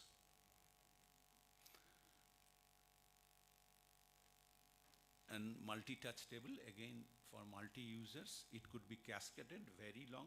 It could be even projected surface of any shape. This is multimedia with dual screen. I was talking about one person is active, but the screen is such a big that what he is doing, the content is, one is browsing kiosk, another is content screen. One browsing screen, one content screen. So other visitors can also see that what he is going through. So again, another way of doing things so that other visitors are not deprived of having access to that exhibit. So you can have many kinds of interactions which are non-touch, like you move your head and something happens. You raise your arm, something happens. You can point to certain area, contents comes up. So gesture-based browsing can be possible. Body tracking projection, one such kind of things. As you walk, the content is also walking with you. And who is walking at the back of me, he gets another content with him. So a single screen can have multiple content and used by multiple users. This is one aspect, is hygienic public access. As I was talking about headphone and handheld device, sometimes even screen where you touch. We know that during COVID time, we were facing such kind of difficulties. People should not touch anything. Everything should be touchless. So, and in fact, ideally, we should maintain such kind of things where, vigorously use the part of the exhibits by the visitors. So hygienic issues we can address, and universal accessibility. In museums we have cross-section of visitors from 6 years to 60 years, kids and aged person. So 6 years kid having hardly height of 3.5 feet, and 6 feet tall person, adult person is also there. So, but the exhibits which we are interacting with, they are only one. So even the video and other things, kiosk, everything. So we have certain ergonomics problem here, because ergonomics talks about that easy access to anything where you are going to work. So to compromise that, what we do, we take middle path. The taller person should be little bending, and shorter should be upright and do these things like that. But in many occasions we can have, we can address this issue wherever we have projections or screens. it is automatically sensing to going down and coming up. When you stand over there, it takes the measure of your height and accordingly it sets there. So those kind of technology are also we can have. And accessibility is, I was talking about physical accessibility. It is of course, in other sense it is like that who are physically challenged for them, but physical accessibility is applicable to everybody. It's not only to who are challenged. There are many other kind of accessibility, cognitive accessibility. One of the thing very much that language accessibility. That is why we think of multilingual things, options and other things.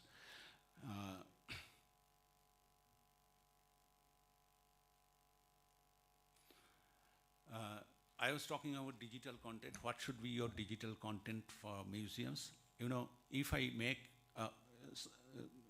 think of I am making a museum on Santal tribe.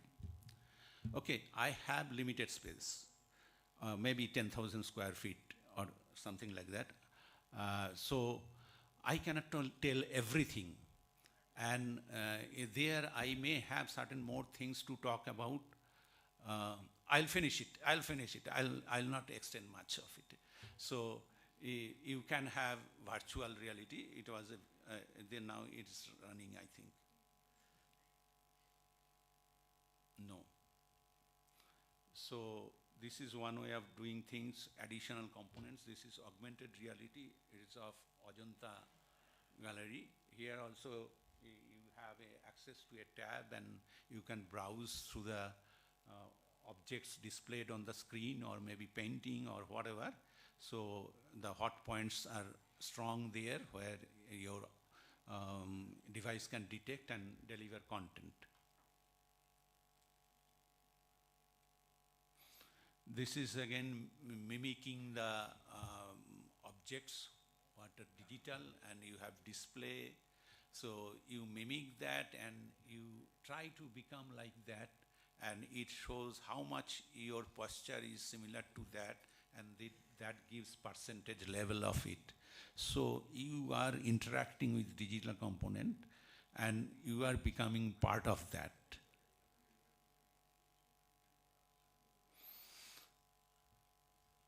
One way I was talking about mobile access, there you need not have access of internet. Even local server can help you. You have personalized pathways in different languages and different levels of prior knowledge. And there should be a post-visit engagement. It never ends seeing the museum and going back home. I should have access to that content, what I have seen, what I liked. Though I should carry those things with me, and later on in leisure time I can have access to that.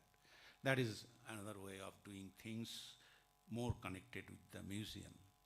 So lastly, this is strategic framework, that purpose-driven technology.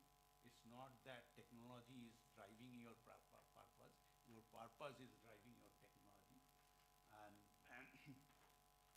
And then fatigue, another part that somebody was talking about, ma'am was talking about physical thing. So physical and digital, we should have certain balance. Not always having, like I always mention about Prime Minister's Museum regarding digital. And future proofing, design modular software, hardware setup for cost-effective content updates. Digital contents, you have advantage of updating things. So whoever is making the software, making the storyline, they should have option of editing them, adding content to that as per the requirement, and if time goes on, so you naturally need to do that. That's all about what I have experienced, and I have explained to it how digital technology can be incorporated for making museums, for tribal museums and any other museums. But always, all of them are unique case. It should be like that. If I make these things, use technology for certain museums, as it is purpose driven, so it is unique. If I go to another tribal museums, then there it will be something different. And this is very much essential that we should have, if we make many tribal museums, we should have identity and uniqueness of that museums. Thank you. Thank you so much, sir. Let us clap, audience, everybody. And right now, I request Shri Dr. Ashok Dr, sir, Director, Karnataka State Tribal Research Institute, to please come on stage and felicitate our speaker on stage, audience, Shri Nataraj Das Gupta, former Director, CRTL, and Consultant Creative Museum Designers. Let us thank him with a huge round of applause. Thank you so much, sir.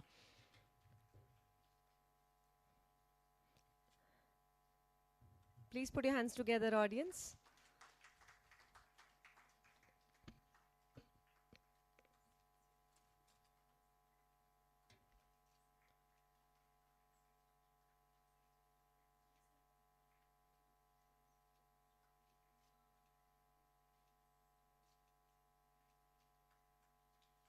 Thank you so much for such an informative session, sir. Thank you. Thanks a lot.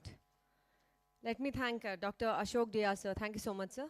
And right now, dear ladies and gentlemen, we are breaking for lunch. Let us be here at 3 o'clock for the next sessions. Thank you so much again, everybody. Please have food. Let's meet at 3 o'clock. So when we are here at 3 o'clock, we can start the event as soon as possible. I request everybody. Thank you so much.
Feel like a small kid, but we always know that there's one line: keep your inner child alive. So let us be energetic and let's start the next session. Ready?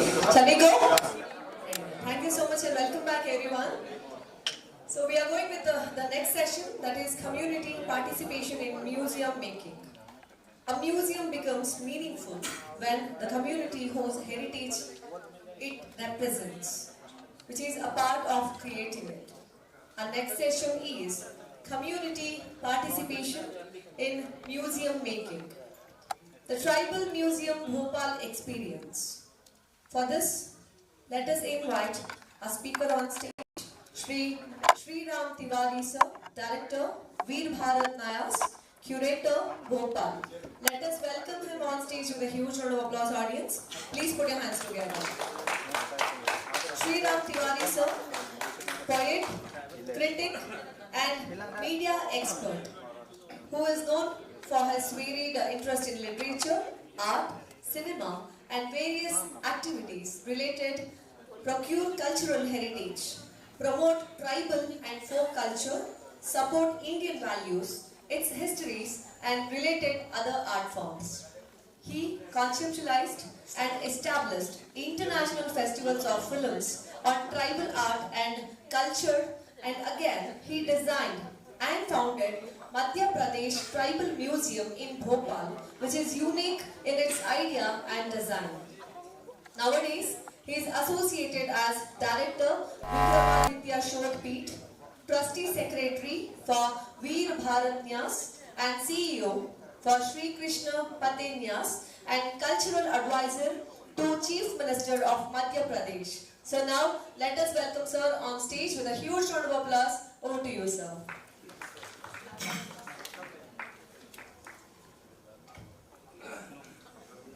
नमस्कार। पहली बात तो ये कि मैं चूँकि ये सब जो सेमिनार हो रहा है इसमें भाषाओं की बात की है, संग्रहालय की बात की है, तो मैं देशी भाषा में ही बात करूँगा, हिंदी में। मैं अपनी भाषा में कंफर्टेबल हूँ। भारत में जनजातीय परंपरा या कहें कि आदि परंपरा, यह हमें भारत की युग युगीन सभ्यता को देखने, पहचानने का एक अनूठा अवसर प्रदान करती है। बगैर जनजातीय परंपरा से साक्षात्कार किए हम हमारे समृद्ध और गौरवशाली अतीत के विविध पहलुओं, उनकी संस्कृति, इतिहास और परंपराओं को समझ ही नहीं सकते। खेद की बात है कि पश्चिम द्वारा हमारी सभ्यता, हमारी जनजातीय परंपरा को विखंडित करने का एक सचेत सिलसिला पिछले 200-300 सालों से लगातार चल रहा है और अक्सर पश्चिमी दृष्टि ने और उनकी अवधारणाओं ने जनजातीय समाज को लेकर बहुत सारे भ्रम खड़े करने की कोशिश की है। यह मानकर कि जनजातीय समाज गुफाओं, कंदराओं और वन प्रांतरों के अजायब घर में रहने वाले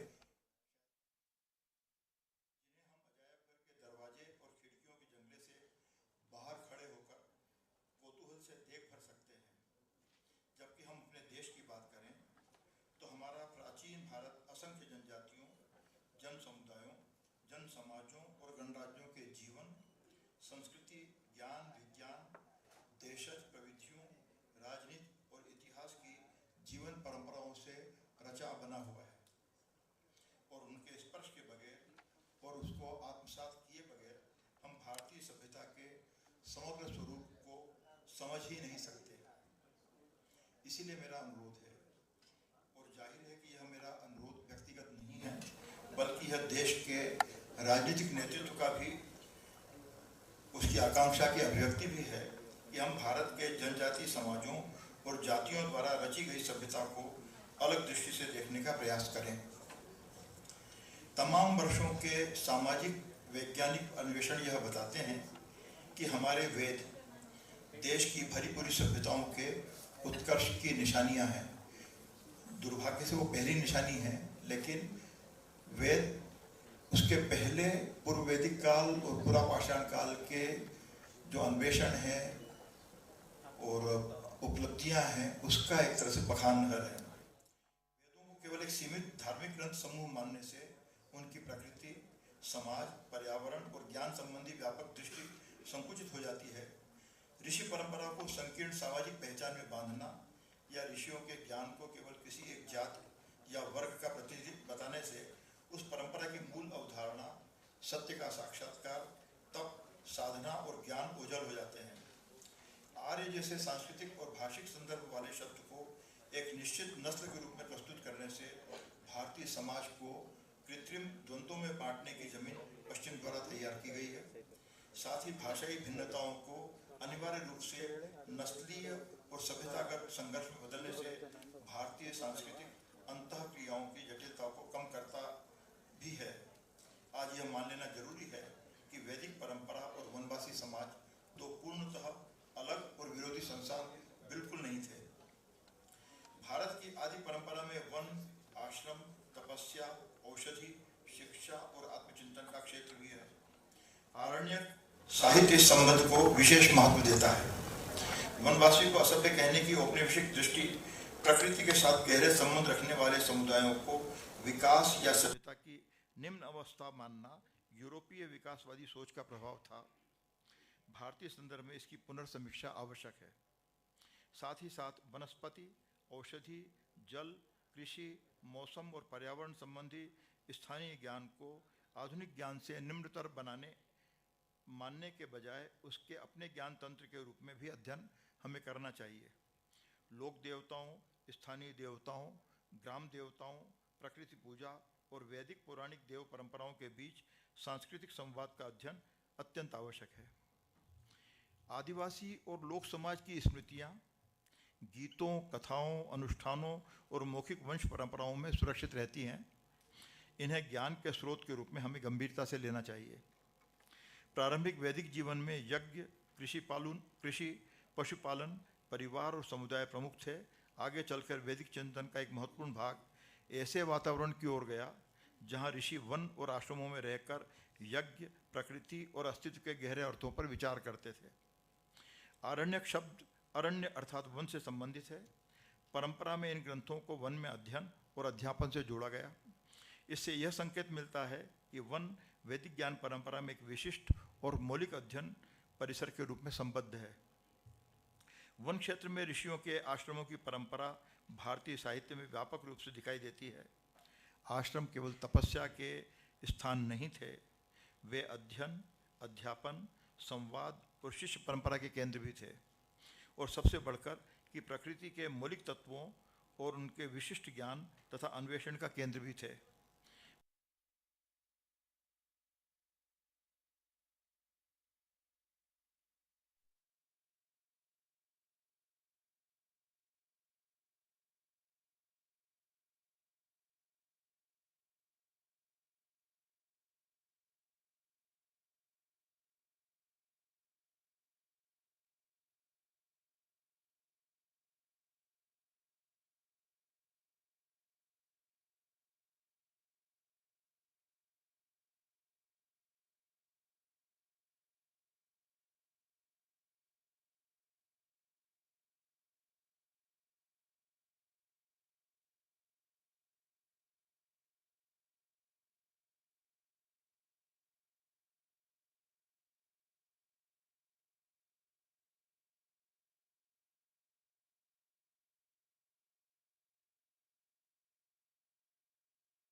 मौजूद संवाद, आदान प्रदान करना और साझा सांस्कृतिक प्रतीकों को सामने लाना होना चाहिए।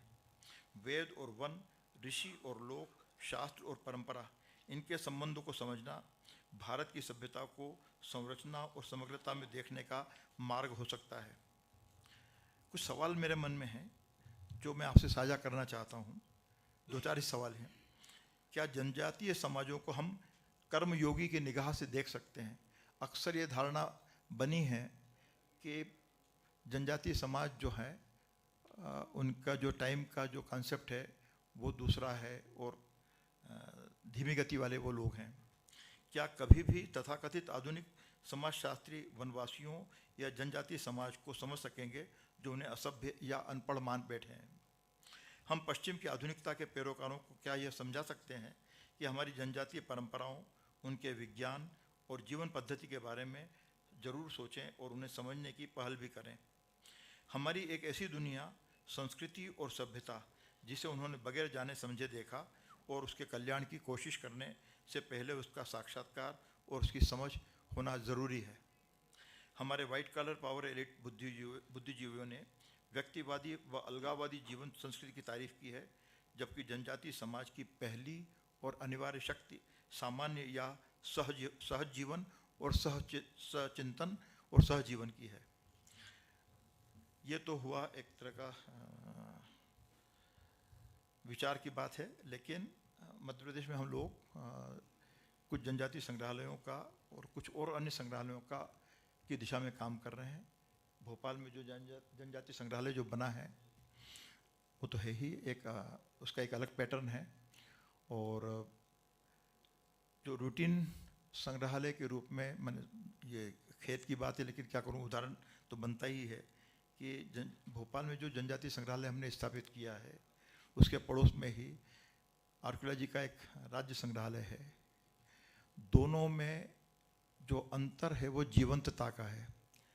मैं यहाँ फ़ख्र से कहना चाहता हूँ कि जनजातीय संग्रहालय में आज भी, जबकि उसको बने लगभग 11 साल 12 साल हो गए हैं, 1000-1500 से ज़्यादा ही संख्या में आज भी लोग उसको देखने और उसके साथ जीवन जीने आते हैं। दूसरा, फिर हमने एक प्रयोग किया बादल भोई संग्रहालय का छिंदवाड़ा में। उसके बारे में कुछ जानकारी यहाँ पर चल रही होगी, क्योंकि बहुत विस्तार से देने का कोई मतलब नहीं था। और तीसरा जो है, जो केंद्रीय जनजातीय कार्य मंत्री हैं, राज्य मंत्री दुर्गादास उइके जी, तो उन्होंने उनकी पहल पर मध्य प्रदेश में बैतूल में आरण्यक संग्रहालय की स्थापना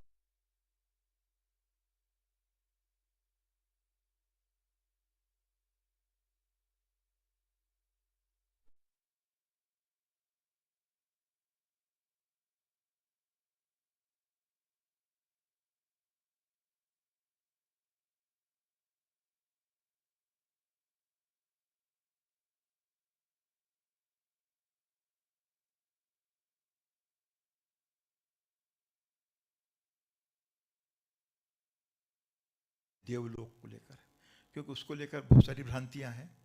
और तो हम 7 जनजातियां मध्य प्रदेश में मुख्य रूप से हैं, उपजातियां 43 के आसपास हैं।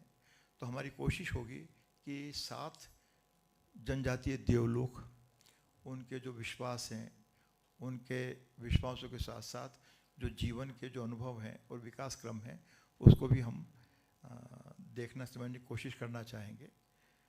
इतना ही। और मुझे अपनी भाषा में मैंने बात की, अब कितना आपको समझ में आया होगा नहीं आया मुझे नहीं मालूम, पर धन्यवाद।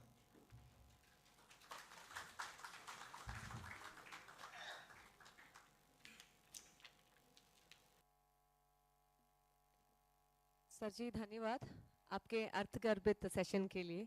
आप हिंदी में बोले, सो इट्स आई रिक्वेस्ट, यहीं पे रहने के लिए रिक्वेस्ट कर रही हूँ, क्योंकि on stage let me welcome yes sir ma'am, there someone who या एक प्रश्न पूछना चाहेंगे वो, so let us pass the mic to him.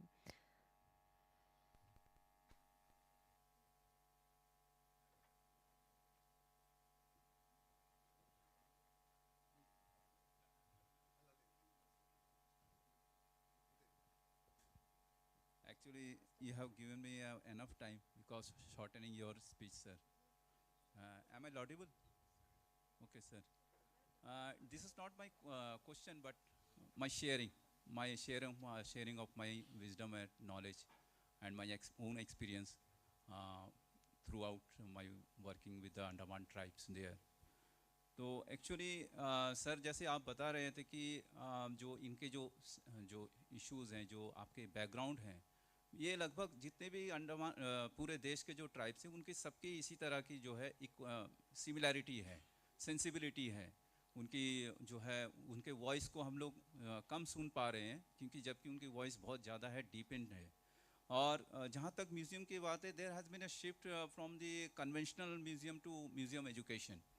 तो हम लोग जब भी क्योंकि मैंने इंडिया में बहुत सारे म्यूज़ियम्स मैंने देखे हैं, दोस museums who have travel galleries in their premises. So they showcase the objects, as far as objects display is concerned, as a dead culture, as a frozen in time. 1960s, 1970s case में रख दिया और उसके बाद में they are not bothering about the showcasing the things as a continuing culture.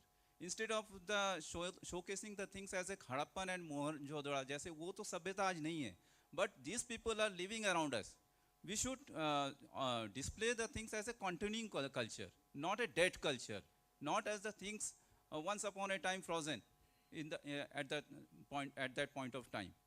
और मैंने एक चीज़ देखा है कि बहुत सारे जो म्यूज़ियम में इतने प्रयास होते हैं, इतने with in spite of lot of efforts being made to display the things very in a vibrantly, vividly. So, but something I feel that because sometimes I stand as a visitor instead of being a curator, क्योंकि tribals को co-curator नहीं बनाया गया. कई जगह में co-curating नहीं होती है, उनको सामने मान लीजिए क्योंकि मेरे वहाँ के अंडमान निकोबार ट्राइबल म्यूज़ियम है, तो at the very first instance when we plan to construct a museum, tribal museum, we very firstly, without neglecting the museology, pages of museology and other things, we directly went into the field and asked them what you want to be showcased about you and your cultural heritage and about your societies and norms, other norms. So उसके बाद में then we came down to open up the pages of museology and all these display techniques and methodologies, etc.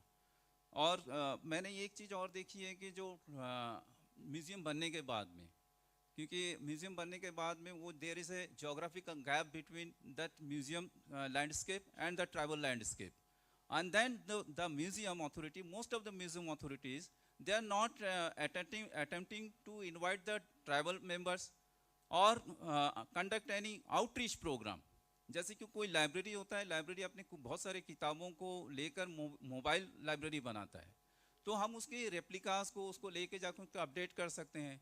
क्योंकि मैंने अंडमान में देखा है, वहाँ के एक म्यूज़ियम है, बहुत बड़ा म्यूज़ियम है, उसने उस एक ट्राइबल बास्केट को उसने एक शोकेस किया और एक म्यूज़िकल डिवाइस को शोकेस किया.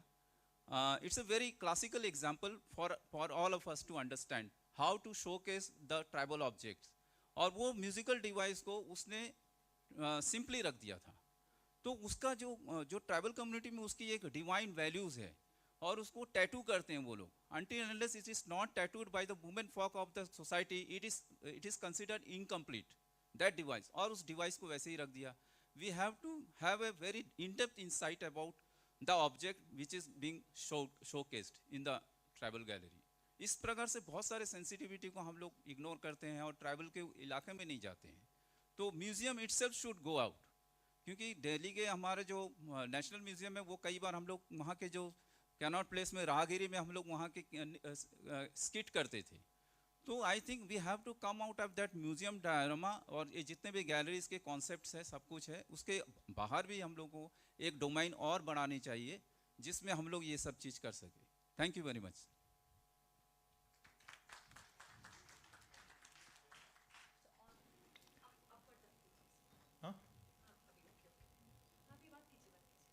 हेलो. जो आपने कहा है उससे मेरे असहमत होने का कोई कारण ही नहीं है. अब आप वही कह रहे हैं जो मैं भी कहने की कोशिश कर रहा था। दो तीन चीज़ें और हैं जो आपने कुछ गंभीर प्रश्न भी उठाए संग्रहालयों को लेकर, और मैं अनुराग जी से बहुत देर से उन्हें परेशानी कर रहा था। पहली बात तो ये भोपाल में जो हमने जनजातीय संग्रहालय जो बनाया है, मेरा ख्याल है वो पहला संग्रहालय होगा जो जनजातीय कार्य विभाग की जगह संस्कृति विभाग ने बनाया है। उसकी अपनी एक कथा है, और खैर तो हमारा सौभाग्य है कि हमको ये करने का मौका मिला। ऐसे उस वक्त मैं वन्या में, मैंने ट्राइबल डिपार्टमेंट में भी था, एमडी था और संस्कृति संचालक भी था। दूसरी बात कि हमको देखने का नज़रिया अपने बारे में बदलना पड़ेगा। जनजातीय समाज के लोग कोई अलग दुनिया से आए हुए लोग नहीं हैं, हमारे ही बीच से हैं। कई बार जो विकास का क्रम रहा होगा हजारों साल पहले, लाखों साल पहले, तो हम में से कुछ लोग होंगे हमारे पुरखों में से जो जंगलों में से निकलकर शहरों में, कस्बों में आए होंगे और धीरे धीरे हमारा बदलता रहा होगा। इसके बारे में एक अच्छी किताब है, विमल चरण लाहा 1943 में भंडारकर इंस्टीट्यूट ने उसको छापा है, ट्राइब्स इन एंशिएंट इंडिया। तो एक तो उनने परिभाषा ही बदल दी है, क्योंकि सामान्य तो जो परिभाषा है कि सब वो जो जंगलों में रहेगा, ऐसा होगा वैसा होगा, वही जनजाति है। तो उन्होंने कहा नहीं, एक विशेष ज्ञान वाले लोग, विशेष वेशभूषा वाले लोग, विशेष भाषा वाले लोग, तमाम वो कुछ कोई भी हो सकते हैं। तो महाभारत काल में, महाभारत के युद्ध में लगभग 185 कम्युनिटीज़ ने भाग लिया, हिंदुस्तान से भी, हिंदुस्तान के बाहर भी। और कोई लोग पांडवों के पक्ष में लड़े, कोई लोग कौरवों के पक्ष में लड़े। उसमें भी तमाम लोग हैं। उसमें एक शूद्र जनजाति का भी उल्लेख मिलता है। मैंने आज मैं हिंदी में कहूँगी, जान की अमान चाहूँ कि मैं शूद्र शब्द इस्तेमाल कर रहा हूँ, लेकिन शूद्र जो हैं कौरवों के पक्ष में योद्धाओं के रूप में लड़े हैं और उनका सम्मान किया जाना चाहिए। ऐसे दूसरी जनजाति का उल्लेख मिलता है, मूसर या मूषक हम कहें, तो जिसके बारे में संभवतः मुझे नहीं पता, लेकिन जैसे जीताराम मांझी वहाँ के बिहार झारखंड के मुख्यमंत्री रहे, भारत सरकार में भी रहे हैं, उनका संबंधी मुसहर या उस तरह से कुछ है। तो केवल कि साहब गोंड हैं या सहरियाँ हैं या भारियाँ हैं, ये तो हैं ही, पर इसके साथ साथ जिनका हम लोग भूल गए हैं उनके बारे में भी पहचान करना चाहिए, उनकी भाषाओं के बारे में, उनके व्यवहार के बारे में, उनके जीवन पद्धति के बारे में, तभी हम कुछ सीख समझ पाएंगे। और तीसरी बात जो अनुराग जी से मैं निवेदन कर रहा था, कि आपने भी सही पकड़ा उसको, कि लगभग हर जगह, जैसे साइंस में यदि आप कुछ काम करने जाएंगे तो साइंस का अपना एक कैडर है। मुझे नहीं मालूम कि जनजातीय कार्य विभाग का और ये म्यूजियम को लेकर कोई कैडर है क्या। तो वो होना चाहिए। होता क्या कि बन तो जाएगा, राजनीतिक इच्छा के कारण बन जाएगा, कुछ दिन वो चलता भी रहेगा, लेकिन अंत में उसको चलाने के लिए उसके जो जानकार लोग हैं, उससे जो ममता रखने वाले लोग हैं, उनकी सख्त ज़रूरत है। और भारत सरकार से निवेदन ही कर सकता हूँ कि इसके बारे में कुछ कैडर को लेकर भी कुछ चिंतन करना चाहिए, ताकि एक विशेष समझ, विशेष अनुराग और विशेष योग्यता वाले लोग भी उसमें बने रहें, और वही बनाए रखेंगे। वरना होटल तो बहुत सारे बन जाते हैं, बिल्डिंग्स बहुत सारी बन जाएंगी, अजायब घर बहुत सारे बन जाए, उसका कोई मतलब नहीं है। धन्यवाद। धन्यवाद sir. I request you to please stay on stage, and right now let me welcome Tribal Welfare Department से हमारे Joint Director Dr. Rajkumar sir to please come on stage and felicitate our speaker. Everybody please put your hands together. Let us thank sir. Sir ji, I request sir, please come here and accept our felicitation.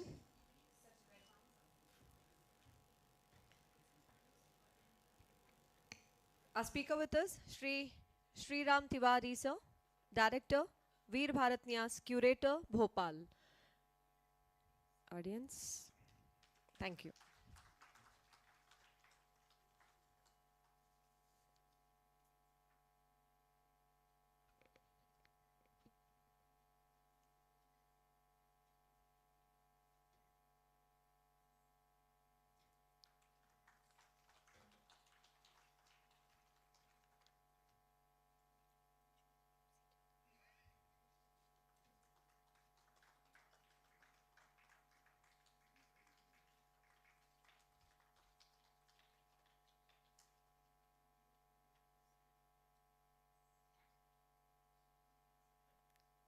Thank you so much, sir. Dhanyavad.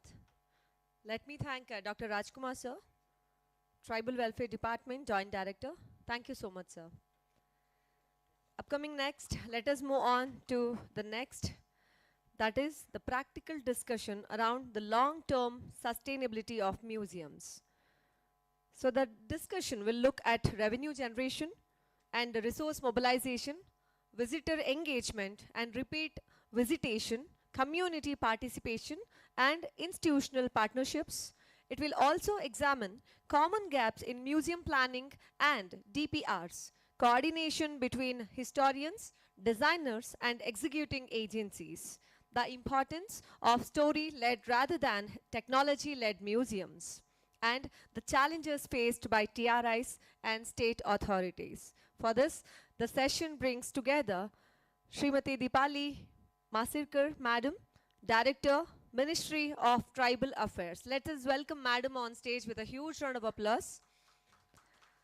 And let me welcome Shri Arijit Datta sir, Shri Arijit Datta Chowdhury sir, Principal Advisor, Ministry of Tribal Affairs and former Director General, NCSM. Let us welcome him on stage with a huge round of applause, audience.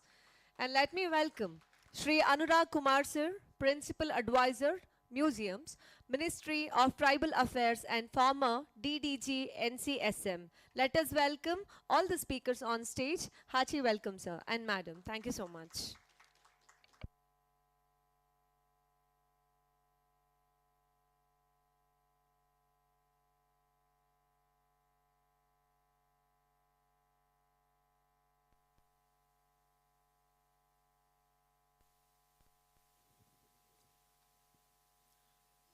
Good afternoon, everyone. Before we start the session, I have told Shruti to take the attendance. We are seeing a lot of absentees. You all should understand that a lot of efforts from the host organization and funds are put into this conclaves whenever they are held. So some seriousness is to be shown by the TRIs. Maybe except for Telangana, a TRI who's taken permission and has left, we would expect that everyone is present, and if not, we will have to take action accordingly. This is not a threat, but it is just that I'm sure you've also hosted and organized events, and when people don't pay attention, it doesn't feel right. So please note that if your friends are lingering around outside, they can come in, they still have time. And these sessions, we have the discussions time and again in the ministry, so we don't need to sit here and discuss amongst ourselves. We are here to understand from you, because be it languages, I know one of the speakers mentioned that language is the soul of a community, or for that matter, be it museums. These are, wings, components of TRI which will make your organization better. If you've seen in the last 1-2 years, there is a lot happening with respect to TRIs, because the government of India also realizes the importance of TRIs in states. And therefore, we want to support, we want to ensure that there is some capacity building, there is some PMUs provided, and also wherever funds are required. You people have held the charge of TRI previously also, and Roman sir was also the JS. Whatever projects are there, we have approved, we've tried to help you, improve upon, and we've always been there. So we request that everyone shows the same kind of seriousness. And then now coming back to the session, as I said, after the discussions that we have, we will try and sum up. I have two expertise, both on my right and left side, from the museum field. I'm a novice. Whatever I've learned is on the job. Whatever Roman sir has seen is on the job. We've just been given this charge, say, 8 to 10 months ago, and that's how we've kind of known and learnt about museums. But the two of them, Chaudhary sir, who's retired as DG NCSM, and Anurag ji, who's retired as DDG NCSM, have spent almost 35 to 40 years in this field. So they are the best. So without much ado, I will request them to lay their thoughts, and then we will have a discussion and on the way forward. Starting with you, Chaudhary sir.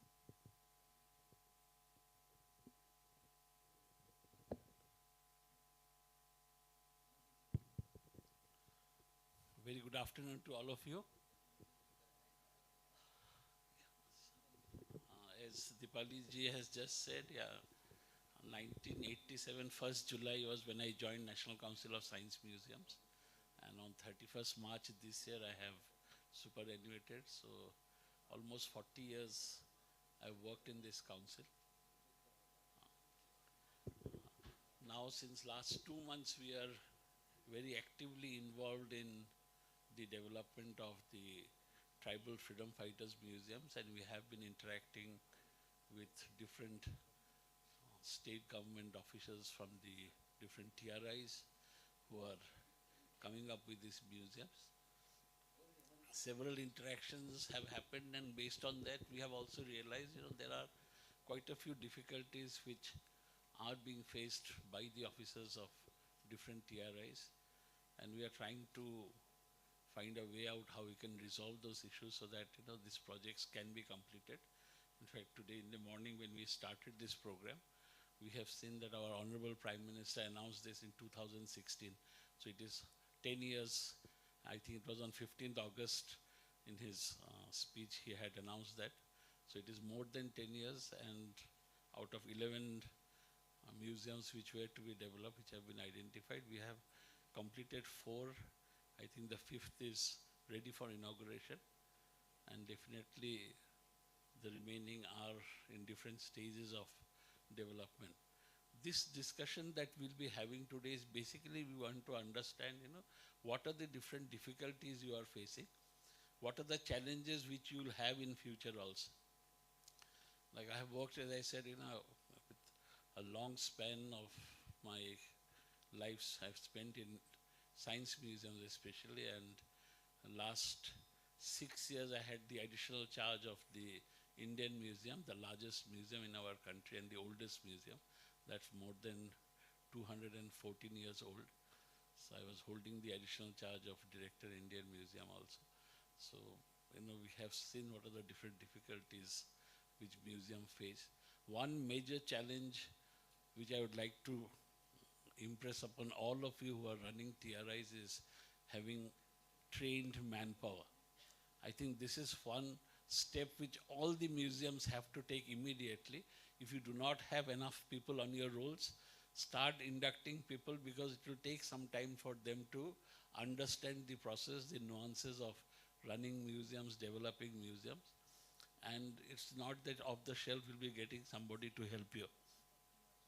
And this requires considerable amount of training. They need to work as a team. I think that way the sense of belongingness also comes. They also get a lot of satisfaction that they have contributed in the development of the museum. So that is very, very important. So you have to have the critical manpower. I'm not talking about people to sell your tickets, to look after administration. There will be people from the state government who can be deployed there for ticket sale and all. There can be ways of how we can outsource, how we can use technology to do that. But certain people, for example, the curatorial team, if you have artifacts, conservators who are trained, who have experience in preserving and conserving artifacts, you need people to do various programs, basically the educational activities which you'll be doing, how to design programs, because once the museum is open to the public, every museum will have 2 aspects for the people to come and see. One is what you have developed in your museum, to come and see the galleries and understand. The second part is also the different educational activities that we do, which is linked with your theme of your museum. That's very, very important, because that is how you can attract people to come back to your museum. Today, there was, we were talking about repeat visits. Unless we do something new continuously, people will not come back to your museums. I think that is very, very important for all of us to understand, that we have to go on evolving, doing some new things, and after a certain period of time also changing those galleries. So these are all various activities in which all of the TRIs who are coming with the museums will be involved, and they need to have a strong team who can help them. Similarly, you need people, we call them as, they could be as interns, it could be as trainees, it could be docents, what we say, or it could be some senior citizens who will be able to explain to the visitors, because that is very important. If a visitor comes to your center and if somebody explains to them what you have tried to present in your galleries, they will go back satisfied, and they will, a good word about the museum will spread. And internationally it is known that mouth-to-mouth publicity is the best form of publicity that can happen. That's the best way that your museum can be marketed to the people. In spite of social media, all other means of marketing activities that we do, probably the best is mouth-to-mouth publicity. So it's very important that when people come to your center, they should go back satisfied. And for that, you need people who can explain the exhibits, explain the galleries, explain what's the story you're trying to communicate. Yeah. Similarly, you need a team of people who will be able to maintain whatever you have developed. That is also a major challenge, especially when we are using a lot of technologies. So ensuring that all your technological interventions, all the gadgets that you have installed, they are fully functional. So there you need trained people, you need people to run.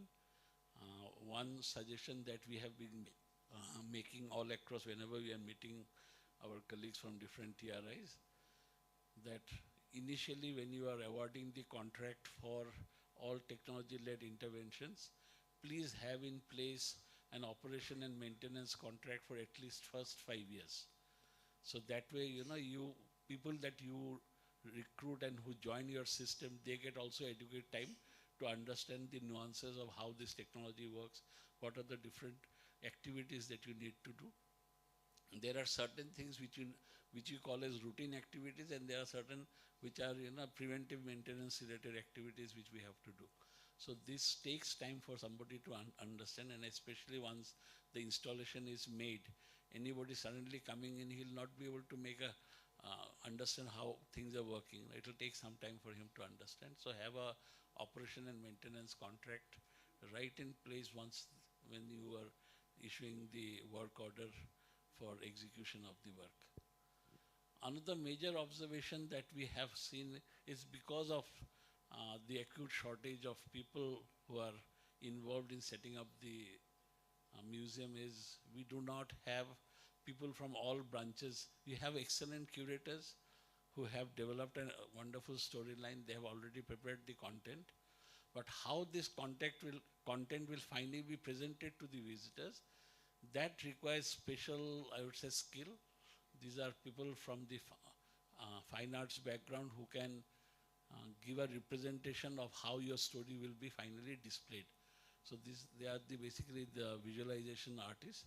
So this is where I find in many places where entire activity is being done in-house because of non-availability of trained people in this field. You know, we are dependent on some other organization, and many times it's happening that the other organization who is hand-holding in this process are not being able to provide the required support that we require. So in the process, the work gets delayed, and many a times, you know, whatever work has been done also, the quality we found in some cases also not to the extent we would expect, especially when we are developing museums today. You know, they have to be the best that is possible. In fact, one of my colleagues was saying, we always say it should be a world-class museum. So if it has to be a world-class museum, everything has to be of that standard. So that is a major challenge for all of us. And like you all, we have also faced the same challenge when I was working in NCSM. So these are the challenges which will be there for all my colleagues who are now putting in their efforts to set up museums across the country. And I think you need to impress upon your senior colleagues, your senior officers, that one set of manpower who is essential for running the museum, they should be in place. It takes, my experience is, for suppose you take a young person to do your curatorial work, for him to do an excellent work, he'll require at least 4 to 5 years of experience. It doesn't happen that today somebody joins and tomorrow he's able to curate. So you need to give them that time, that breathing time, for him to understand the nuances, understand how it is done. And that's the reason why we need to have good people immediately, so that you have a strong team to support you. The second aspect which will come is, where do I get my funds for running the museum. When it comes to initial setting up of a museum, the capital expenditure is easy to get. So you get the funds to set it up. Subsequent operation costs, maintenance costs, upgradation costs becomes a challenge. Like we in the National Council of Science Museums, apart from the 26 science centers that we run, we also set up new science centers and hand over to different state governments. So similar problem we have observed in the science centers that we have handed over also, that they don't have enough resources to run this place. So this is another challenge which will come to you. Your gate collection may, if you are excellent footfall, it will may be around 30-35% of your total expenditure. I'll give you one very unique example that we have in our country is Science City in Kolkata, where Mr. Anurag Kumar was also the director. I also worked there for quite some time. That is one museum, I would say, in our country which is 100% self-sustaining. It's very rare that you will come across a museum which is 100% self-sustaining. We are very fortunate that Science City is, since 1997, when it was opened, since then it is self-sustaining, 100% self-sustaining. Entire expenditure that we incur is all met from the revenue that we generate. So this is another very big challenge will come, especially I would say the museum in Hyderabad. The location is excellent. There is tremendous potential for revenue generation. I think that you need to start thinking from very beginning. Similarly, also in Lambasenghi, if I consider the location and the new 6-lane highway which is coming up, it is likely to be accessible to a lot of people traveling between from Vizag and moving towards Raipur. I think that will fall on that route. So there is a lot of scope for tourists also. And if you can have, there are a lot of other places nearby. If an excellent tourist circuit can be created, there is a lot of scope for people to come. It's a beautiful location. So there will be a challenge there also, how to meet your expenses. So these are two important issues which I thought I'll start with. I'll pass this to Mr. Anurag Kumar, and then probably later on again I'll join. So Anurag, if you can take over.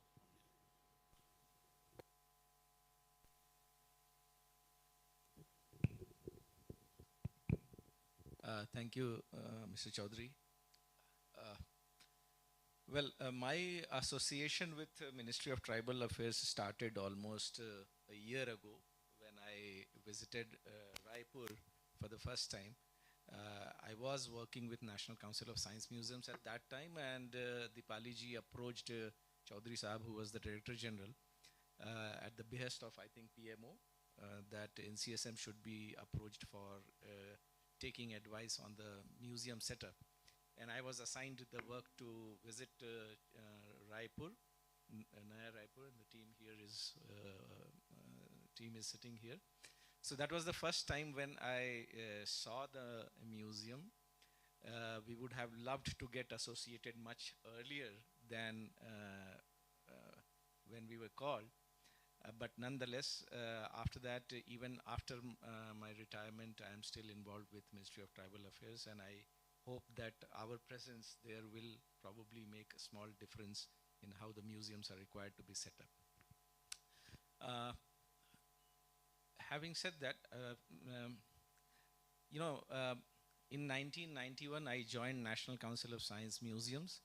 Before that, I was also doing research. I was doing PhD in IIT Delhi. Suddenly, while finding the job, I landed up becoming a curator in science museums. I had no idea what a curator does. I had no idea what a museum does. And I can understand the situation of TRI, who are primarily, they are doing research on the tribal affairs, tribes. They are finding it difficult to build museums because they do not have any experience in building museums. And that is why one of the purposes of this conclave is to give some idea to the TRIs. Some of the TRIs are already involved in making either tribal museums or tribal freedom fighter museums. Some of the TRIs who have not yet got into this museum development business may probably get some assignment in future. So it is important for them also to understand how the museum planning is done. Most of the things about the museum planning has been told to you by the earlier speakers and also Mr. Chaudhary. We, while working with the TRIs for different museums, we primarily worked extensively with Andhra Pradesh, Lambasinghi and Hyderabad. Chhattisgarh, the involvement was very late, but we still tried to intervene and have some, some changes in the setup which was being done. What I personally felt was it was the as Mr. Chaudhary mentioned, as far as the making the storyline is concerned, there was absolutely no problem because definitely the researchers were developing the story, so there was no gap.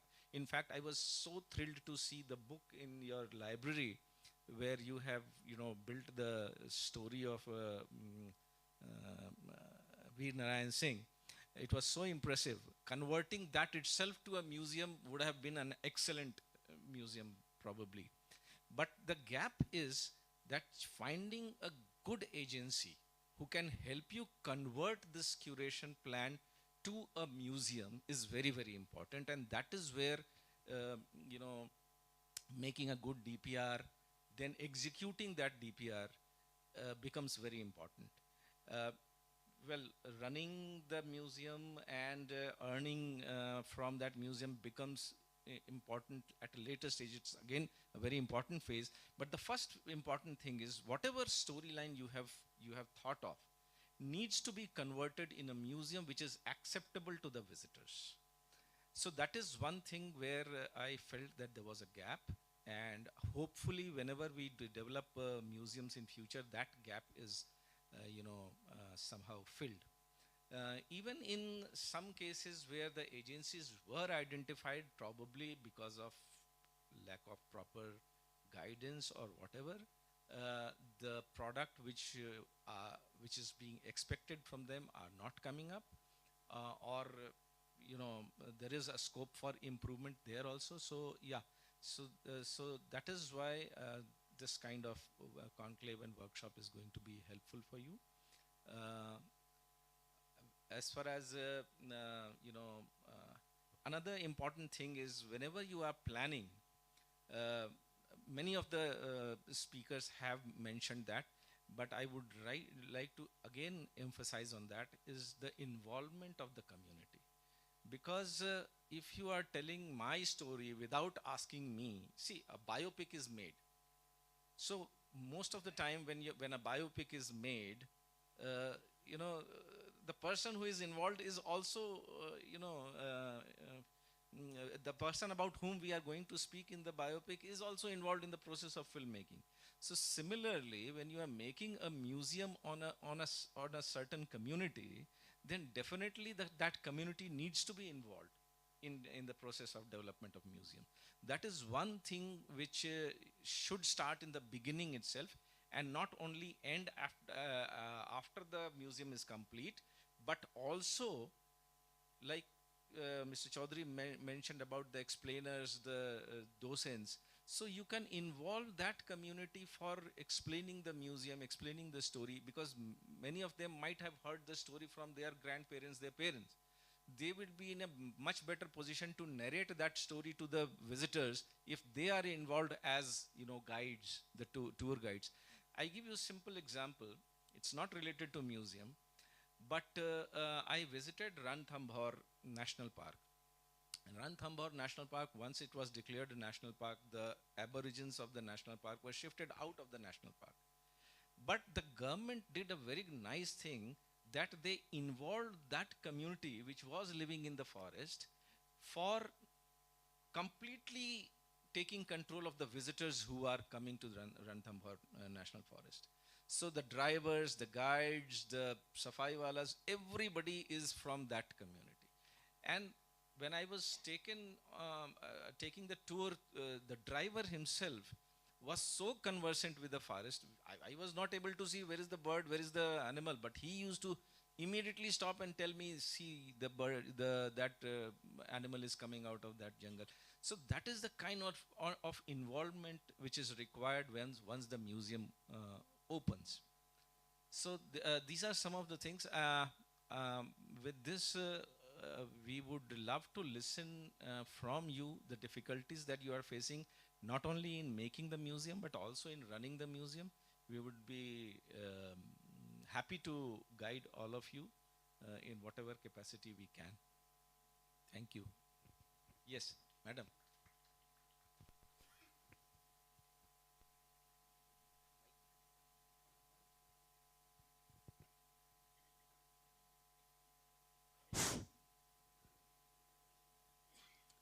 Sir Chhattisgarh में 2 museum है sir. एक tribal museum है जो 14 फरवरी 2025 में inauguration हुआ, और tribal freedom fighters है जो 1 नवंबर 25 में हमारा हुआ. सर जर्नी म्यूज़ियम बनाने की काफ़ी मेहनत वाला काम था, और आप लोगों के मार्गदर्शन और मोटा के मार्गदर्शन से सफलतापूर्वक हमारा इनॉग्रेशन हुआ सर. उसके बाद इनॉग्रेशन के बाद सर जो बेसिक प्रॉब्लम्स हम जो फेस कर रहे हैं सर, वो है मेंटेनेंस की.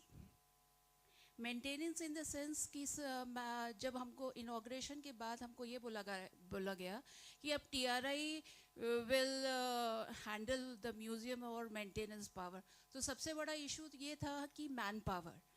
तो मैन पावर हमने रख लिया सर, लेकिन अभी हमने अपने स्टेट डिपार्टमेंट से भी मैन पावर की डिमांड की है, सैंक्शन पद की, ताकि हमको कुछ सैंक्शन पोस्ट मिल जाए. But overall, we have got very few posts which are sanctioned. तो even जब हम outsource की बात करते हैं, तो outsource में भी we need a sanction order against which we can order. तो एक ये maintenance वाला manpower issues बहुत है. Second, हमारे पास जो ticket से जो funds आ रहे हैं, क्योंकि हमने नो प्रॉफिट जोन पे हमने इस दोनों म्यूज़ियम्स को रखा है, ताकि म्यूज़ियम का जो कंसेप्ट है वो ऑल ओवर इंडिया तक पहुँचे. तो इसलिए हमने फ़ीस बहुत कम रखी है. तो मैन पावर हमने बेसिकली हमारा जो टिकट से जो फंड आ रहा है उससे हम चला रहे हैं. बट माय कंसर्न इज़ अभी तो फुटफॉल बहुत अच्छा है, बट हमारा आने वाले 3-4 साल में क्या रहेगा वो हमें नहीं पता. तो कहीं ना कहीं हमको वो फंड मैनेजमेंट हमको कहीं से चाहिए.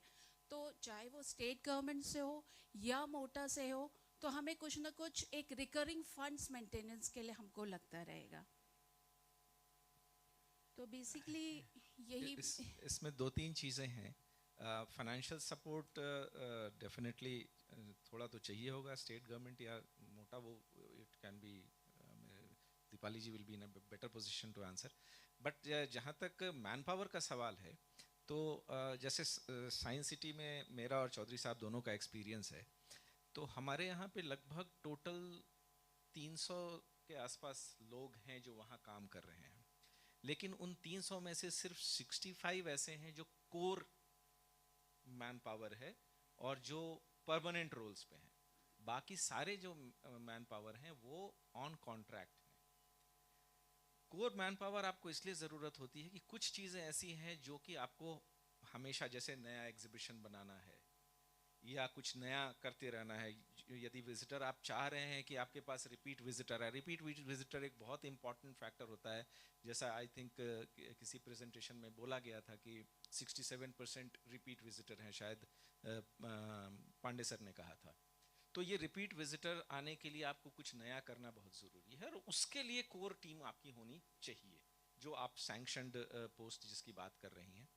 और जहाँ तक बाकी मेंटेनेंस की चीज़ें हैं, तो कोशिश ये होनी चाहिए कि जो भी इक्विपमेंट मेंटेनेंस है उसका, आजकल हम लोग जब भी टेंडर, आप लोग जो भी टेंडर बनाएंगे, तो उसमें एक चीज़ ध्यान रखिए कि जब भी आप कोई इक्विपमेंट लगा रहे हैं तो उसका 5 साल का AMC ज़रूर इंक्लूड करें टेंडर डॉक्यूमेंट के अंदर ही. कोशिश करें कि उसमें ऑपरेशन भी इंक्लूडेड रहे, क्योंकि ऑपरेशन एक बड़ा रूटीन काम है, कोई भी कर सकता है, उसके लिए आपको बहुत एक्सपर्ट हैंड की ज़रूरत नहीं है. तो ऑपरेशन एंड मेंटेनेंस यदि आपका इंक्लूडेड है 5 साल के लिए आपके टेंडर डॉक्यूमेंट में, तो एटलीस्ट 5 साल तक आप निश्चिंत हैं कि आपको कोई और एक्सपेंडिचर उस पर नहीं करना है, और 5 साल आपके लिए समय मिल जाता है कि आप म्यूजियम को स्टेबलाइज कर सकें, अदर सोर्सेज ऑफ इनकम के बारे में आप बात कर सकें। जहाँ तक इनकम का सवाल है, तो आपके पास अभी इनकम आ रहा है सिर्फ विजिटर फुटफॉल का। आप सोवेनियर शॉप बना सकते हैं। सोवेनियर शॉप के लिए सबसे ज़रूरी है अगेन आप कम्युनिटी को ही इन्वॉल्व करें। बहुत सारी चीज़ें ट्राइबल कम्युनिटीज़ में बनती हैं जिनको मार्केट नहीं मिलता। मिनिस्ट्री ऑफ ट्राइबल अफेयर्स बहुत कोशिश कर रही है, इनका अपना भी ये है जिसके थ्रू वो लोग मार्केट करते हैं उनके प्रोडक्ट्स को। क्यों नहीं ये ट्राइबल म्यूजियम्स और ट्राइबल फ्रीडम फाइटर म्यूजियम्स एक आउटलेट बने उनके प्रोडक्ट्स को ही बेचने के लिए, उससे उनका भी फ़ायदा होगा, हमारे म्यूजियम्स को भी फ़ायदा होगा। कैफेटेरिया है, कैफेटेरिया में हम उनके जो सेल्फ हेल्प ग्रुप हैं उनको हम दें चलाने के लिए कैफेटेरिया, उन्हीं के फूड को हम लोग वहाँ पर अवेलेबल करवाएं, उसका जो प्रॉफिट होता है उसका कुछ हिस्सा उनको जाएगा और कुछ हिस्सा म्यूजियम को जाएगा। तो कई तरह की पार्किंग एक बड़ी, जब जैसे जैसे आपका क्राउड बढ़ेगा तो पार्किंग फैसिलिटी, पार्किंग में आप बता रहे थे कि आप 30 रुपये शायद टिकट चार्ज करते हैं। सर 30 रुपये कराते हैं। बाकी सर मैं बताना चाहूँगी पार्किंग भी हमने सेल्फ हेल्प ग्रुप महिलाओं को दिया है सर। सोवेनियर शॉप भी ऑलरेडी है, क्योंकि मैम ने इनॉग्रेशन के वक्त ही सोवेनियर शॉप कंपलसरी किया, तो वो भी सेल्फ हेल्प ग्रुप चला रहा है। हाँ, बट उसका कुछ प्रॉफिट म्यूजियम को भी जाना चाहिए। मिनिमम हम लेते हैं सर, इलेक्ट्रिसिटी और मेंटेनेंस का ही बस मिनिमम अमाउंट हम लेते हैं। नहीं तो नहीं है, प्राइसिंग ऐसी होनी चाहिए। देखिए कोई भी चीज़ ऐसी प्राइसिंग होनी चाहिए कि पहले तो आप जो चीज़ दे रहे हैं वो विजिटर के लिए कंफर्टेबल होना चाहिए खरीदने के लिए, और प्राइसिंग ऐसी होनी चाहिए कि कुछ प्रॉफिट आपको आना चाहिए। यदि प्रॉफिट आप नहीं कमाएंगे तो definitely you will have to depend on government for funding. So जैसे साइंस सिटी में हम लोग करते हैं, साइंस सिटी में हमारा सिर्फ पानी बेचने का 50 लाख रुपया साल का मिलता है, सिर्फ पानी बेचने का। तो उस तरह से हमको करना पड़ेगा। ये चलाने के लिए हमको हर चीज़ को देखना पड़ेगा कि कहाँ कहाँ से हम पैसा कमा सकते हैं, और हर चीज़, बहुत सा आपके ऑडिटोरियम हैं उनको आप दूसरे एजेंसीज को हायर कर सकते हैं, कॉन्फ्रेंस रूम को दे सकते हैं, उसके लिए एक प्राइस टैग लगाएंगे। तो कहाँ से पैसा आएगा इस चीज़ को हमको बहुत केयरफुली शुरू से ही उस पर ध्यान देना पड़ेगा। सेल्फ सस्टेनिंग होना बहुत मुश्किल है, मुझको मालूम है, लेकिन कोशिश करनी चाहिए कि ये गैप फंडिंग, जैसा डैनियल साहब ने बताया था कि 35% एटलीस्ट हम अर्न कर पाए, इतना हमको टारगेट लेके चलना चाहिए। जस्ट और भी मैं थोड़ा ऐड करना चाहता हूँ कि आपका अभी म्यूजियम में जो भी फैसिलिटीज़ आपने अभी किया है, जिससे शुरू हुआ है, उसमें और आप लोग का अगर लगता है कुछ नए कुछ कर सकते हैं, क्रिएट सम स्पेशल एक्सपीरियंसेस जिसका अलग से टिकट होगा, ठीक है। उसमें क्या है, ज़रूरी नहीं है कि जितने विजिटर आपके पास आ रहे हैं सब कोई जाएंगे, वो कैपेसिटी का भी रिस्ट्रिक्शन होगा, लेकिन उसमें एक परसेंटेज जब लोग जाएंगे उसको देखने के लिए, तो वहाँ से आपको एक एडिशनल रेवेन्यू आ सकता है। तो ये भी एक बहुत बड़ा अपॉर्चुनिटी है जो आपके काफ़ी बड़ा कैंपस है, you can create separate experiences और उसी से आपको एडिशनल रेवेन्यू जनरेशन हो सकता है। इनफैक्ट रायपुर में तो आपका जो लॉन है उसमें एक अच्छा लाइट एंड साउंड प्रोग्राम चलाइए, शाम में उसका टिकट करिए, बहुत भीड़ आएगी उसके लिए।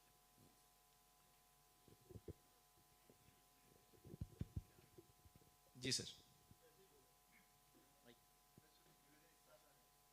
अगला कॉन्क्लेव आप भोपाल में करें, ये मेरा ऑफर है। हम लोग तो यही वाला करना चाह रहे थे।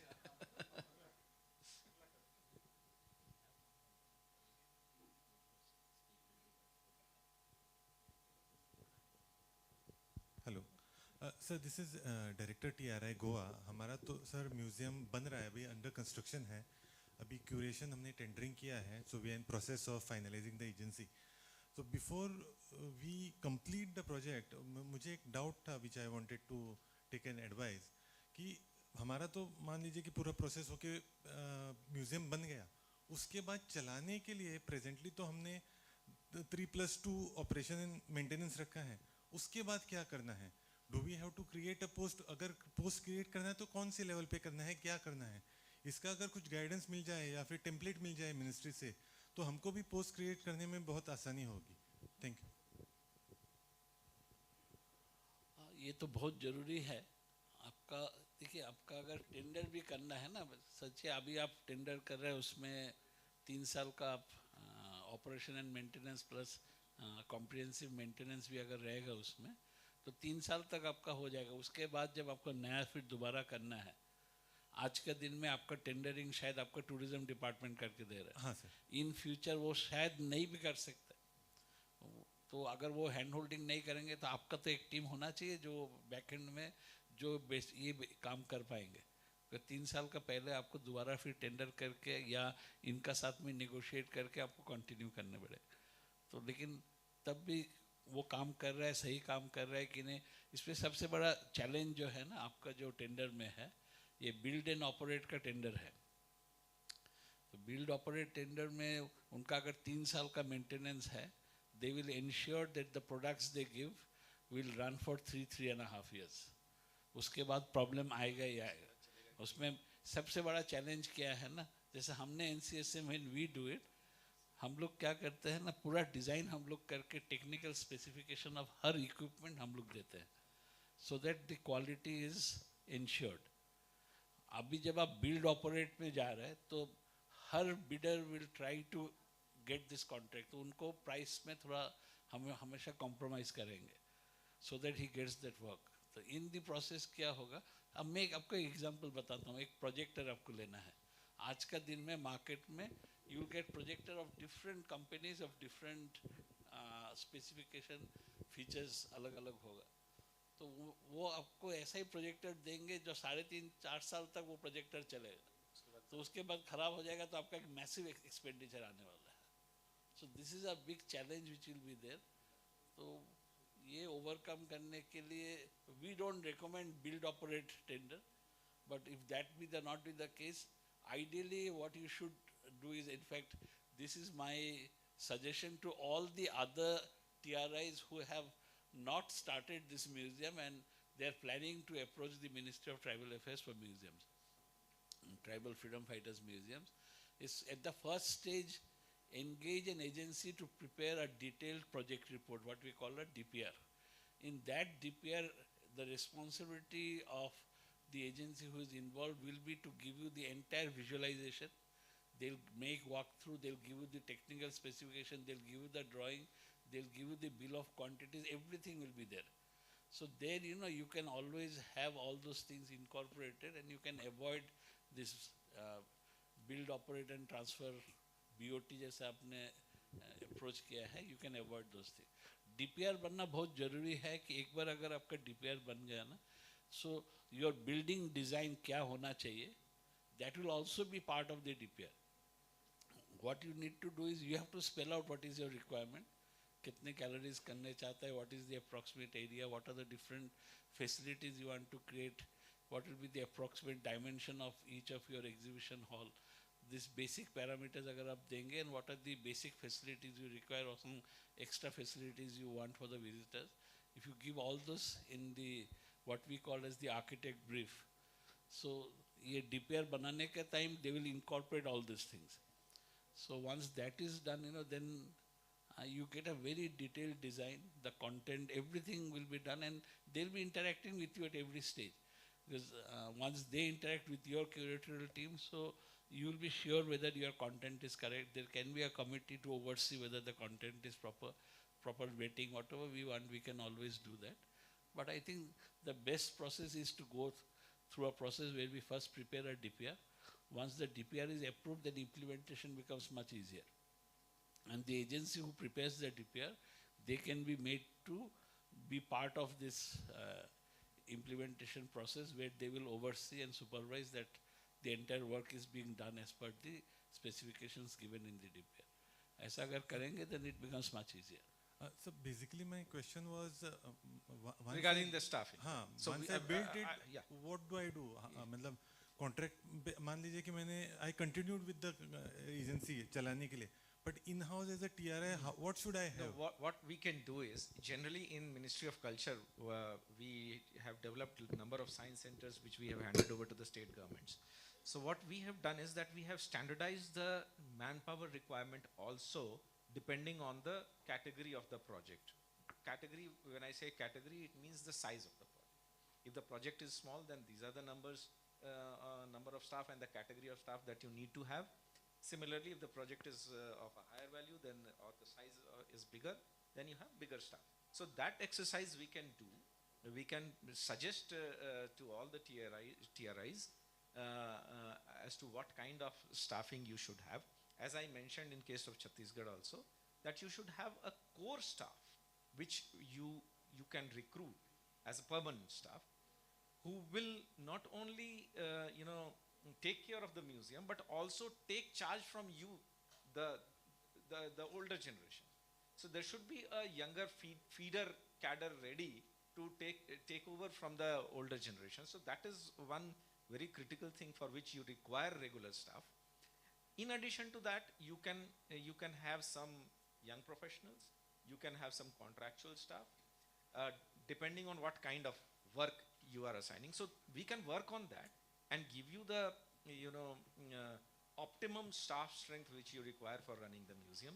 I think that exercise can be done. Thank you so much, sir.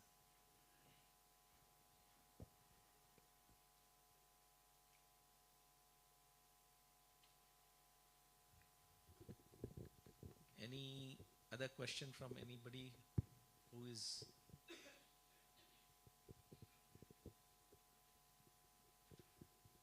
One important thing for all those who are going to tender it out, generally the tendency nowadays is that you give all the works to the civil contractor. Please don't do that. Please don't do, it doesn't work. Because civil contractors will, I think Chhattisgarh also did this mistake. The civil contractors, they do not have much idea of museum making. They will hire somebody of their choice on which you will not have any control. And then later on, interventions become very, very difficult. So those of you who are starting or who will start the projects in future, have at least 3 contracts. One, other than the architect. One is the civil, which is for construction. 2 is the museum planning and fabrication. And 3 is the digital interventions. So this you can do after preparing the DPR. So in DPR itself, you can have 3 sections: civil, museum, and digital interventions. And then you can have 3 RFPs, and then life becomes much, much simpler.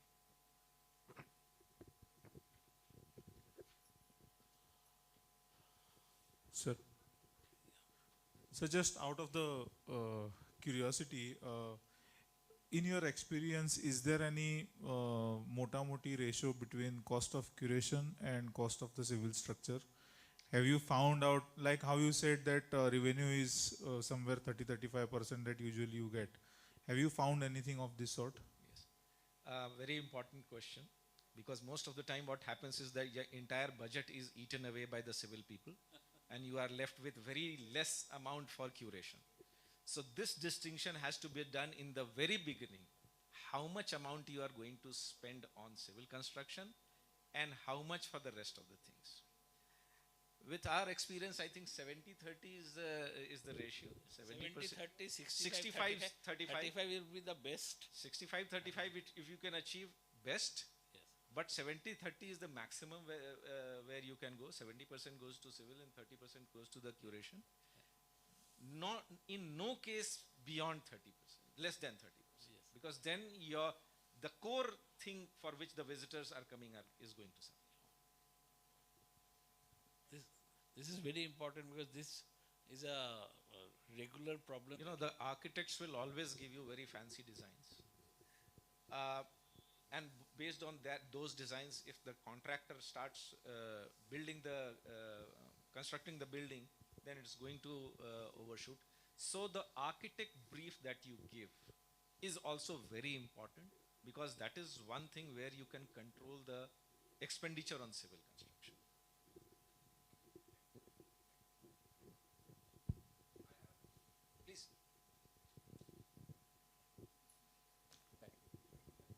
Sir, actually, we generally we follow the guidelines, ICOM guidelines. And do we have any Indian guideline like that, so that all the museums, travel-related museums, may follow that guidelines? Because we have faced some problems there in Andamans also. Because at one point of time, there was a debate between the contractor, from which sector the contractor be engaged. Like administration, there is an Andaman Public Work Department, and our museum makers, they were insisting on the engagement of a museum architect. So there was a long times debate and argument and the loss of time and energy. For that reason, as a result, it was, we lost many things there in the passage of time in between. So we should have a guideline so that we can produce that guideline to our authority. Sir, this is the guideline, we have to follow this. Otherwise, there will always be a clash between the administration and the museum maker, those who want to have a museum on the whatever we are discussing about. Please. Well, as far as science museums are concerned, we have clear-cut guidelines mentioned on the website itself. For other museums, I don't think there is any such guideline, because most of the museums are standalone museums. They are not chain of museums. In fact, these tribal museums and tribal freedom fighter museums are another example besides science museums where you have chain of museums. I am not sure whether we have any guidelines. We don't as of have now. any guidelines, but now I would request Chaudhary ji and Anurag ji to Because make I did museology from National guidelines Museum. for We us. also follow the ICOM guidelines there. We don't have any national body like ISRO So and we like don't want BCCI. any complicated, like we don't want to unnecessarily kind of follow some other conventions or guidelines. To keep it flexible, because we are just starting, some of the museums, yes, are as old as 1965, but unnecessarily we will have stringent guidelines and then the new ones won't be able to develop. So we will have some guidelines which are flexible so that everyone can, kind of follow them and be at the same footing. Thank you. One small suggestion I would like to make with a request to the Minister of Tribal Affairs. Like in case of science museums, what we have as per the scheme, the scheme is called Scheme for Promotion of Culture of Science. So in that scheme, a component of the initial funding is termed as corpus fund. So what you can have 30% of your capex can be a corpus fund, and the sharing, it can be 20% by Ministry of Tribal Affairs and 80% by TRIs. So they create this corpus fund which remains with the TRI of the respective state. And the condition that we have is 90% of the interest that accrues from this corpus fund can be used as a gap funding for revenue expenditure. So here also something similar can be created so that, all the TRIs have some fund to fall back upon in case, they have some deficit. I think that can be worked out. Any more questions? So I'll just want to, because we understand in segments, so let me just kind of recapitulate for all of you. First and foremost, all the TRIs need to develop on some museums, because there are various purposes that a museum solves. And more importantly, the promotion and preservation of the culture and heritage of the tribal communities, and revenue generation, which will help TRIs in return, who are already facing a lot of financial issues, to sustain not just the museum activities but other allied activities as well. So we understand that museums are important. Now TRIs have two categories of museums. One is the tribal museum, one is the tribal freedom fighter museum, right? Now with respect to both of you, be it the tribal, like MP has both, Chhattisgarh has both, Mizoram will have both, Telangana, Andhra, all of you. So understand that where the museum stands and where you will have to, like, you will need to see a vision. In the next 5 years, let's keep 2 year, a short-term goal, a medium-term goal and a long-term goal. We will share a template with you. So accordingly, put your things into that. We will first want to understand from you and then we will add on to it. So where do you want to see these museums? seeing these museums with respect to what you're presenting in this museum. So the curation part and the civil part. The ones which are already constructed, you can think of some improvements to it. The ones which are de novo, you can see what all components need to be added. So with respect to the museum, how do you present it? What to present, because some speakers spoke about that. What to present, how to present, and also to take care of the challenges that you will face with respect to disasters, with respect to conservation of the artifacts. So kindly look into these aspects. Thirdly, once the civil and curation part is taken care of, how do you open it? Like your management of that museum and your footfall. So for management, you will require some constant flow of finances, because electricity bill hai, aapka manpower hai, wo sab you will have to take care of. And then your human resources that you will require, maintenance of the electronic equipments you need to look into, and some capacity building. So in that context also, please think what is it that we want. Everyone knows, जैसे किसी ने बोला sanction still. Now newly constructed museum, in your DPR itself, you will need to put in that. Like Chhattisgarh did that, and simultaneously they wrote to the government, and government sanctioned some post for that. So you'll have to do that, and parallelly you'll also have to think of hiring people on contractual basis, because unnecessarily just hiring sarkari people and not getting new ideas and making it, you know, too difficult for you to wriggle around. Also, it's not, so keep a mix of both government and contractual employees. So new ones will have to start, and the old ones you can work on this manpower aspect also, and accordingly submit in that template. And lastly, the revenue generation. Now the revenue generation need not come because some are non-profit. Like Gujarat is free of cost. Footfall, wo kitna bhi ho, wo paisa nahi le raha hai. So what is the other way of generating revenue? जैसे fountain show, उन्होंने बोला कि light and sound show रखो. If you have so much space, you can also construct some convention centers, some small halls which can be kind of, you know, given on rent basis to corporates, to government agencies, etc. Because all of your TRIs are located centrally. You can keep a guest house if you have that space. You can create a cultural space for various troops, etc. to perform. And on weekends, you can kind of, you know, bring in this stand-up comedies or music shows, etc. You'll have to think out of the box to see how you can generate the revenue, because in the center of the city, everyone is looking for space. So you can do a mix, and like, you know, tribal ke saath koi contemporary art jod ke bhi you can, so that the contemporary people are giving you money. So you, souvenir shop ek ho gaya, cuisine, food, cafeteria is another way of earning. Like I remember going to Meghalaya, sir. So Meghalaya handloom and this Frederick's handloom department came up with, on the highway, came up with a cafeteria. And the cafeteria is the most selling. Like they provide lunch, coffee, dinner. They make so much of profits, not only takes care of the staff there, but they get additional funds, and through the additional funds they have opened a textile center. So it's like that. You'll have to think of cafeteria with your tribal cuisine or something, tribal coffee. Again, we have the Tribes India showroom in Mahadev Road in Delhi, which is very close to Parliament.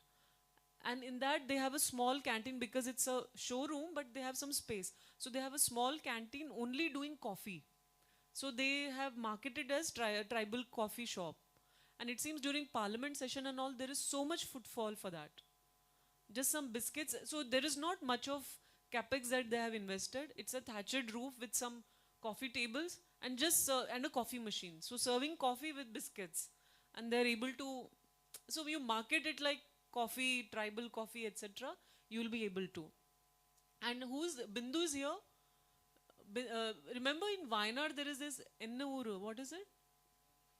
Ennauru. So it is a tribe. Ennauru is my village. A tribal community came together and created this space.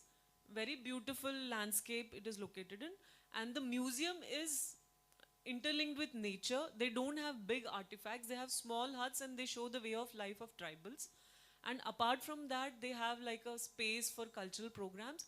And they have many shops. So they have rented all the shops out. and he has a corpus. It's a small SHG. I was asking him, so they don't depend on the government at all. And in phases, they have kind of done the development of that place. And they have a corpus of 1.2 CR currently, which I visited 2 months ago. So they are paying the salaries of 20 staff or so, and they have a corpus of 1.2 CR, and then looking at expanding further.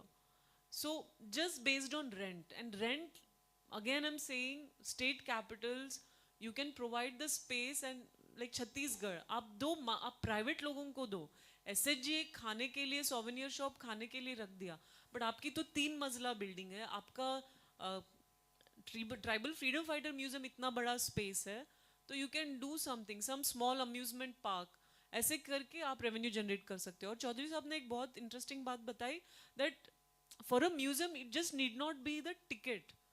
For each activity you can pay a price and do that. Like for Pradhan Mantri Sangrahalaya, PM Museum, you want a signed letter of some Prime Minister, you pay 50 rupees.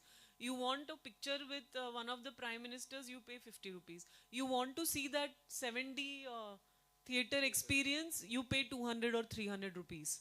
So for each activity, they are taking helicopter ride. I don't know, some of you had gone. They take 100 or 200 rupees. So you will have to create, not everybody will pay 1,000 rupees and go around. But you will have to create certain experiences. Andhra especially, there's so much space. You will have to create experiences जहाँ पे पैसा मिले. Again, Ennuru I'll tell about very minimal investment. What they did is they kept a target board, and the tribals there are into archery. So they just bow and arrow they've kept, archery, 10 shots you do, you pay 50 rupees or whatever. So everybody who will come there will want to try. So this is what, and you'll have to think out of the box and generate revenue, because as long as no matter what, ministry won't be able to support all the museums. We will do a one-time exercise, we will help you uplift it to a level. After that, it will be the state's responsibility and TRI's responsibility to maintain that. Okay? So, by Anurag ji, Friday tak, Thursday tak hum ek template share karte hain. So we will share a template which will have all the details. It will be more like a baseline, ki what is there with you, what you want, and how you want it. So based on that, all of us will understand कि हमें आगे क्या करना है, right? उसके बाद we will also do some capacity building workshops, because you have some curators, you have some research officers, you might have some contractual employees also. And just to add to this, we are starting a UGC based diploma course on museology. You all have heard about Tribex, right? So through Tribex, we are announcing 5 UGC-based diploma courses of 40 credits for 1 year. And this will be, the certificate will be given through Sampurnanand University of Varanasi. And the fees for this course is 7,500. It is in hybrid in nature. Most of the lectures will be online. And there will be a 15-day internship / dissertation. Internship will be for museology course. It will either be with Indian Institute of Heritage, IIH, or IGNCA. So accordingly, we will take a call depending on the number of students, and IGRMS. And when they go to IGRMS, they will have an exposure tour to Bhopal also. Now, these are all we are looking at, mostly we are looking at ST students. So once these ST students do a 1-year diploma course, we will be more than happy to get them employed in your museums. So please, you will, through your community, through your network, you will have a lot of young students who are unemployed. So this course will start from next month. You have seen on our social media page also the advertisement. The portal will be open. I'll tell Shruti to share it in our groups so that you can forward it to as many students as possible. Let them join. We are encouraging ST students. The fees, as I said, is 7,500. We will take care of that fee through scholarship. So what we have done is we have added Sampurnanand University in the list of our scholarship institutes also. So if it is an ST student, वो scholarship भी pay हो जाएगा. मतलब 7,500 भी pay हो जाएगा. That tribal youth just has to be motivated to do a 1-year course, and whichever state he belongs to, we will ensure that they are employed in that state. Initially, we will support you with the salary of this tribal youth as well. So I hope you will all support this initiative. This is for museology. And apart from that, we have courses, because I'm talking about, I'll also mention the other 4 courses. One is on textiles. One is on sustainable livelihoods. The 4th one is on Santali language. And the 5th one is on music, crafts and music. So these are the 5 courses: museology, Santali, your sustainable livelihoods, textiles, crafts and music. कोई भी ST student ये diploma course करेगा, उनके employment का responsibility the ministry will take care. So please ensure that they do this course. And for museology, we will get a good pool. Apart from that, what we have also done an MOU with IIH. IIH has a beautiful campus in Noida, because we understand that a lot of museums are coming up. And as you all mentioned, there is a problem with the manpower, skilling. So hum IIH ke saath, we are going to fund it. We are starting a batch of 25 to 30 tribal students, and IIH is one of the best institutes. So all residential course, it will be for 6 to 8 months, free of cost, will be borne by us. The tribal youth just have to do this. So UGC based course is one different course, which will be a hybrid mode. But apart from that, we are also starting a IIH course for 1 year. Again, that will help us give employment to these children in the museums. तो आपका skilling का जो मतलब the human resource का जो issue है, to a large extent, because we are talking about community engagement, this will be resolved in such way. And secondly, we will also do workshops for you with respect to understanding the museum ecosystem, meaning a workshop for the people who are going to run these museums. So please understand this and take this, what do you say, activity seriously. So once we share the template, we'll give you a 20-day time for you to, we are giving you 20 days so that we want you to think, marinate, and then provide us this information. So after that, by September, mid-September, end of September, aap hame information denge. Accordingly, we'll work on with respect to funding and with respect to how we can go about in developing these museums. And we will also have Chaudhary ji and Anurag ji visiting all the states and understanding the museum, so that a vision document is created and we are able to implement upon this. And not all museums need not be world class. It is difficult. We are just starting. But whatever it is, from limited resources, हम क्या create कर सकते हैं?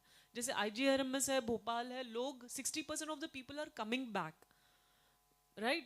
How many of you have gone to the Hornbill Festival? None, only one. So please visit the Hornbill Festival. Nagaland, nobody is there from Nagaland? Okay. Please visit the Hornbill Festival.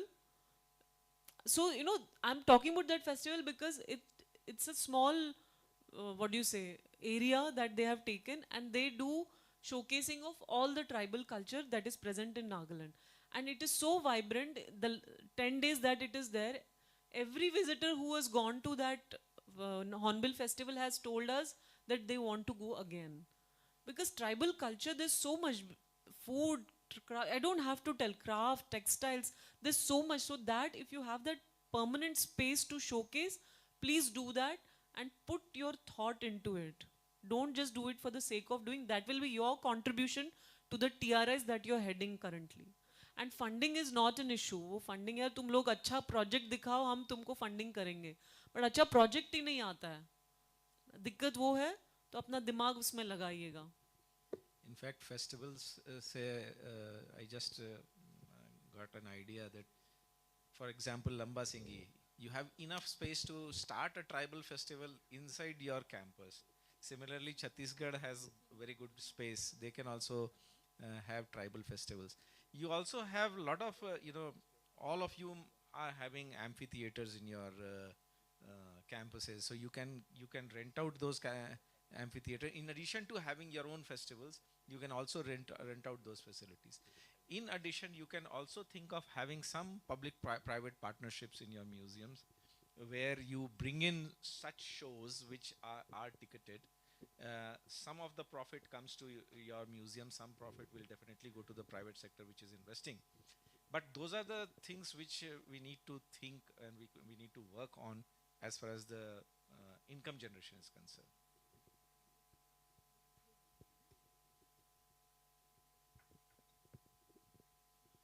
Any of the museums have a cafeteria? Cafeteria? I think Hyderabad is going to have. Yeah, Hyderabad will have. Even I think all of them have Lambasam space for will have. cafeteria, isn't it? Chhattisgarh has got cafeteria space.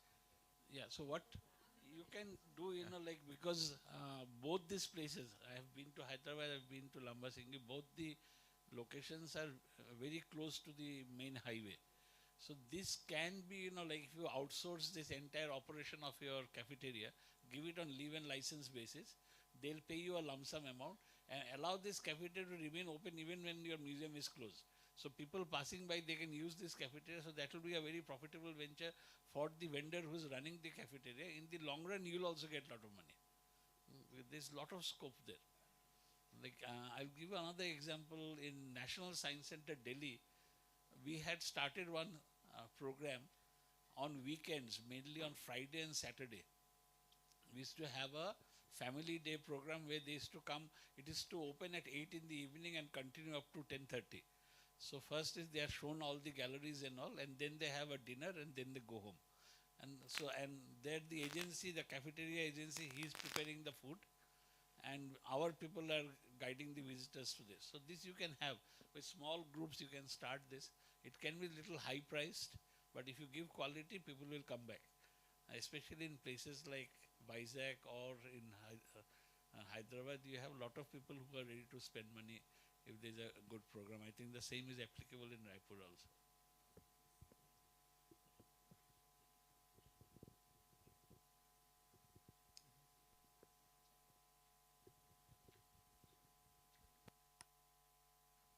Let us thank all the expertise on stage audience, to all the speakers, and for bringing the practical and implementation perspective into this discussion.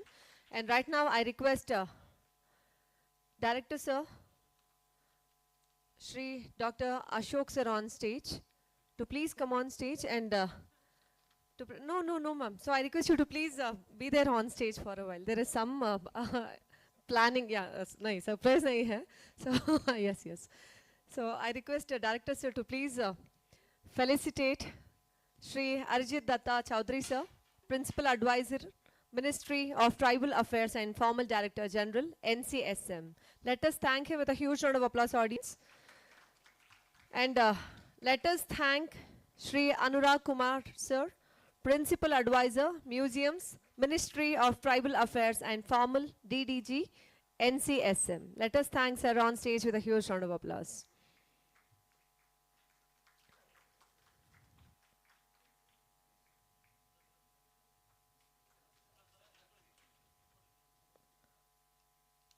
Thank you so much, sir. Thank you.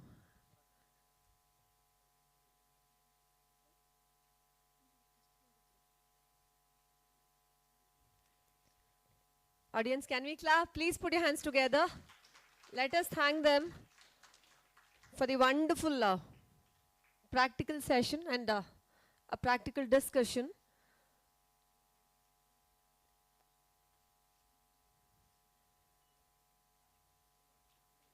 I request Dr. Ashok Diaz sir, the director, to please to be seated on stage, sir. We'll arrange the chair on stage. I request you to please take your seat on stage, sir.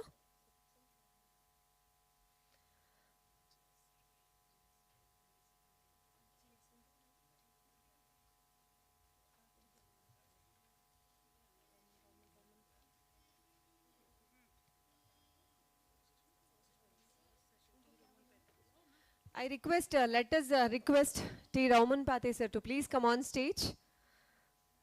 And right now, before the group photo, I request Srimati Girijampa Madam, Deputy Director, Karnataka State Research Tribal Institute, for the gratitude speech. Let us welcome her on stage, audience.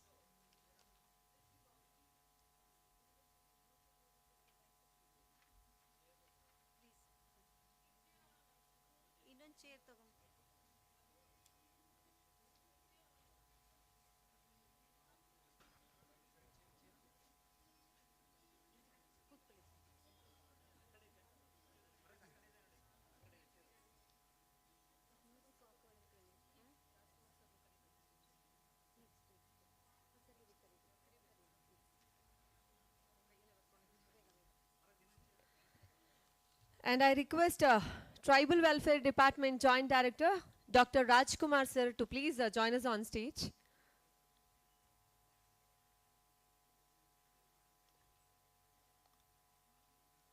Let us welcome him with a huge round of applause, audience.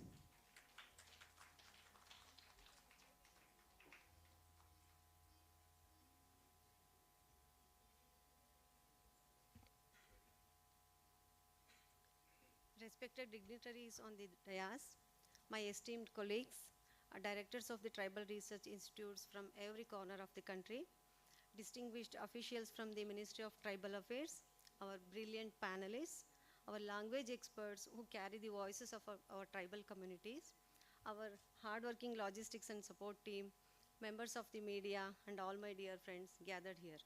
Ellarigu namaskara. Good evening to each one of you. As I stand here to close the two remarkable days, I found that words feel smaller than what my heart wants to say. For 2 days, this hall in Mysore was not just a venue, it became a home where the wisdom of our tribal communities from every state sat together at one table. A home where language experts reminded us that every dialect, every dying tongue, every oral story is a museum in itself, waiting to be honored. A home where our panelists opened windows we didn't even know existed, and where officials from the Ministry of Tribal Affairs walked beside us not as guests but as family. I will be honest with you, I don't want to close this conclave. I don't want any of you to leave Mysore. In 2 short days, you have become so deeply woven into our hearts that saying goodbye feels almost impossible. This is not a formality when I say it, it is the truth. Mysore has fallen in love with each one of you, and so have we. To every director of every tribal research institute who traveled from far away, thank you for trusting us with your time, your insight, and your presence. To the officials of the Ministry of Tribal Affairs, thank you for your guidance and for believing that Karnataka could host this national gathering with the dignity deserved. To our panelists and language experts, you did not just present papers, you gave us a piece of your life's work, and we are forever grateful for that. To our monitoring and logistic officials who worked quietly behind every microphone, every meal, and every seating arrangement, this conclave stood on your shoulders, even if no one saw you standing there. If in your eagerness to make you feel welcome, we fell short anywhere, in comfort, in arrangement, in any small oversight, I fold my hands and ask for your forgiveness. Please know it was never the lack of love, only the limits of our capability. Please carry back only the warmth and leave the shortcomings here with us. This is not a farewell, this is a promise. The doors of Mysore, the doors of the Karnataka State Tribal Research Institute will always remain open for you. Come back to us with another conclave. On behalf of the Karnataka State Tribal Research Institute, I thank the Tribal Research and Advisory Arm, the Ministry of Tribal Affairs, Tribal Welfare Department Karnataka, and the Central Institute of Indian Language, and every single person who made these 2 days unforgettable. Maybe the bonds we have built here only grow stronger with our knowledge. Thank you, and Mysore thanks you, and I personally thank you. Thank you all.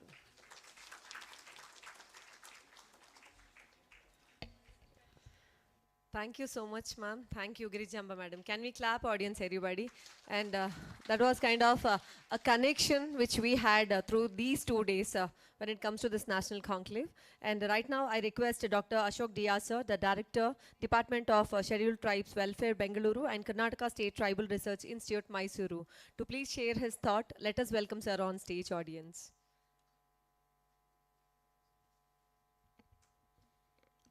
Good evening, everyone. Namaskara, ellargu. So, today, as we draw curtain to the 2-day transformative workshop, National Conclave on Tribal Languages and Museums, I feel really honored with a deep gratitude to stand before you. I thank the entire MOTA officials Deepali ma'am, Paite sir, and all the dignitaries on the dais, and also all my colleagues, the State Tribal Research Institute directors, secretaries of the tribal departments, the staff of tribal institutes, and many tribal leaders that witnessed these 2 days sessions. Really, in these 2 days, we all sat here, listened to each other, listened to the unheard voices of the tribal leaders. We discussed what they want. Really, whatever the research and languages that are happening in our tribal institute, really is that they are aspiring or what they want. So in these 3 days, we learned about the preserving and conserving the tribal languages, documentation, and how to use the technology. Especially technology acts as a shield against the degradation and loss of these languages. So how this technology can be leveraged to preserve the languages. And also in these 2 days, how we can take these the tribal languages which doesn't have a dialect to our schools, the primary schools, that we deliberated on these issues. And today's session, especially, we all aspire that we should have a very good tribal museum, but we don't know how to do it. But this session really transformed our thinking, and we got the resources, we got the contacts to approach, and we learned about conceptualization of designing a museum, and what are the problems involved in operationalization of the museum, and how to make it financially viable, and how the skilling and skilling of the staff involved in our our institutes can be taken up with the help of the national institutes. And also we learned about the standardization of the protocols, procedures in our research in languages and other aspects. So really I feel very empowered and grateful to the MOTA and entire the tribal institutes for coming here and actively participating in this the 2-day transformative conclave. I thank you. We really miss you. Thank you.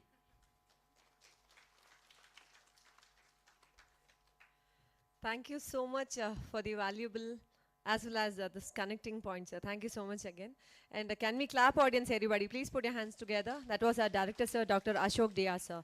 And dear ladies and gentlemen, when it comes to this wonderful, these 2 days, which has brought us to the conclusion of the scheduled sessions for day 2 and day today, it has taken us deeper into the world of tribal museums and tribal freedom fighter museums, from authenticity and community memory to planning, design, technology, participation, and long-term sustainability. So we thank all our speakers, experts, officials, and delegates for their valuable contributions. We look forward to day 3, that is, which will take the discussions beyond the conference hall and into some of Mysore important heritage and museum spaces. So thank you so much again for this wonderful opportunity.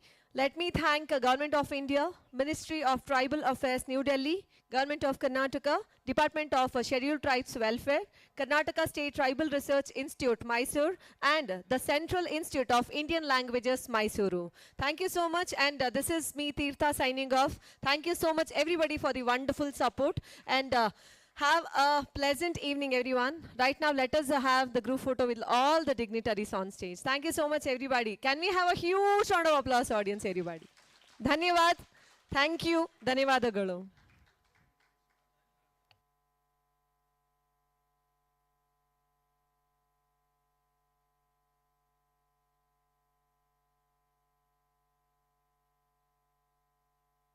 Check. I request everybody to please come forward for the group photo.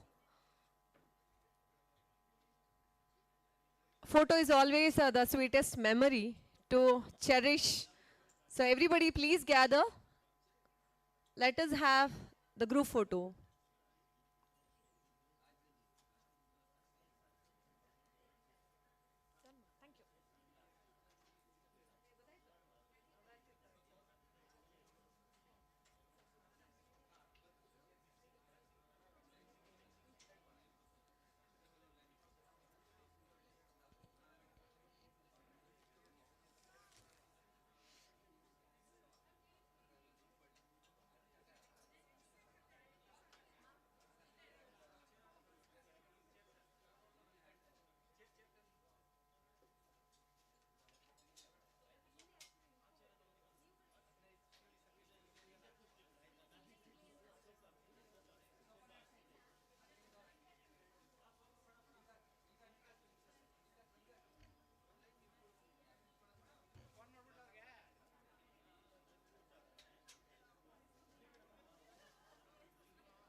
Please make yourself comfortable, everybody. Everybody should be visible. ये भी attendance जैसा ही होता है, but it's a smile attendance everybody should have. Thank you so much again, everyone.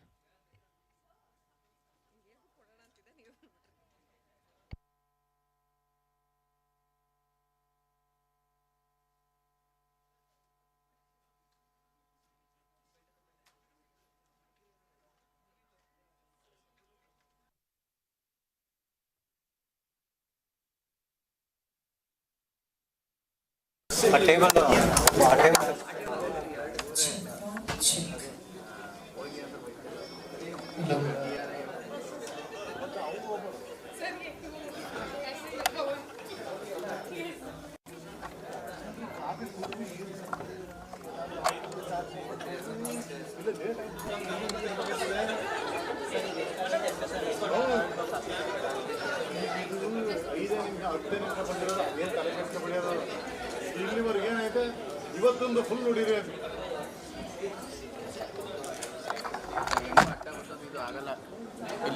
ಎಲ್ಲರೂ cross ಆಗಿ ತಗೋಬೇಕು.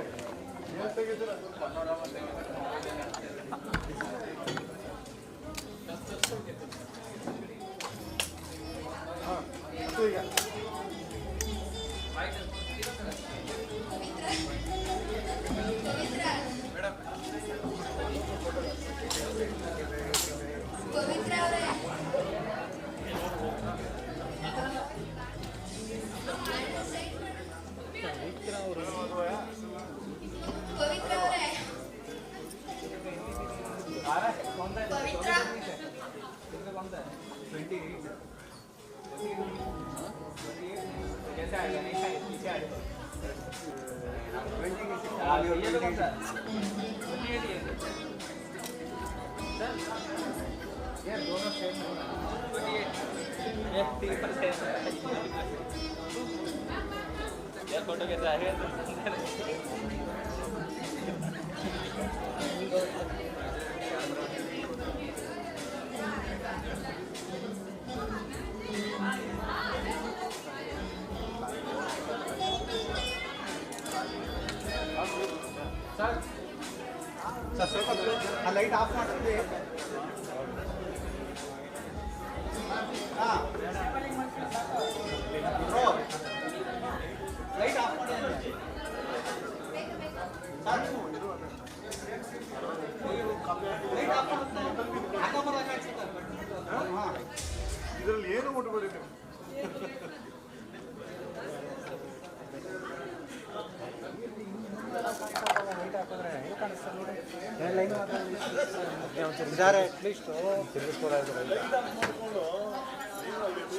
ಅಲ್ಲ ಹಿಂದೆ ನಾನು ಹೇಳ್ತಾರೆ ಲೈಟ್ ಆಫ್ ಮಾಡ್ತೆ ಹಿಂದೆ ಮಾಡಿಸ್ತೆ ಕ್ಲೋಸ್ ಏನು close close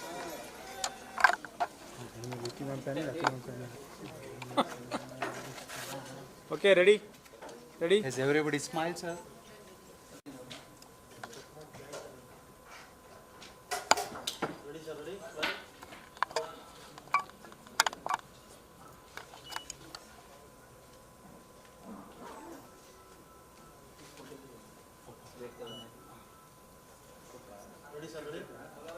Ready, all of you, smile, smile. Smile, sir. Please, smile, smile, smile.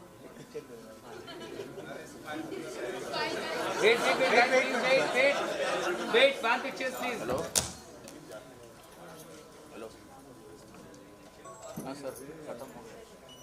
Lights कहाँ गई इसकी यार? फोन में.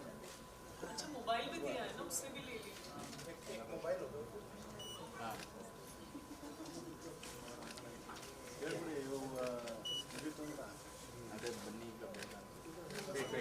In the bunny, bro, in the bunny. Hold, please, hold. Smile, everyone. Smile. Look on the scanner. Done. Thank you.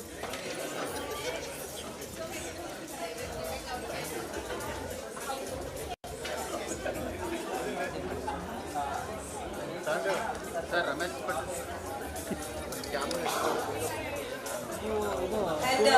Ladies and gentlemen, madam ಇವರು ಸೂರ್ಯವಂಶದಲ್ಲಿ ಇಲ್ಲ ಅಂತ announcement. CIIL visit has been scheduled. So after this, we'll be moving to CIIL. So I request all of you to please get more information from the team side. Thank you so much again, everyone. Dhanyavad. Thank you.